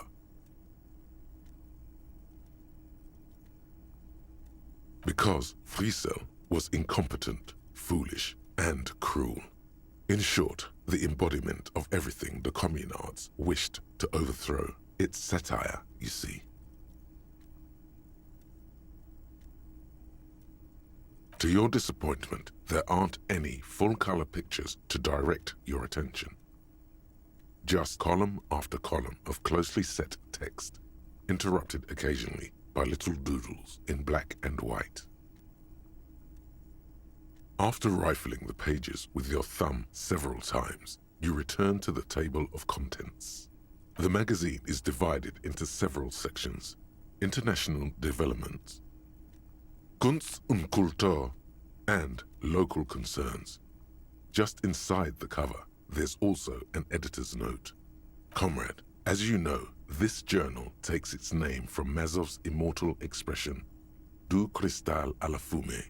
This was his way of describing the way the rigid, crystalline structures of capitalist ideology turned to smoke under communism. But, like the structures of capitalist ideology, we too are at risk of going à la fumée, unlike many publications which are content to spoon-feed their readers reassuring drivel. La Fumée is committed to telling the radical truth, even when that truth may drive away potential subscribers. Only 4 issues in, and it sounds like they've already alienated their readership. So please, if you value our radical Mazovian perspective on contemporary politics, culture, and international affairs, please consider subscribing today. Yours in struggle, the editors.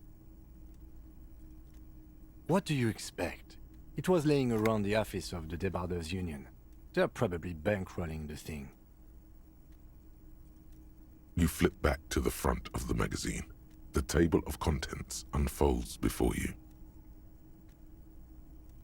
This section includes a long, tedious critique of the latest round of free trade negotiations between the EPIS nations and the Free State of Semenine.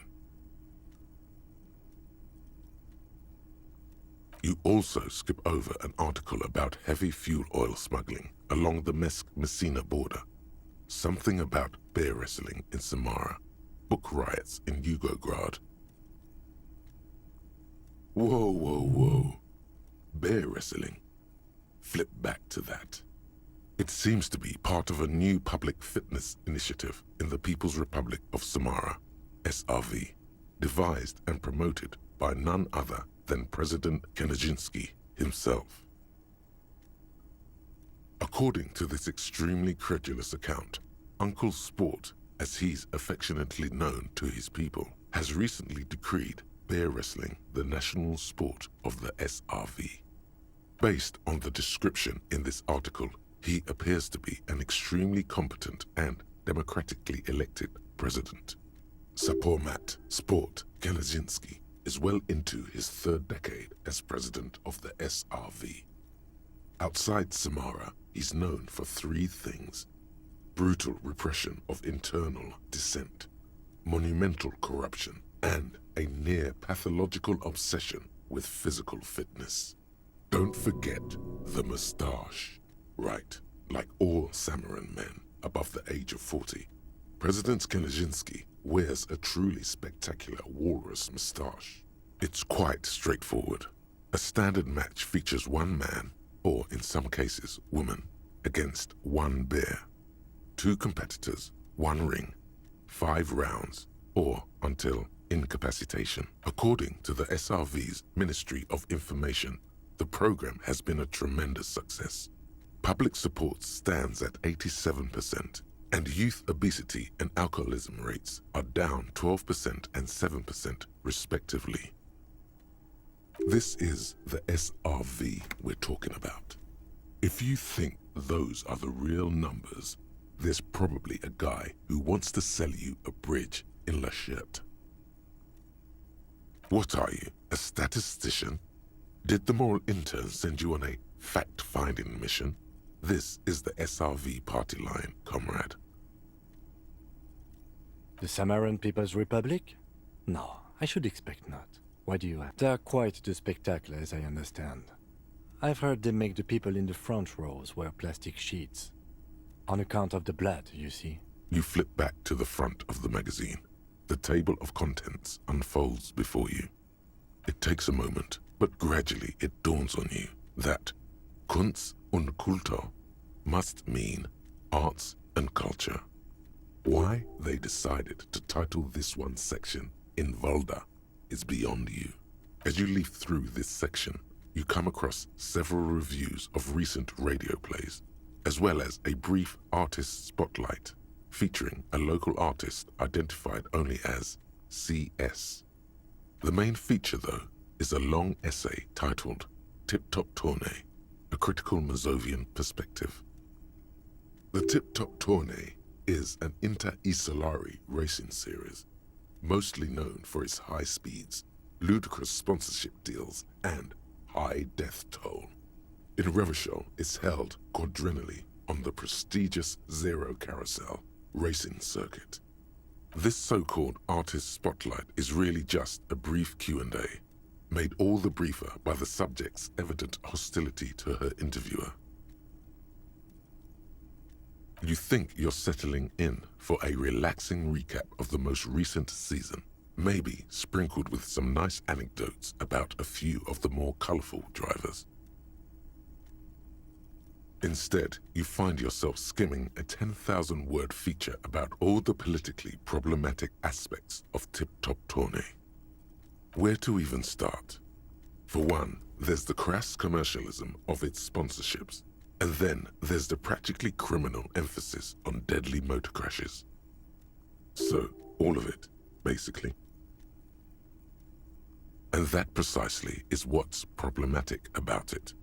Were it not for the promise of random, spectacular violence, audiences would quickly lose interest. At the end of the day, it's the destruction of these 750,000 real races that you're really watching for. You see, one cannot avoid the conclusion that Tip Top Tourney is simply the apotheosis of spectacular entertainment under capitalism. Ah, come on. Can this article read your mind? A certain kind of young man reads 1 or 2 books and suddenly thinks he understands the secret structures of reality. If I had to wager, I'd say they've never even seen the inside of a motor, much less a motor race. I take whatever they write with a large grain of salt. You flip back to the front of the magazine. The table of contents unfolds before you. Unsurprisingly, much of this section is taken up with articles declaring unqualified support for the dock workers' strike. You skim the headlines. Paint the harbor red and white. Martinez tames the wild pines. A city in revolt. First we take Martinez, then we take La Delta. Finally, there's a brief article by the writer, G. Martin, accusing the owner of the Cape Side apartments of illegally attempting to evict certain communist tenants simply for not having paid their rent. According to these editorials, there can be no accommodation with the forces of international capital or their mucilaginous allies in the coalition. Judging from the context, it's something very large and fundamental. You should probably know about it already, honestly.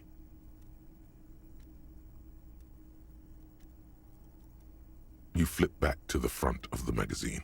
The table of contents unfolds before you.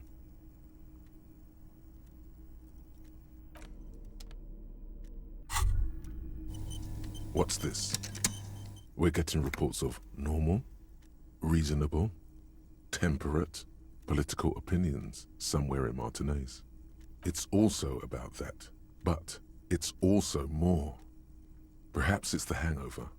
Perhaps it's a temporary surge of serotonin, but something tells you it's time to become a citizen of the kingdom of conscience. I knew we could trust you. Remember, real democracy is just around the corner for Revachol. When that real democracy kicks in, we are all going to be so much happier.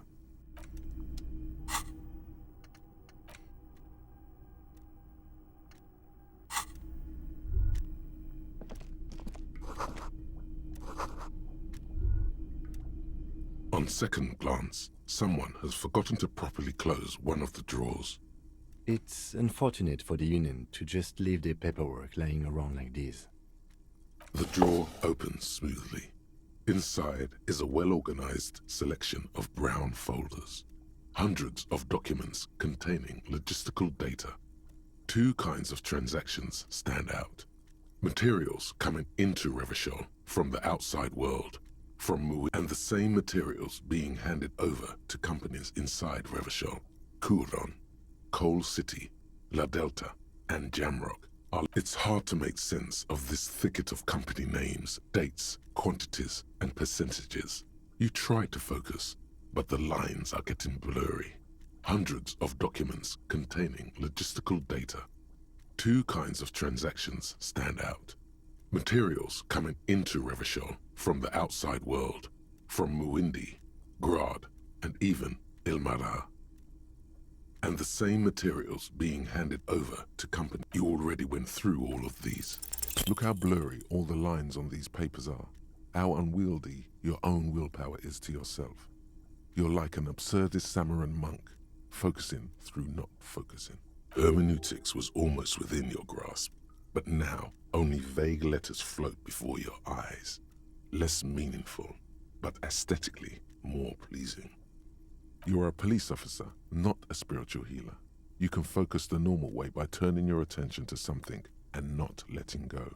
Is that what you're doing with those folders over there? Good. This is probably not relevant to our case anyway. After all, we're not investigating an accounting mystery. Whatever's hidden here is hidden well. Concentration isn't enough.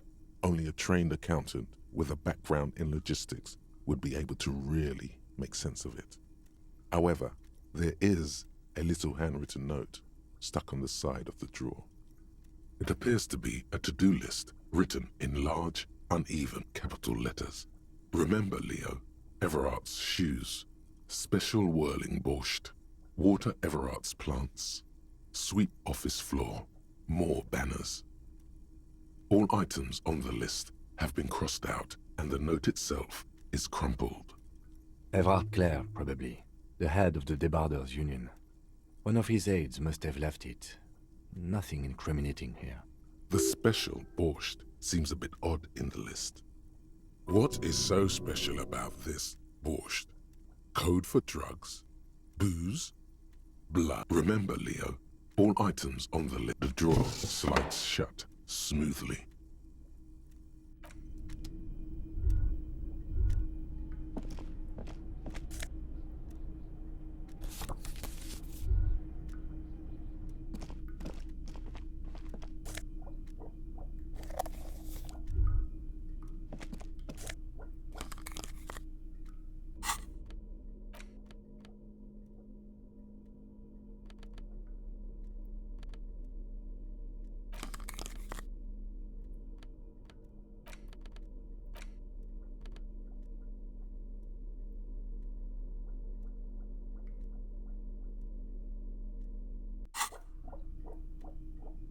We should think about calling it a day, maybe.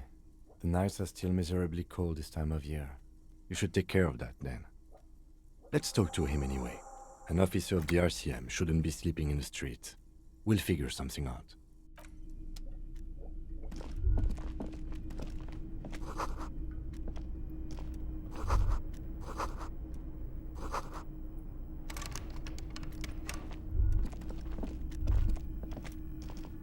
An imposing combination of a punch clock and a payphone is looking down at you from the wall. A note on the side says, "Tokens unavailable due to strike. Use change." The machine swallows your coin and seems to be waiting for your next move. It's unclear whether you actually have muscle memory. Right now, your finger is just drawing vaguely occult patterns in the air. Undoubtedly, no. Sure, why not? Muscle memory is a tricky thing. Nothing tricky about that. You just do, fail, repeat, until it works. All it takes is motivation and practice.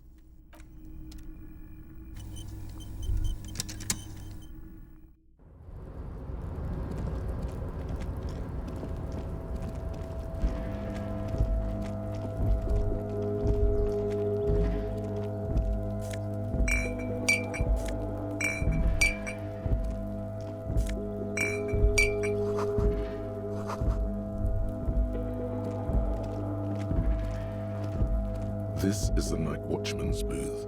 The name on the door reads, René Arnaud. Listen, it's okay to take a few minutes to yourself.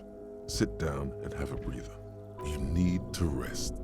Your body is aching. Getting in here has taken something out of you. Have a seat. If you must. But please hurry. We are pretty easy to spot up here. Nothing incriminating catches your eye. The cabinets are clean and their sparse contents meticulously organized. There's a framed photograph on the table. It's a black and white photo of a young couple out in a street fair. The man, René, is dressed in a Royal Carabinier uniform. The girl is young and very pretty. She is smiling playfully at the camera. Why did you take that picture of René? You're really interested in that old soldier. Not sure I understand your fascination, but sure, as long as it doesn't take up a whole lot of time. The chair is not as austere as the rest of the booth. A thin grey pillow is attached to the seat, secured to the stiles by black ribbons. Stale air floods through your nostrils.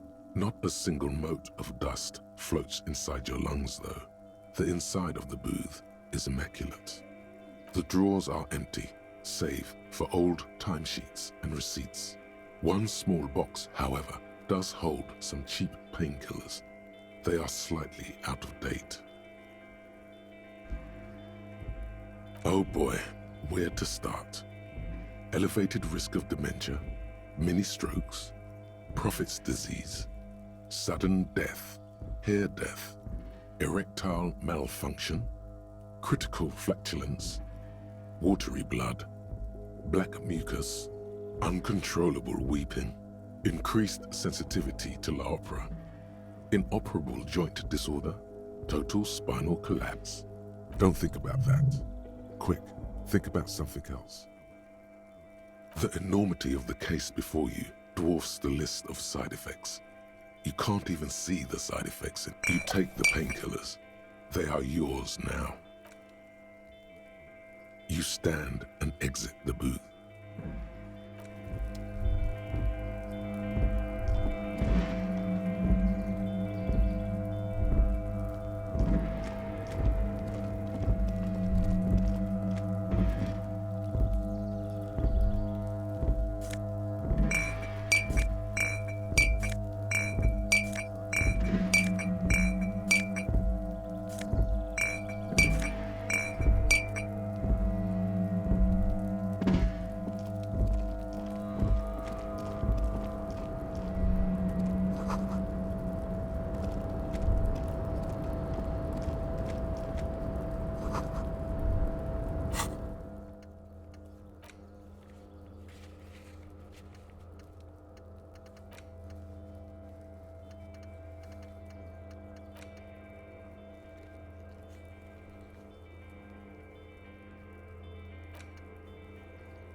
Container, I'll turn you nice and red. Container, put the logos on. The lyrics to this Container song are being made up as he goes along. The accent is so thick, it's impossible not to notice he's Ubi, from the vanishing peninsula of Ubisunt on Muindi. Container, used to be Wild Pines. Container, now belongs to Everard. Everard, he looks after everyone. Huh? Well, hey there. How can I help you, mister? I see you are not a union man, mister. Did you get lost? You're not one of them scabs, are you? I mean, I don't personally mind. Folks is just folks, you know, and folks gotta eat. Just some of the other guys don't look too kindly on the scabbing kind, if you know what I mean, mister. Oh, that one. That should be empty as far as I know. Lots of containers here have nothing in them. They're just waiting to be loaded up. Oh, yes. I leave all kinds of notes for myself. That old head of mine ain't so good at keeping things in no more. I almost forgot about the borscht. Oh yes, I've been taking special whirling borscht to the men every day since the strike started. It's very, very good. Makes a man feel so warm and happy. I feel like I could take on Mr. Renadan's boar dogs every time the lunch is done. Yes, I'm taking it to them. The borscht keeps them happy and in fighting spirits. Makes you all warm inside. They brew it in the whirling in rags. Oh, the whirling's cook. He makes it. Them is always talking with Mr. Manana in that weird language and laughing together. He doesn't speak what we speak. He's from Grad. Oh, sure, mister. Sure. You do that. Yes, sir. He didn't actually understand what you meant, and now he's just nodding along. Oh, yes. Born and raised in Irish, mister. Mum had to leave my dad after he got a bit violent. Took us here to the new world. I was about 10 then. Too old to lose my accent then. People say us Ubis are up to all sorts of trouble with sheep and other animals and whatnot. I just want you to know there was never any of that where I come from. No, sir. Those are just nasty rumors. Thank you for clarifying that, sir. Oh, I'm just making some covers for them containers here. Yes, I am. Yes, I am. So it's easier for the crane operators to spot them. Everything is so pretty and red. You and Leo look like brothers as you glance around with similar childlike wonder. Sure is, mister. Sure is. Really livens up the place. Yeah. I had to break this bonding moment, but the red containers mean they are replacing the company livery with the union livery, which means this strike isn't gonna stop anytime soon. Oh, most of the guys are down at the gates, keeping the scabs from coming in. We're on a strike. The whole union is. You don't have to work when you're on strike. Ha! We haven't worked for 2 months now. So no one is working? Not everyone is down there, of course. Mr. Evrard is in his office, where he always is. And Jean-Luc is guarding the gate. But Titus and his boys got into some drunken trouble and Evrard sent them on a nice vacation. For a week or so. Oh, I'm not really supposed to talk about that. That's union business. Him and his boys stirred up something in town. Probably drank too much and got into a fight or something. I heard Mr. Everett telling them to take some time off. I guess the boys got a bit too rowdy and had to let out some steam. I don't really know the details. That's just how boys are, you know. I haven't been in a fight since I was in middle school. Easy, Leo. Let's keep this on the heart ease. Look at him. It's not gonna be anything useful anyway. Don't fight it. Better to go with the flow. Too late. Leo's mouth is still moving, and the words are spewing forth. Words, words, and look, even more words. This guy could go on till the end of days. Now he's talking about some drunk sawmill owner who... No, he already switched to a prized fishing rod he apparently owned at some point. You know what? Just cut in there with your questions. Yes, yes. Everybody needs a job, and this is mine. I'm Leonard, by the way. Leonard Bellick. But everyone calls me Leo. I'm like Mr. Everett's right-hand man when Mr. Edgar is out of town, and Mr. Edgar's right-hand man when Mr. Everett is away. Actually, Miss Beaufort is the right-hand man, but she's a lady. Who is this, Miss Beaufort? A real pretty lady with a skin like those Douai Sucre candy bars my missus likes so much. Them are real nice to suckle on once the dinner is done and me and the missus sit down beside the radio. But I can't listen to the radio all the time. There's so much to do around here and I'm always busy keeping things running here. Yes I am, yes I am. Oh, Lizzie, she is a real sharp tool. Mr. Everett put her through some fancy school and everything, east of the river. 4 years she was gone, and when she came back, she was all fancy and lawyerly. He respects that word. That's obvious. But she's a real nice girl. Grew up in this here neighborhood. Knows everybody and gets along with everyone. Real pillar of the community one day, I'm sure. If me missus and me was to have a child, I'd be real happy if she turned out like her. But she can't have kids. Dr. Lemaitre said so. And she knows about such things. Been a doctor for almost 50 years, she has. So Everett trained a lawyer named Miss Beaufort. Interesting. Yes, this place really seems to run like clockwork. Keep it up, Leo. Well, thanks a lot. Coming from you, it means a lot, really.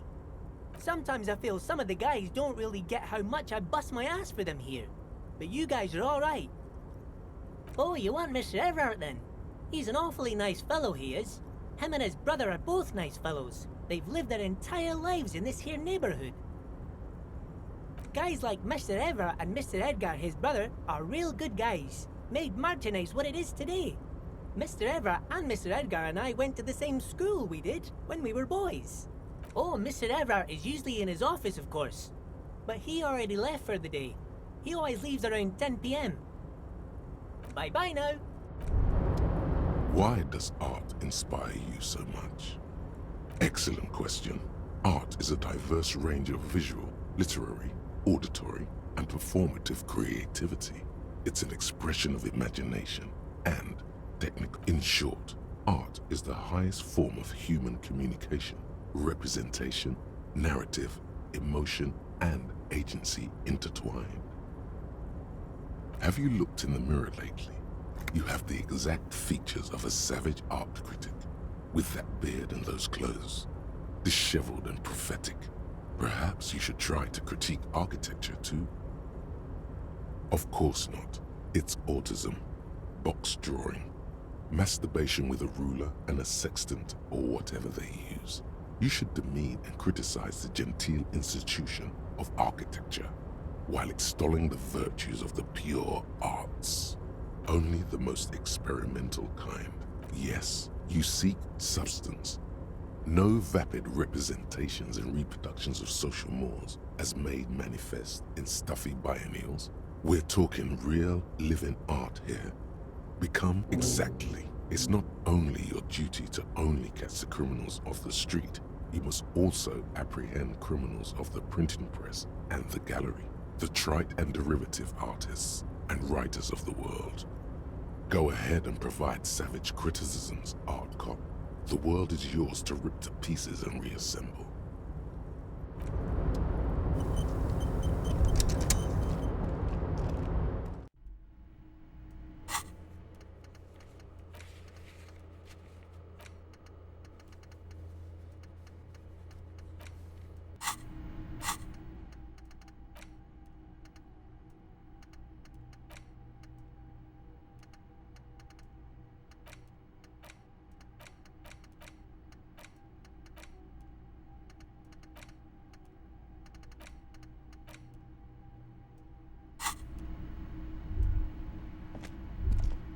A large table with two huge vacuum-insulated thermal coffee dispensers.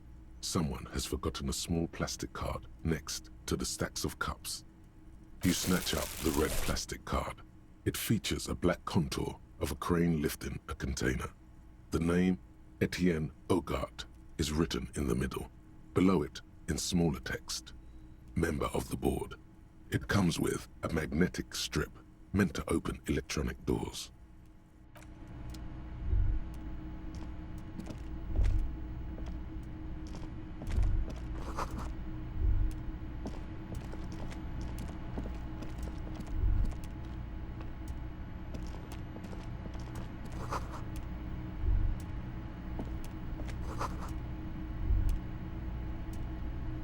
Yes?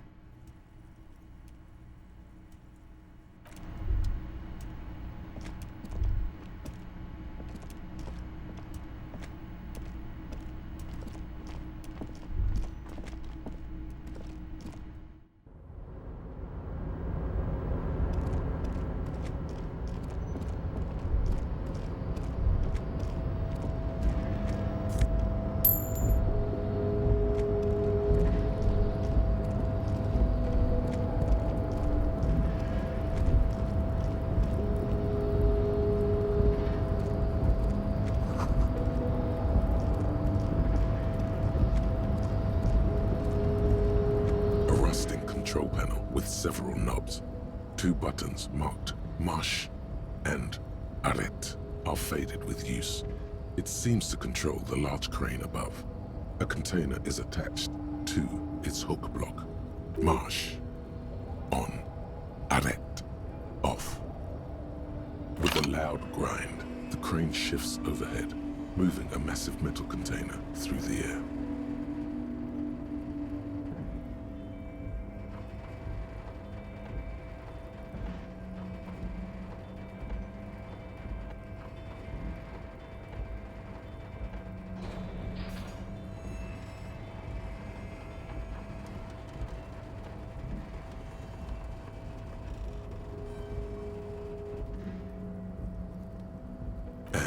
With a surprisingly quiet thunk, the crane places the container down. The harbor sleeps as the strike rages in the distance.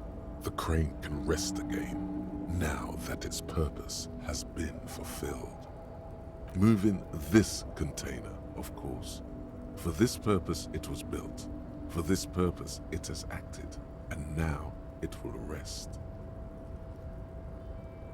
I can't see how that was worth the wreckers, except for seeing the crane in action, which I admit was satisfying. The crane does not return to its original position. It does not move at all.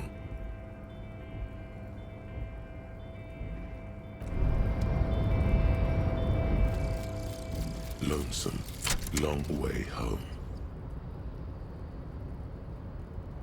Here we go. Home awaits. Walk past Station 41 and through the market, past the Boogie Street spearhead to the other side of the lake, the frozen eye at the center of the district. Then, past the video rental store on the corner. There, at the end of a street lined with pine trees, a small house no larger than a matchbox. 11 Voyager Road. You no longer live there. Those times are gone. And so are those people. Why did you come here? Why are you still here? And where's the dealer? You have to get back to work. That's all you have now.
Race descent has only worsened since I last saw you.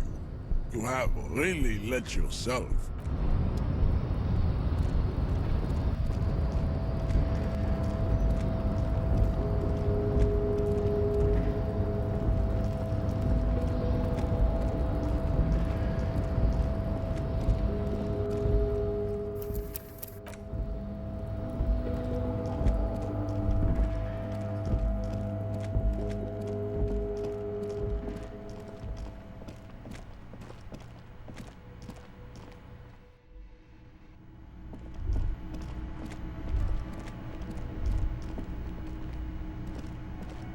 Can I help you?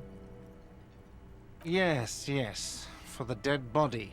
You want to put a dead corpse into my fridge, right? Correct him. I don't care. You're not putting a dead body into my fridge. Because this is a culinary establishment, not a morgue. I can't believe you even asked me. The kitchen is close by. Maybe the cook will be more forthcoming. It would only be for... Lieutenant, you too? You're asking too? No. The answer is no. I will not turn this place into some kind of macabre circus.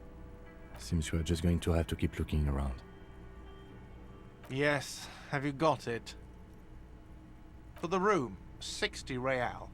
Does that arrangement include you paying me what we already agreed you owe me? I understand your predicament as the manager. However, I feel I must remind you that we are here to conduct an important investigation that also affects your business. Forgive me for saying this, but your colleague seems more committed to drinking, and I mean no offense. It's really nothing personal. I just have to protect the interests of this establishment. Not until you bring me the money. Okay, I might have something in my motor carriage we can use when you're done here. Oh, Lieutenant, we're done here. Yes, have you got it? Does that arrangement include you as a police officer, evidence being money? Not until you... Okay. Oh, Lieutenant.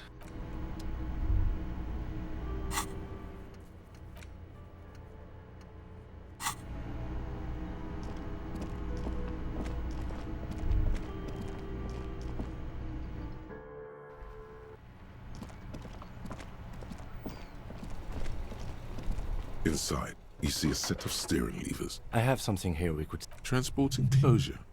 Regular people just call it the cage. The cage at the back of the motor carriage looks rather uncomfortable. 4 shiny hubcaps are stacked against the seat. Their silver edges sparkle in the dark. I confiscated these 4 a little while back. We can take them to the pawn shop down by the Martinez Canal. All right, let's not take them now. Then, come back once we realize we have to. Have this conversation again? Sounds likely.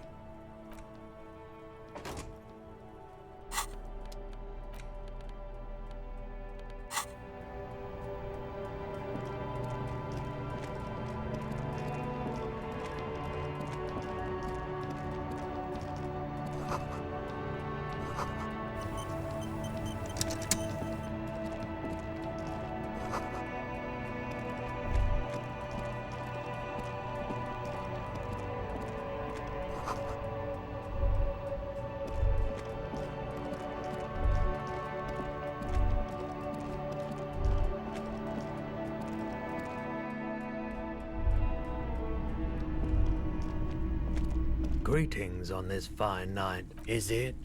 Spring is capricious, yes. The pawn shop is always open. Feeling warm and enthralled by the movement of light, while the mind continues to race forward. Lucky bastard, he's probably on Perolidon. It's tough to come by on the street. A drug developed by the military to treat and prevent radiation sickness. It has psychedelic side effects, and it makes your eyes turn yellow. I try to keep the shop at a comfortable temperature. I've had to take it, you know, since the People's Pile cleanup. I was with the Emergency Relief Brigade. He's taken it for mental and emotional, not physical pain these days. A bad idea. Some poor leftist built a particle decay generator in hopes of bringing affordable electricity to underserved communities. It malfunctioned. Radioactive waste everywhere. Probably some of it in you too. The People's Pile was a Type U particle decay generator that failed immediately after entering service. A primitive nuclear reactor, also called a pile. Construction began during the Commune of Revachol. The people continued work on it after the Commune fell. They wanted a cheap source of energy for Revachol West. Needless to say, things didn't work out. An emergency valve defect resulted in steam pressure blowing the turbine, taking the fuel containment vessel up in the explosion. Both the faulty design and lack of finances contributed to the catastrophe. There's a reason why everyone's tried to forget any of it ever happened, and why no one has tried to repair or replace the part. So much disappointment, and early deaths. Cancer mostly. And we knew all that was coming even as we were cleaning up as best we could. No one's. Everyone's. A bunch of poor people built themselves a primitive nuclear reactor, hoping for the best. What do you think is going to happen? We were an all-volunteer force, self-organized, tried to help the fire brigades contain the spill. On the patch, gamma radiation lines crossed with a red drop of blood. I lived by the river since I was a small boy. The Esperance didn't have the art to let it all go to shit without trying to do something to help out. There wasn't much the volunteer force could do, however. We wasted years in the river mud, years getting sick. The cleanup happened 15 years ago. I was young then. Later, my second aunt died. Left me this shack and all the assorted junk in it. So I came to Martinez. People told me don't go there. It's a shithole. I said, people, we just had a nuclear pile meltdown. I'm gonna get as far away from Forburg as I can. Still in the same city, but... I like the theory more than the story. Outward movement, not vortices.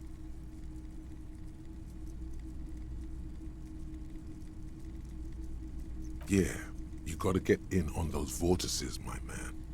Someone else came here earlier today asking the same question. I promptly sold her the gun you pawned a couple days back. This is a pawn shop, and it did feel as if you've met before. Oh God. The lieutenant shifts from one foot to another, alert. You were adamant about getting rid of it, officer. Said you were undeserving of a service weapon of the Revachol Citizens Militia. And I don't like keeping guns around the shop for long. Off the charts photon emissions, the unhealthy kind. She didn't seem like a policeman, although she kept referring to herself as a pig, which was odd. I found her interest in the gun a bit obsessive, but I was just happy to get rid of it, and of her. Truth be told, she was terrifying. Right, so let me get this right. You sold your sidearm, issued by the Citizens Militia, and now a civilian is running around the streets of Martinez with it? You're right that she could cast aspersions on the force. We have to find her. My apologies, officer, but I have no idea where she was coming from or where she went. A needle in a haystack. There is nothing you can do about it now. You'll just have to hope you luck upon her somehow. Of course. Sure thing. Sure, man.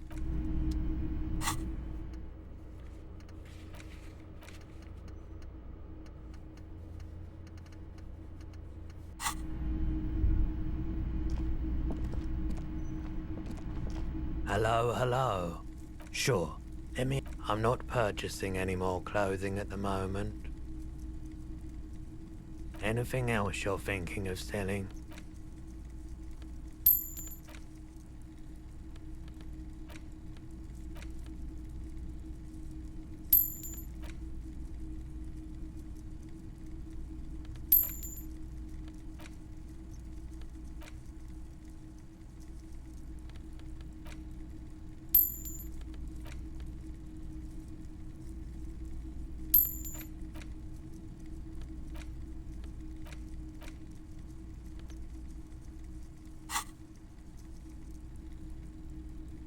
Another time, perhaps.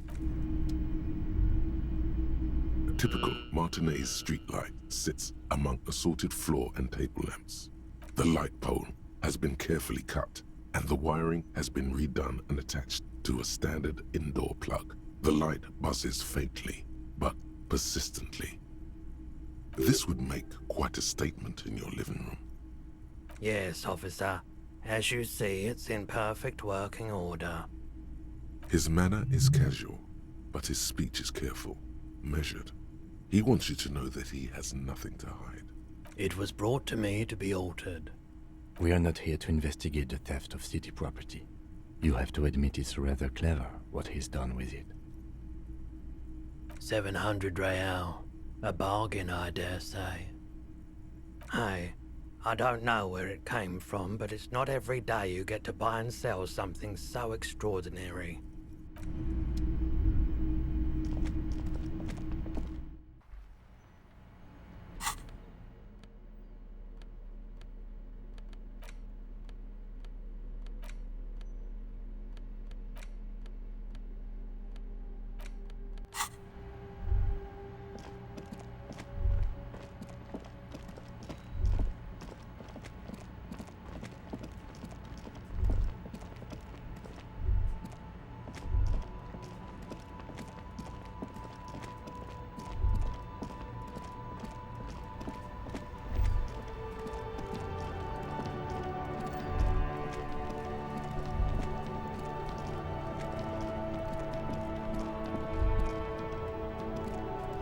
Inside, you see a set of steering levers, a radio. I have something here. Transport enclosure. Regular people just call it the cage at the... I confiscated this for... There are spinner hubcaps. Frivolous things you put on your wheels. When the wheels come to a stop, the caps keep on spinning. There's no real use for them, it's just for vanity. A couple of weeks ago, I stopped a young man for going slower than the speed of traffic. Turns out he was some coalition official's son and high. I took them and arrested him for driving under the influence. That they are. I was going to take them into evidence, but they weren't necessary for conviction. He never asked for them back. No, that would be silly. I don't know why I kept them. It doesn't matter. I couldn't put them on this MC anyway. A cop with spinners. That would be outrageous. He flashes a smile, barely visible in the dark. As I said, they're useless anyway. I should have remembered I have these earlier. The lieutenant nods as you take the spinners.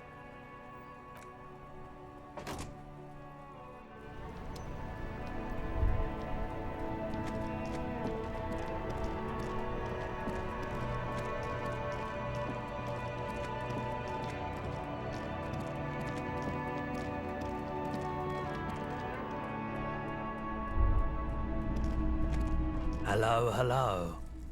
Yes, we'd like to sell these hubcaps. Roy takes the hubcaps from the lieutenant and inspects them. The spinners appear iridescent in the dancing light of his pawn shop. Yes, these are very, very good. Did you defraud some foreign prince for them? Jump a mesk banger? No matter. I'll give you 200 real. No one was defrauded or jumped, I assure you. Of course. I meant no offense. 200 real for you, officer. Delightful doing business with you. Thank you. Here's the 60 real you need for your bill. Do not waste it. The rest is for him, to compensate for the pain of being separated from his radiant spinners. Anything else you're thinking of selling? Another time, perhaps.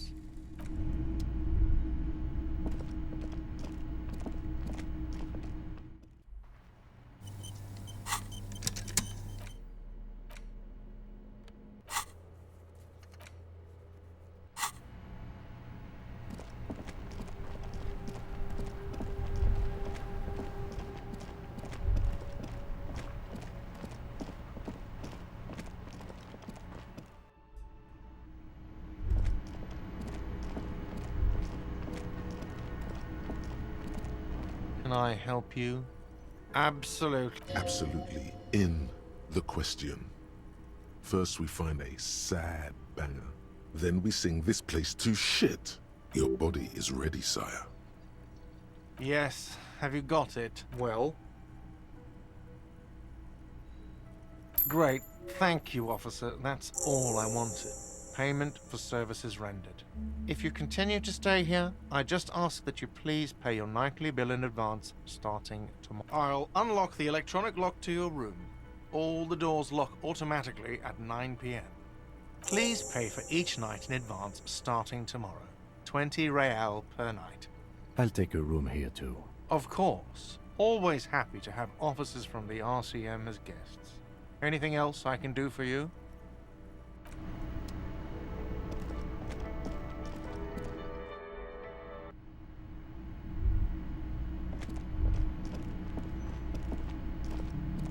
The door is closed. This door still not. The lieutenant still the lieutenant.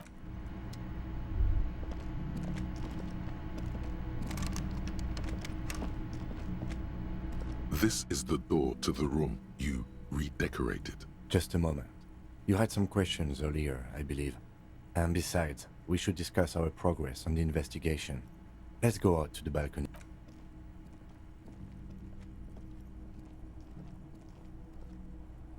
The air outside is brisk. The lieutenant is silent for a moment. He listens to the traffic hum. Then, where shall we begin? We should talk about the investigation, first and foremost. But I also remember you wanting to discuss the RCM? I have a cigarette every night when I go over my notes. It's something of a ritual. oh man, he looks so devastatingly cool with that cigarette. You mean this? This isn't cool. It's an unnecessary trial of will, and unhealthy. Keeping the habit within the parameters he's given himself takes a lot of focus. It would be easier to simply quit. Yet, were he to quit, he would lose the cool factor. This man relishes his cool quite a bit below it all. I apologize, but I only brought one with me. I have exactly one cigarette every night while going over my notes. Yes, it's been a long and eventful day. Well, we inspected the victim's body, so that's good. It was not easily approachable in that state, but we did it.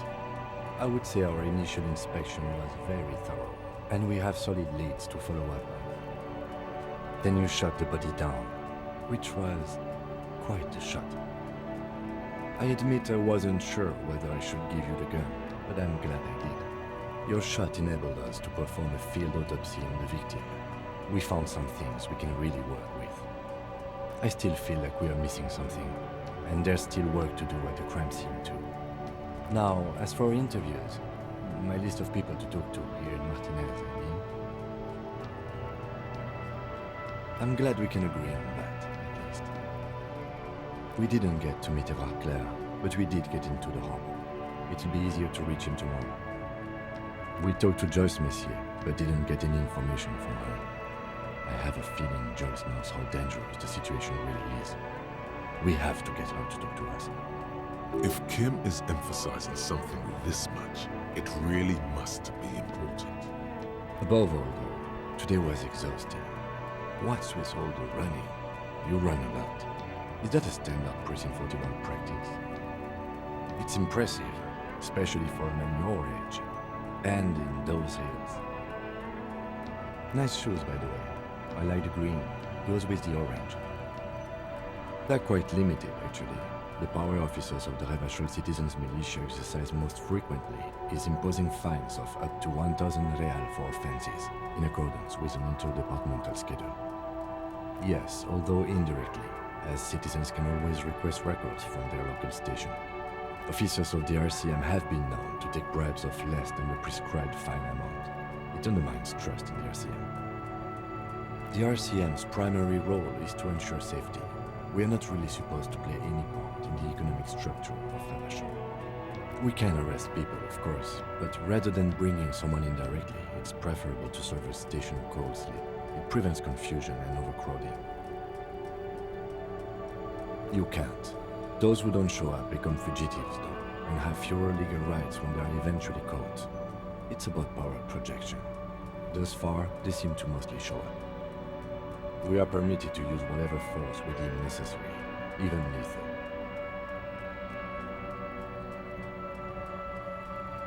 That's an improbability, perhaps even impossibility. Precinct 41 is known for higher than average rate of police violence. Yes, the last time was 4 years ago. He has internalized it well. It's just that. A fact. A self-contained past event. You have to supply compelling evidence for why it was necessary to use lethal force. In these cases, your partner is usually your witness. Not a good position to be in, by the way.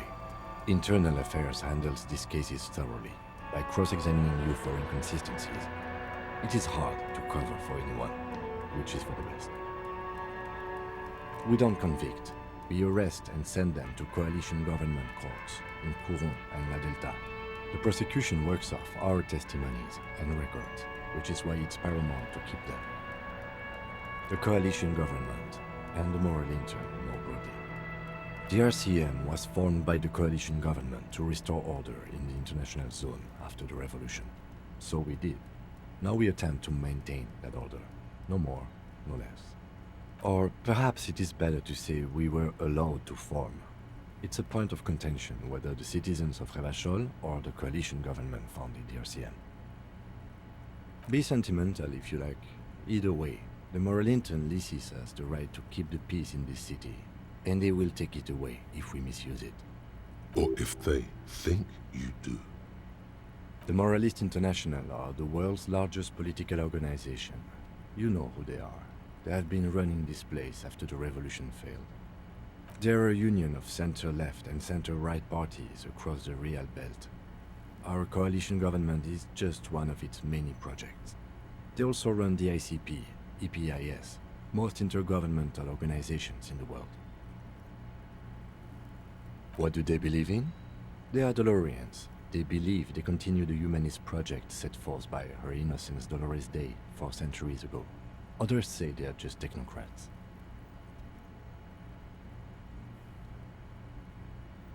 Those others say they continue the humanist project set forth by Dolores Day. Interesting question. It's a blue forget-me-not. Their motto is love, compassion, self-discipline. I think you can gauge what they want you to think of them from that.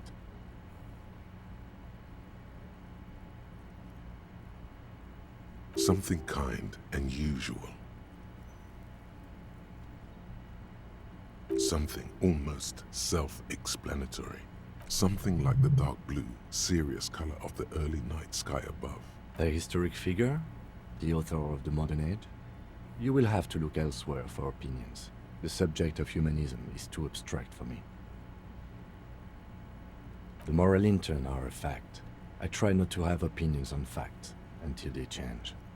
And it doesn't look like that's about to happen. Do you?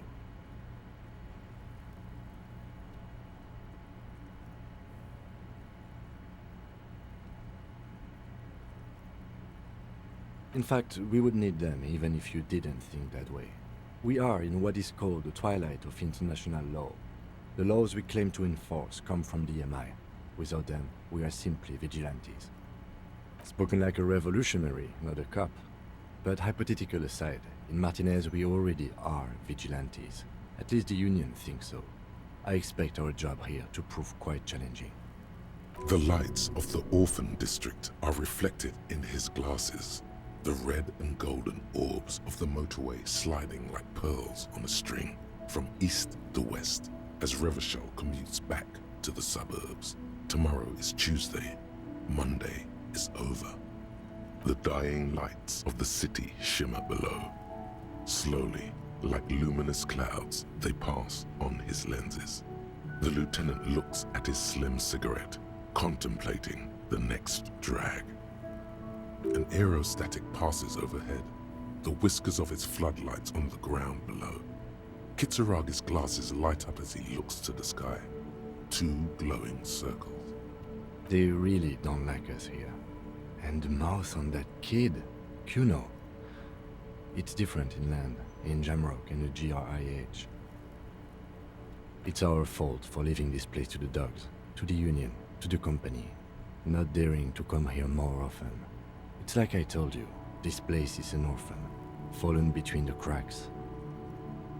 We run this city. West of the river is RCM land. It's incredibly hard. Human beings are... But we are in control, and it's worth it. The organization works, our systems work.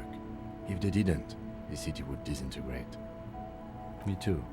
But I wouldn't count on any drastic changes in our lifetimes.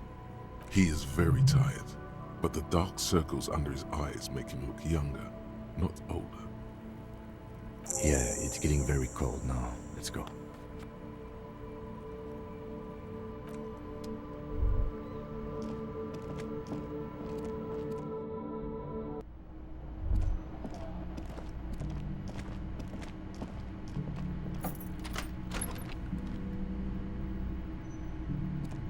Yes?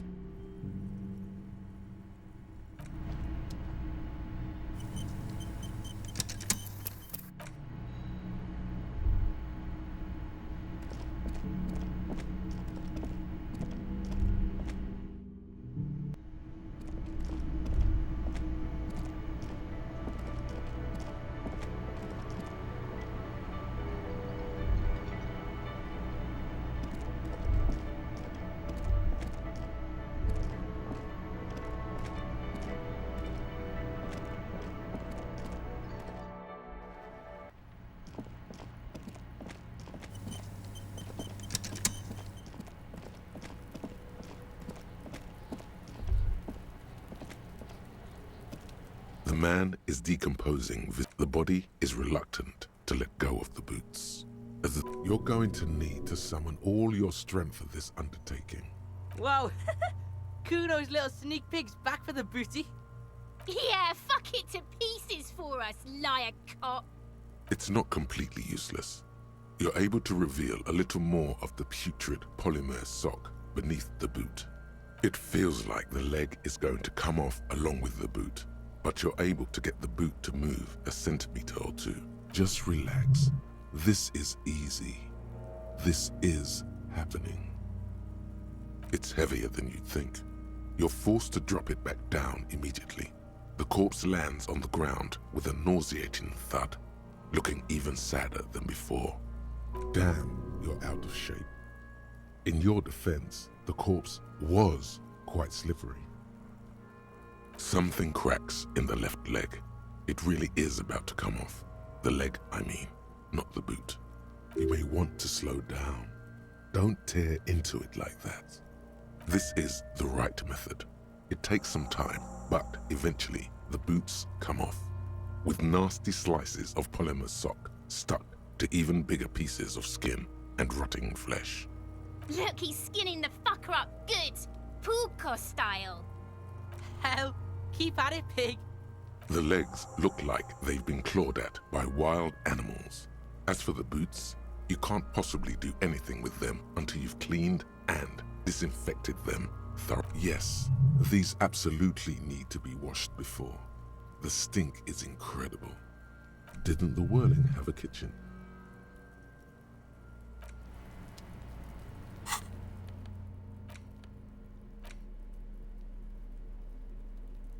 These boots were probably left on the corpse because they were impossible to pull off while it was hanging. They're not exactly pleasant to look at right now, much less smell. Hopefully soon you'll know more about them.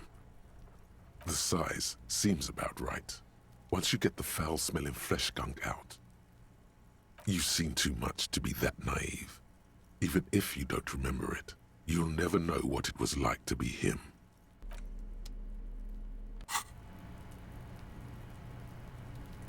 The man is decomposed.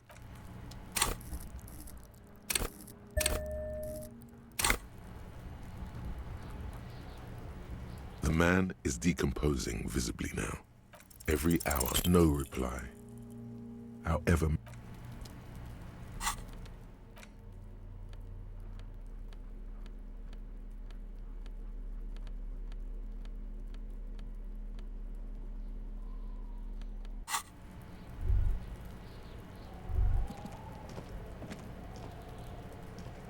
Fuck does Kuno care? Kuno doesn't fucking...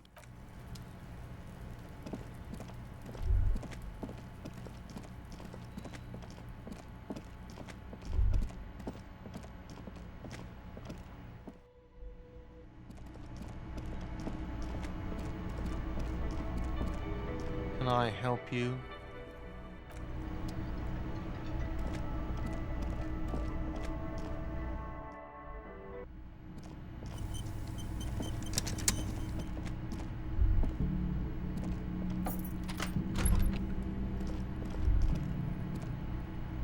The fan stands a terrible mistake. The lights are off.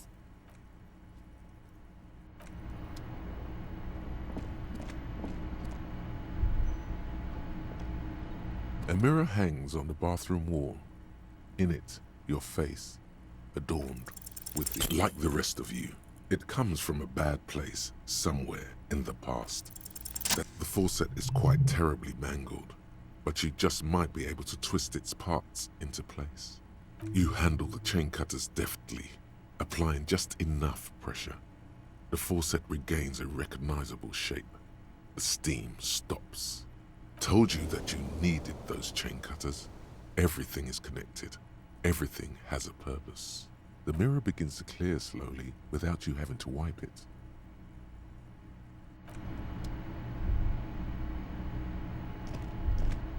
The bed is cold and not particularly inviting, but it's yours. The sheets look awful. The option to go to sleep becomes available every night. The sheets feel at once coarse and clammy against your skin. The bed sags beneath your weight as you stretch out and finally close your eyes.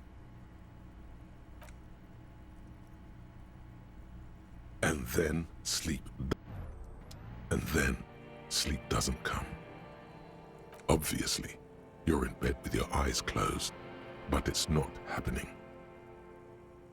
Maybe it's the bed's fault. Its synthetic filling has separated into hard lumps. The pillowcase smells oddly. Smells of alcohol and sweat and grease. It barely covers your toes, stretching over your soft belly. This is your body here, intimate and warm, breathing. A bit tense in the muscles. Relax. It's a little better. Colors, scenes, and half-formed phrases still litter your mind. Part of you is still trying to solve the case, isn't it? Something to do with, what was it that the lieutenant said? Union? And it's gone again. Your thoughts lost between the slowing brain waves. Your breathing steadies. A great silence washes over you until your eyelids twitch in your sleep and images start forming.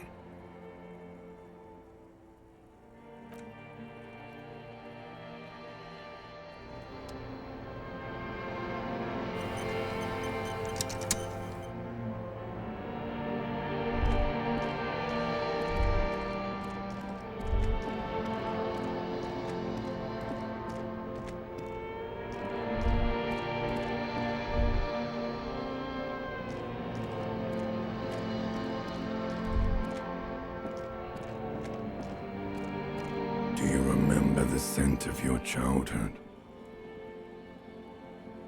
What it says on the can, Harry. Answer the question.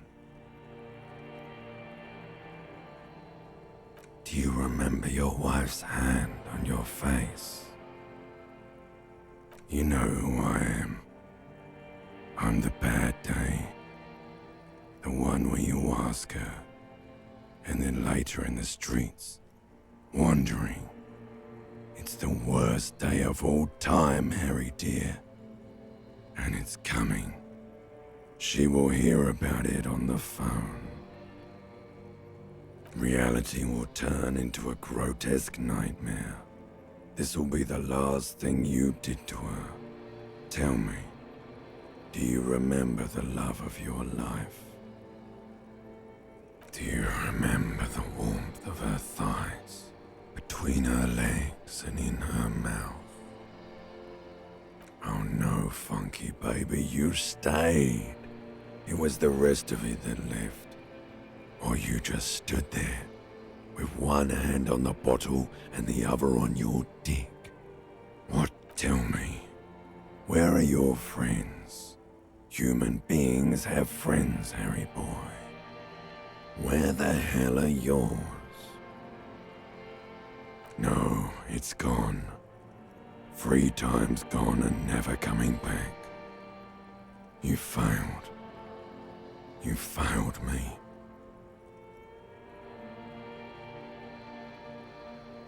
You failed Elysium. Everything. The Pale and the Isolas. On the surface. The outer magnetosphere. Burning, furious truth. 8,000 years of written history. You really dropped the ball, Harry. 4.6 billion people. And you failed every single one of them. You really fucked up. No, you haven't. You're just sleep talking. And the act is wearing thin, too. The spots on the disco ball fade around you. You'll be back in those cold snakeskins in no time, sweating up the bed. Stinky boy. You're not coming back from shit, thrashing around in that high conductivity state of yours, bumping into things and acting like a clown. Who are you kidding? You're trying to what? I can't hear you. This is just a word dream now. Jumbled up garbage. The pictures are gone. The bed rises to meet you. A thin, sleep-like state. More glass than velvet, grinding in your head. So something is wrong. Sleep shouldn't be this bad, this dry, this unnourishing. There's something wrong with your thoughts. Some kind of new type of hangover. Oh yes, party boy, and it's worse than the one before. Just think of the shit you saw. Here it comes too. So soon already. A silent alarm goes off in your head like clockwork. Barely let you sleep at all. Time to get those clothes on, Harry. Time to go to work in the shit factory.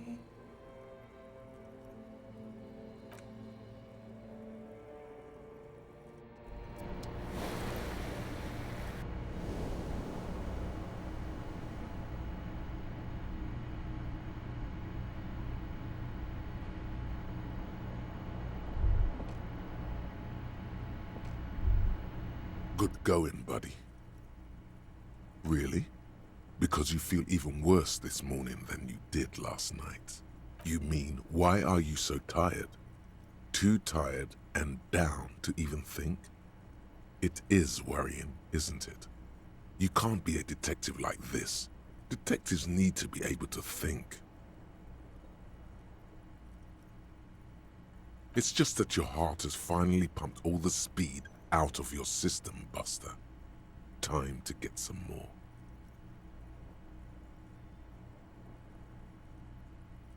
Don't do that. Stay strong. The hangover will wear off. You don't need to keep doing this to yourself. Speed is a potent central nervous system stimulant. It kept you propped up all day yesterday, despite your debilitating hangover. How else did you think you even got up from this floor? You got up from this floor because of a holy vow you made 16 years ago. With me.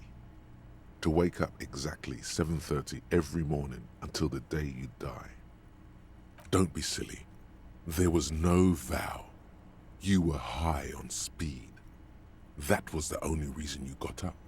You can't detect without it. Are you sure? Ready to live as this pathetic shell of yourself for days?